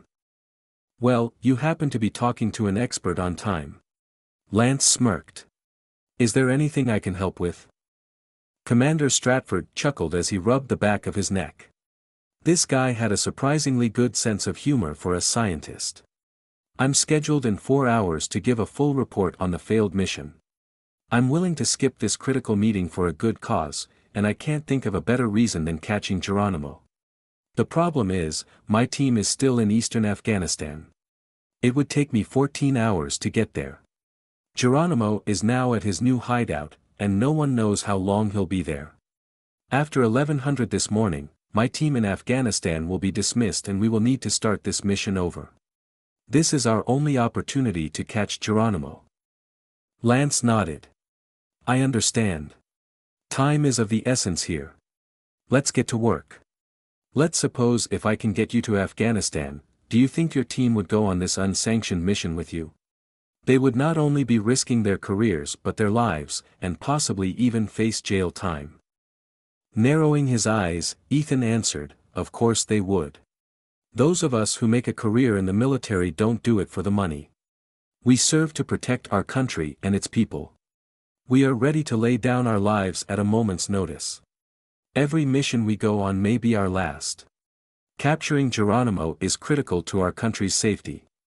I have no doubt that every person on my team would be willing to take the risk. Even so, I will not risk my team's safety. It is crucial that we accomplish this mission successfully. And right now, time is not on my side. Lance straightened his posture and lifted his chin. I'm willing to sacrifice my life for this mission as well, Commander.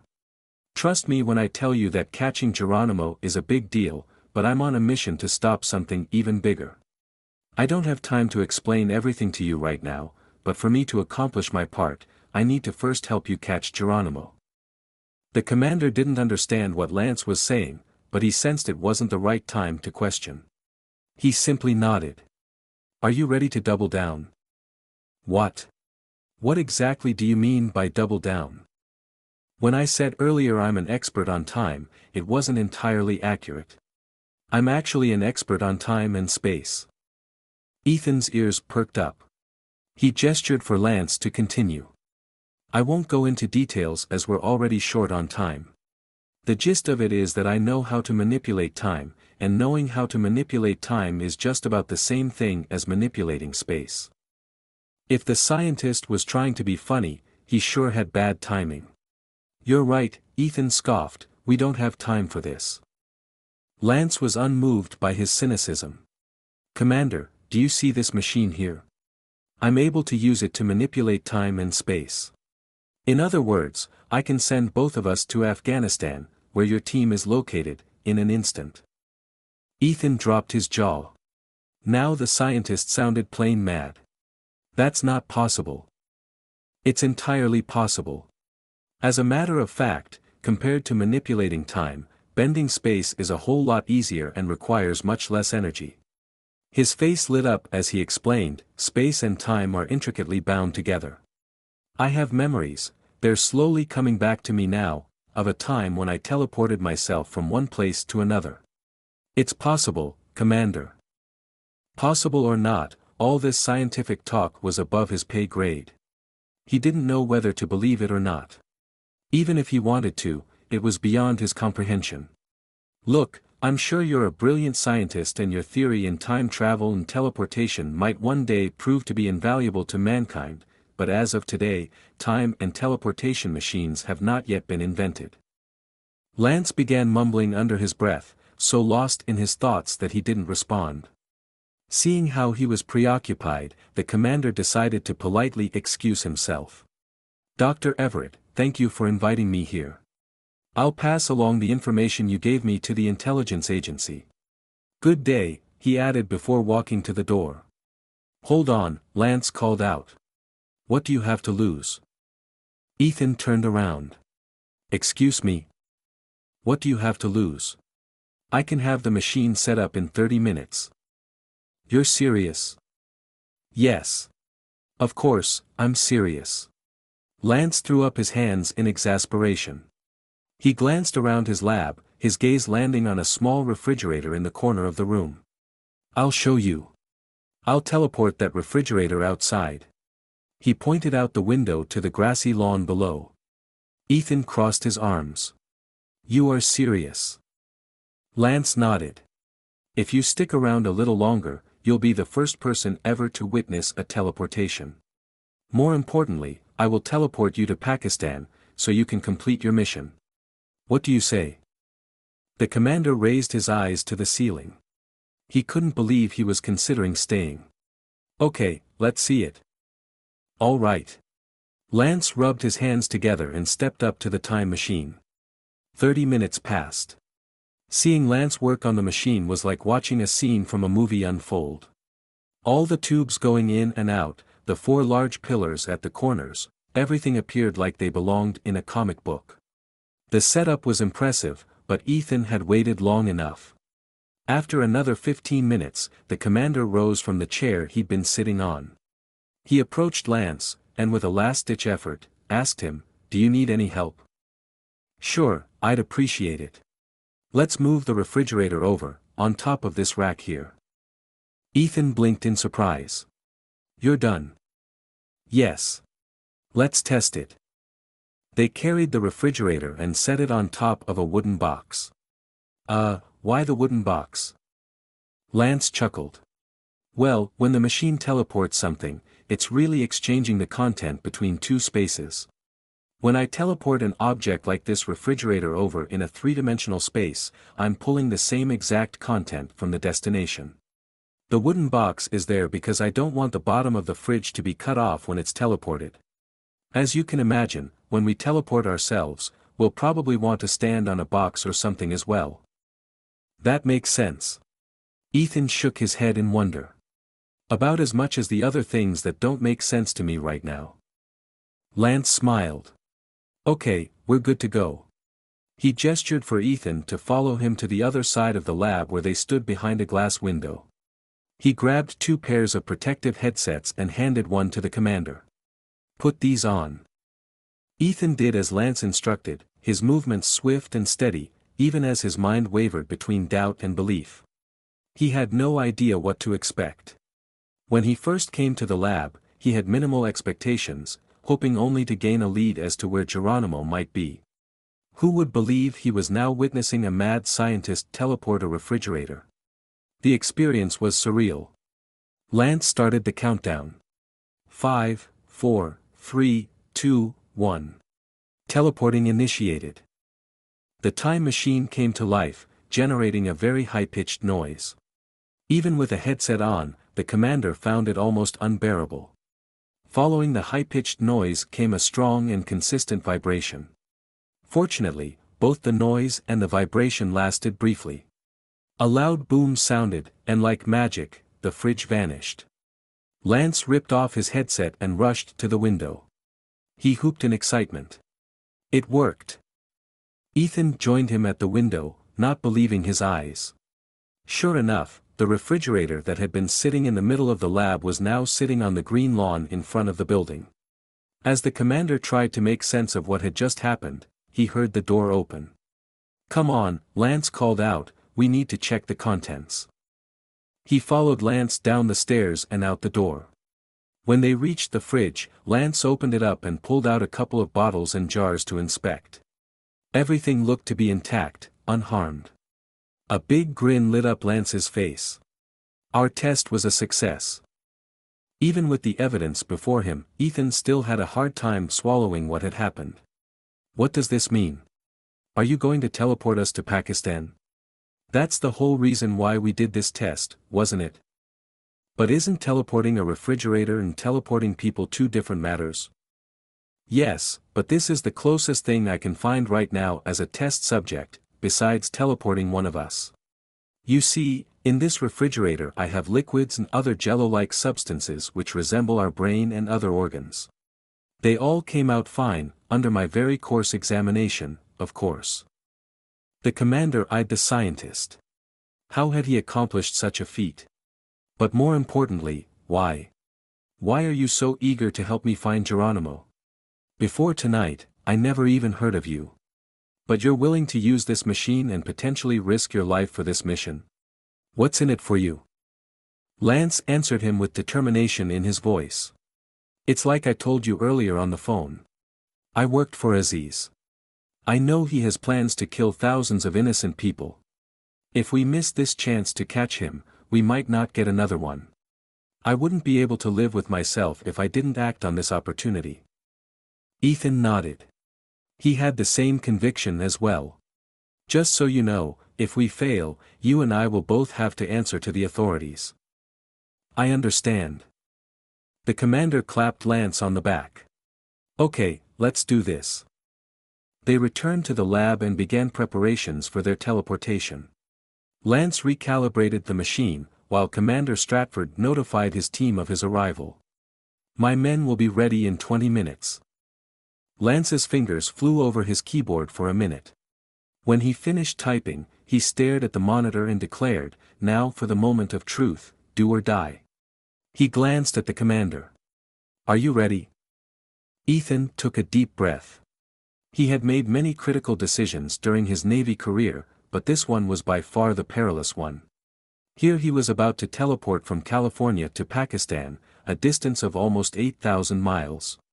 He was placing his life in the hands of this mad scientist he had met only hours before. Strangely enough, however, he felt a bond with Lance. He also had faith in him. Seeing the refrigerator successfully teleported didn't hurt either. "I already gave my word to my team. There is no backing out, unless I die." "All right." Lance typed one last command into his computer. He then grabbed 2 headsets and 2 pairs of goggles and walked toward the spot where they had teleported the refrigerator. He motioned for the commander to join him. "Let's go then. We have 1 minute on the clock." "Hold on, Lance. While I appreciate your bravery, Pakistan is no place for a scientist." Lance handed half of the gear to the commander. "Don't worry about me. I won't go into the building with you. I'll do what I do best. Stay near a computer and monitor the satellites, make sure no one gets out. And by no one, you know who I mean.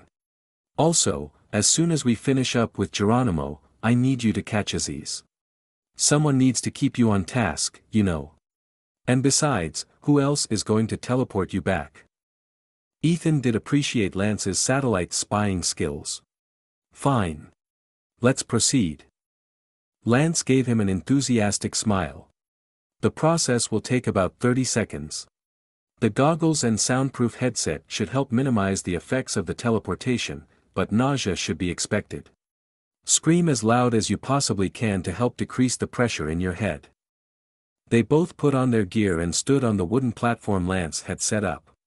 Lance looked at his watch as he counted down with the fingers on one hand. 5 fingers, then 4, and 3, 2, 1. The commander's entire body tensed up. His joints locked in place as a strong force enveloped him from all sides. He opened his mouth to scream and suddenly felt his voice, along with the rest of his being pulled upward. A burst of white light flashed. In a split second, a loud popping sound consumed him and the environment changed. They were now in the middle of a desert, standing in pitch darkness. Ethan grabbed Lance by the shoulders, shaking him until he opened his eyes. "We're here." Lance looked around, a grin growing on his face. "We did it." Checking the GPS on his military-grade watch, the commander confirmed their location. "You did it. Your coordinates were impeccable." As he spoke, he turned and looked behind him. In the distance, he spotted the outline of the combat outpost. Seeing was believing. They had teleported to Afghanistan. His head spun at the ramifications of this new technology and how it could be used by the military. They could potentially teleport someone behind enemy lines with ease, bypassing all checkpoints and outposts. He was utterly amazed, then dismayed. He grimaced, imagining the potential dangers should this technology fall into the wrong hands. Lance seemed to understand what he was thinking. He placed a hand on his shoulder and remarked with assurance, "The machine will be destroyed as soon as this mission is over. No one can ever possess this kind of power. I don't care who wants it." The commander acknowledged Lance's comment with a grateful nod. "Thank you. Come on. The base is this way." They walked toward a group of well-constructed tents about 100 feet away. 2 soldiers stationed outside the checkpoint spotted them and stood at attention. They saluted as he and Lance approached. "Good evening, sir." Ethan returned their salute. "At ease. Is the team inside?" "Yes, sir," the first soldier responded as he pulled open the tent door. "The team is waiting for you." As soon as he entered the room, someone shouted, "Attention! Senior officer in the room." 24 men, along with Cairo, their war dog, immediately stood. The soldiers acknowledged him with a firm salute. The commander quickly replied, "At ease." He turned to the soldier nearest to him on the left. "Lieutenant, are we ready to go?" "Yes, sir, yes. We're ready to go at your command." "Lieutenant, please help our civilian, Dr. Everett, suit up. He'll be coming with us." Commander Stratford looked around the room, making brief eye contact with each of his men. These soldiers were the best of the best. If anyone could capture Geronimo, they could, especially now that they had Lance's intel. With full confidence, he gave his final command. "Let's move out." Chapter 20. All around Lance, soldiers rushed out of the tent at a brisk pace, determination in their steps. He followed Commander Stratford outside and toward what looked like the outline of 2 military helicopters. Their black, non-reflective coating hid them in the darkness, making it hard for him to make out their exact shapes.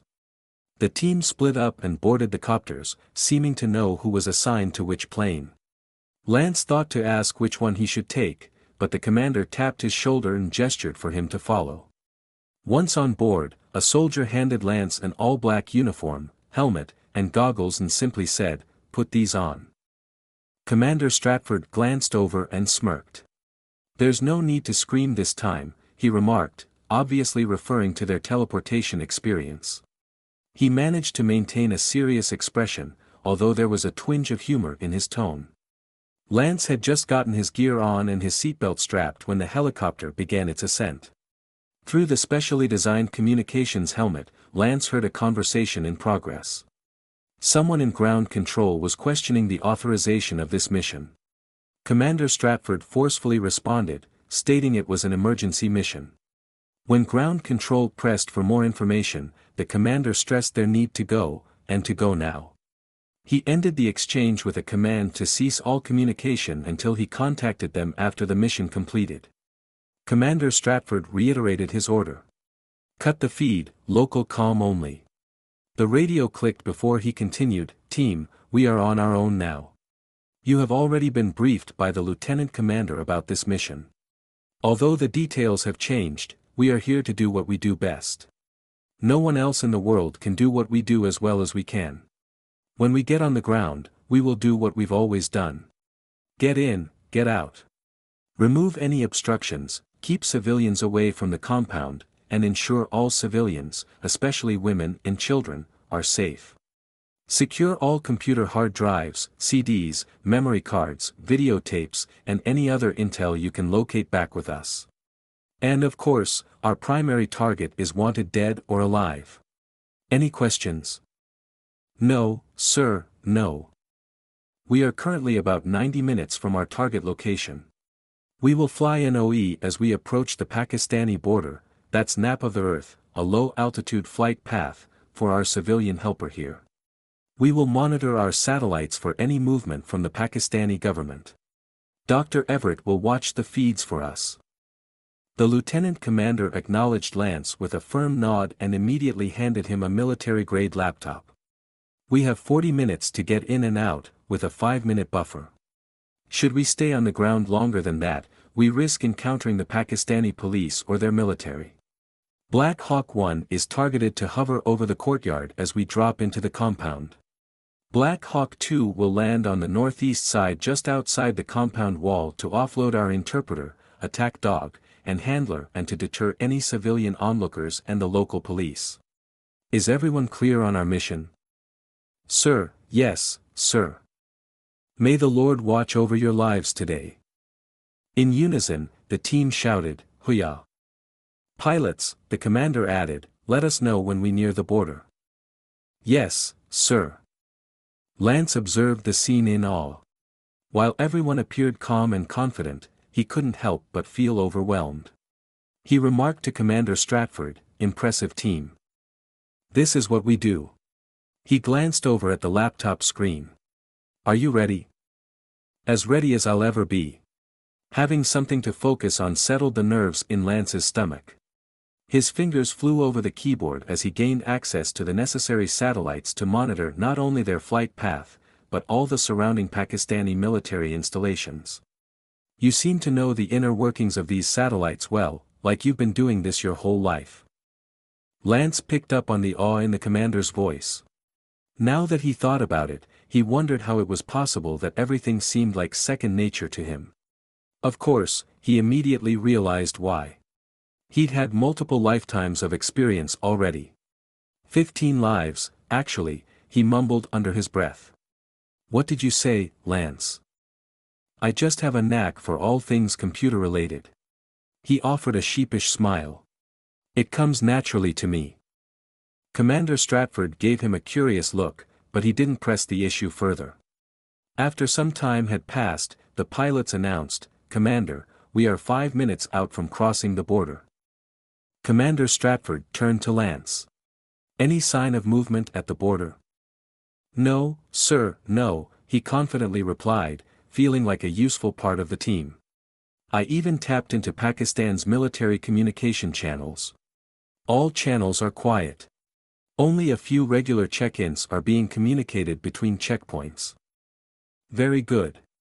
Speaking into his communications helmet, the commander ordered, pilots, proceed with NOE flight course and activate stealth mode. Let us know once we pass the border. Roger that. Lance stared at the monitor, keeping a watchful eye on the border and communication channels. Sir, the pilot spoke up, we've cleared the border. Lance, Commander Stratford asked, any activity on the Pakistani side? No activities. I think we're good. A yes or no will do. We don't use terms such as, I think here. Sir, yes, sir, Lance quickly responded, understanding the seriousness of the situation. Commander Stratford advised the team, double-check your gear. We'll be at the drop zone in 40 minutes. The team responded, "Hoya." The soldiers busied themselves with their preparations. Lance recognized the different weapons in their possession from what his father had taught him as a child. In addition to long rifles, there were shorter machine guns, as well as handguns. They also carried chemlights, hand grenades, and breaching tools. To top it all off, they were equipped with ballistic helmets and night vision goggles. The impressive amount of gear assured Lance the group was more than prepared to take down the target.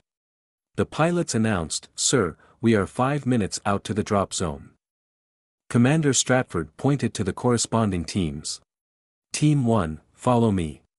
Team 2, station yourselves outside the northeast corner of the compound.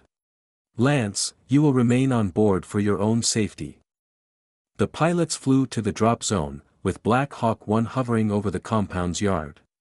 As Commander Stratford was about to give the order to jump, the pilot suddenly exclaimed, "Commander, we're losing lift." The commander and pilot spoke over each other as they both informed the crew. "Hang on tight, doing a soft crash." Lance quickly grabbed onto his seatbelt harness as the helicopter fell to the ground. The sudden drop caused his stomach to lurch. Before he could get his bearings, the Black Hawk's tail hit a wall, forcing the chopper to roll onto its side. After a moment, the commotion finally came to a stop and Lance released the breath he'd been holding. "Everyone okay?" Commander Stratford called out. The crew, along with Lance, answered in the affirmative. The commander spoke to Team 2.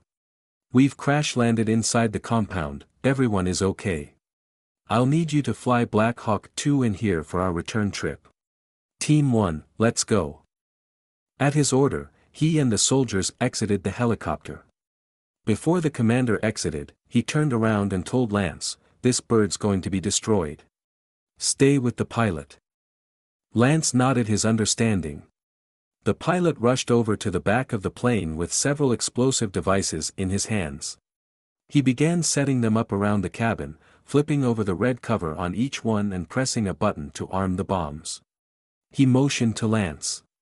"Grab your things. We need to go." Lance released his harness and stood up, holding onto the frame of the helicopter for support. He grabbed his computer and maneuvered his way to the door. The pilot jumped out of the plane, and he followed suit. Suddenly, a loud explosion sounded from outside the Black Hawk. Commander Stratford and his team had breached the compound. It would be a matter of minutes before they needed to leave this place. Lance found himself in a world of noise and darkness.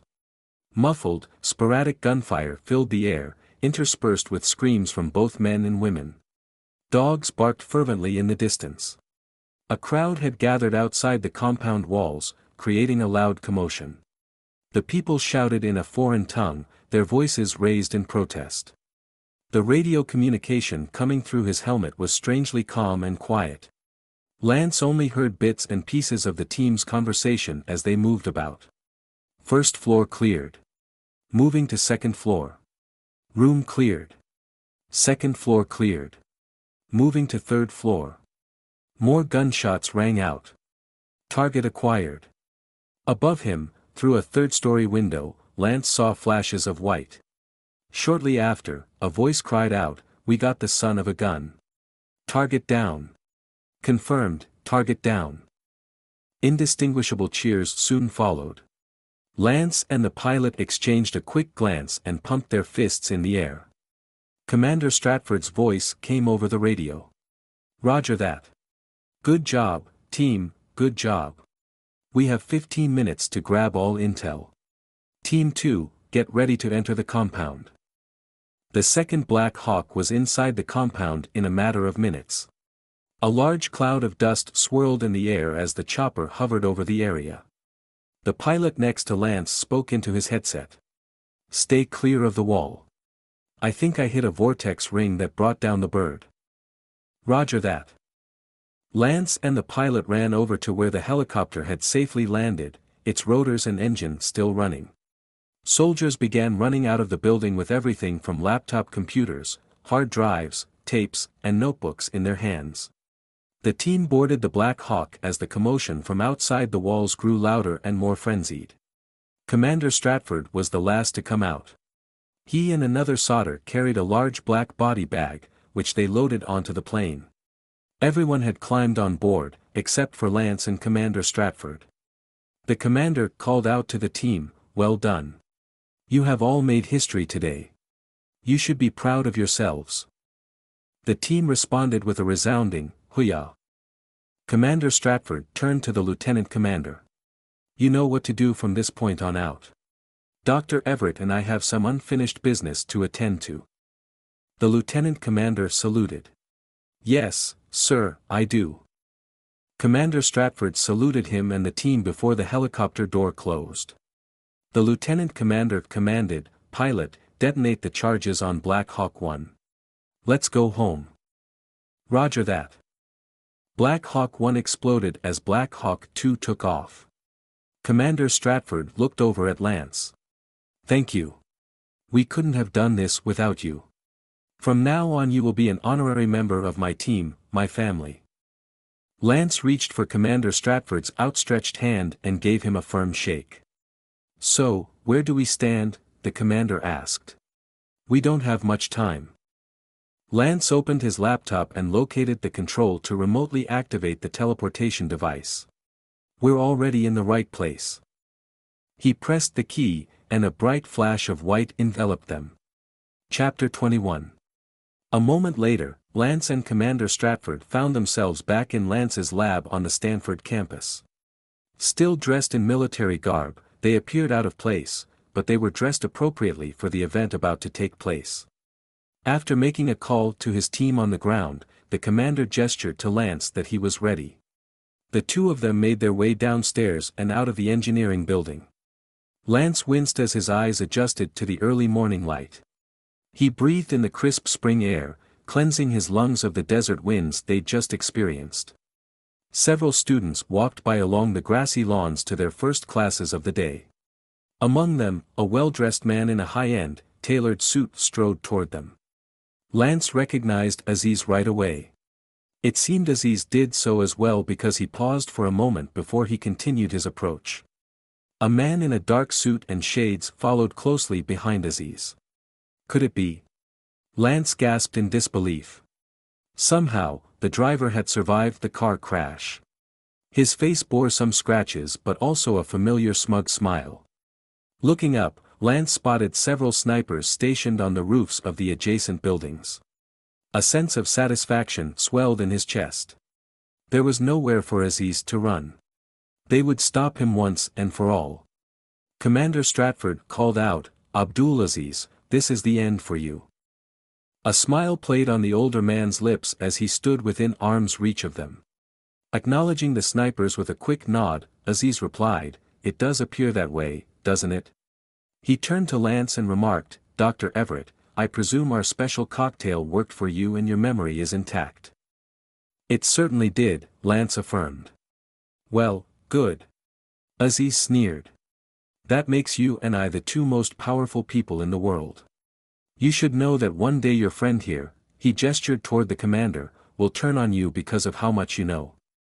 Lance stood firm, his voice steady. "Your friends may turn on you, but I have nothing to worry about." Crossing his arms, Commander Stratford barked impatiently, "Aziz, you can come with us peacefully or you can come in a body bag. Your choice." Aziz looked around him, seeming to assess the situation. He finally declared, "I will come peacefully." Commander Stratford ordered the two men to turn around with their hands behind their backs. Aziz did as he was told and allowed the commander to handcuff him. The driver turned as well, but as he reached back, he drew out his weapons with one swift motion. He aimed one gun at Commander Stratford and one at Lance. Neither man had time to register what was happening or to move out of the way. Gunshots suddenly rang out, echoing throughout the quiet campus. The driver hit the ground like a fallen statue. 2 bullet holes pierced his chest. Commander Stratford looked over at the rooftop and waved at the sniper who had taken down the driver. He held on to Aziz's arm and turned to Lance with an appreciative nod. Lance released a long, labored breath. He finally let go of the weight he'd been carrying on his shoulders. The world was safe again. Suddenly, he heard a woman screaming in the distance. Lance turned in her direction and felt his throat constrict, making it hard to swallow. He couldn't believe his eyes. He ran toward the vision, willing it to be real. When he reached her, he recognized the woman he'd only seen lately in his dreams. The sunlight shone on her hair, highlighting its vibrant shade of red. Her blue eyes shone with unshed tears. He reached out to touch her, threading his fingers in her hair as he stroked her cheek with his thumb. Her skin was so soft and warm, full of life. She looked more radiant than ever. Juliet, his Juliet, was alive. He stared at her, so overcome with emotion he couldn't speak. "Lance, are you okay? Were those gunshots? What happened?" Hearing Juliet's voice confirmed her presence even more. He finally found his voice. "I've missed you so much. What's going on? We just talked last night." Lance didn't know where to begin. So much had happened, he didn't even know how to process half of it. He wanted to tell Juliet everything, but the stories could wait. What he longed to do right now was pull her close and hold her. So, he did. He drew her into his arms and murmured against her hair, "I'm fine. Everything's fine." Chapter 22. A week later, Lance walked up to the table where Juliet sat at their favorite hangout on a Friday afternoon. He greeted her with a soft kiss on the lips, then lifted a hand to brush back the hair from her forehead. Pausing to gaze into her eyes, he murmured, "You look absolutely amazing. You look pretty good yourself. I ordered our usual." She motioned to the sandwiches and blueberry cake donuts on the table. "Thanks, I'm starving." Lance took his seat, not taking his gaze off the beautiful woman sitting across from him. As they did every week, they ate dessert first before eating their sandwiches. It was just a small reminder of their first time together. When they had finished their meal, they stacked their empty plates to the side of the table. Lance pulled out their engagement pictures from his laptop bag. "You remembered." Juliet clapped her hands in delight. "Of course, my darling." Lance handed the photos to her. "Did you doubt me?" "Well, there is a reason why someone coined the term absent-minded professor."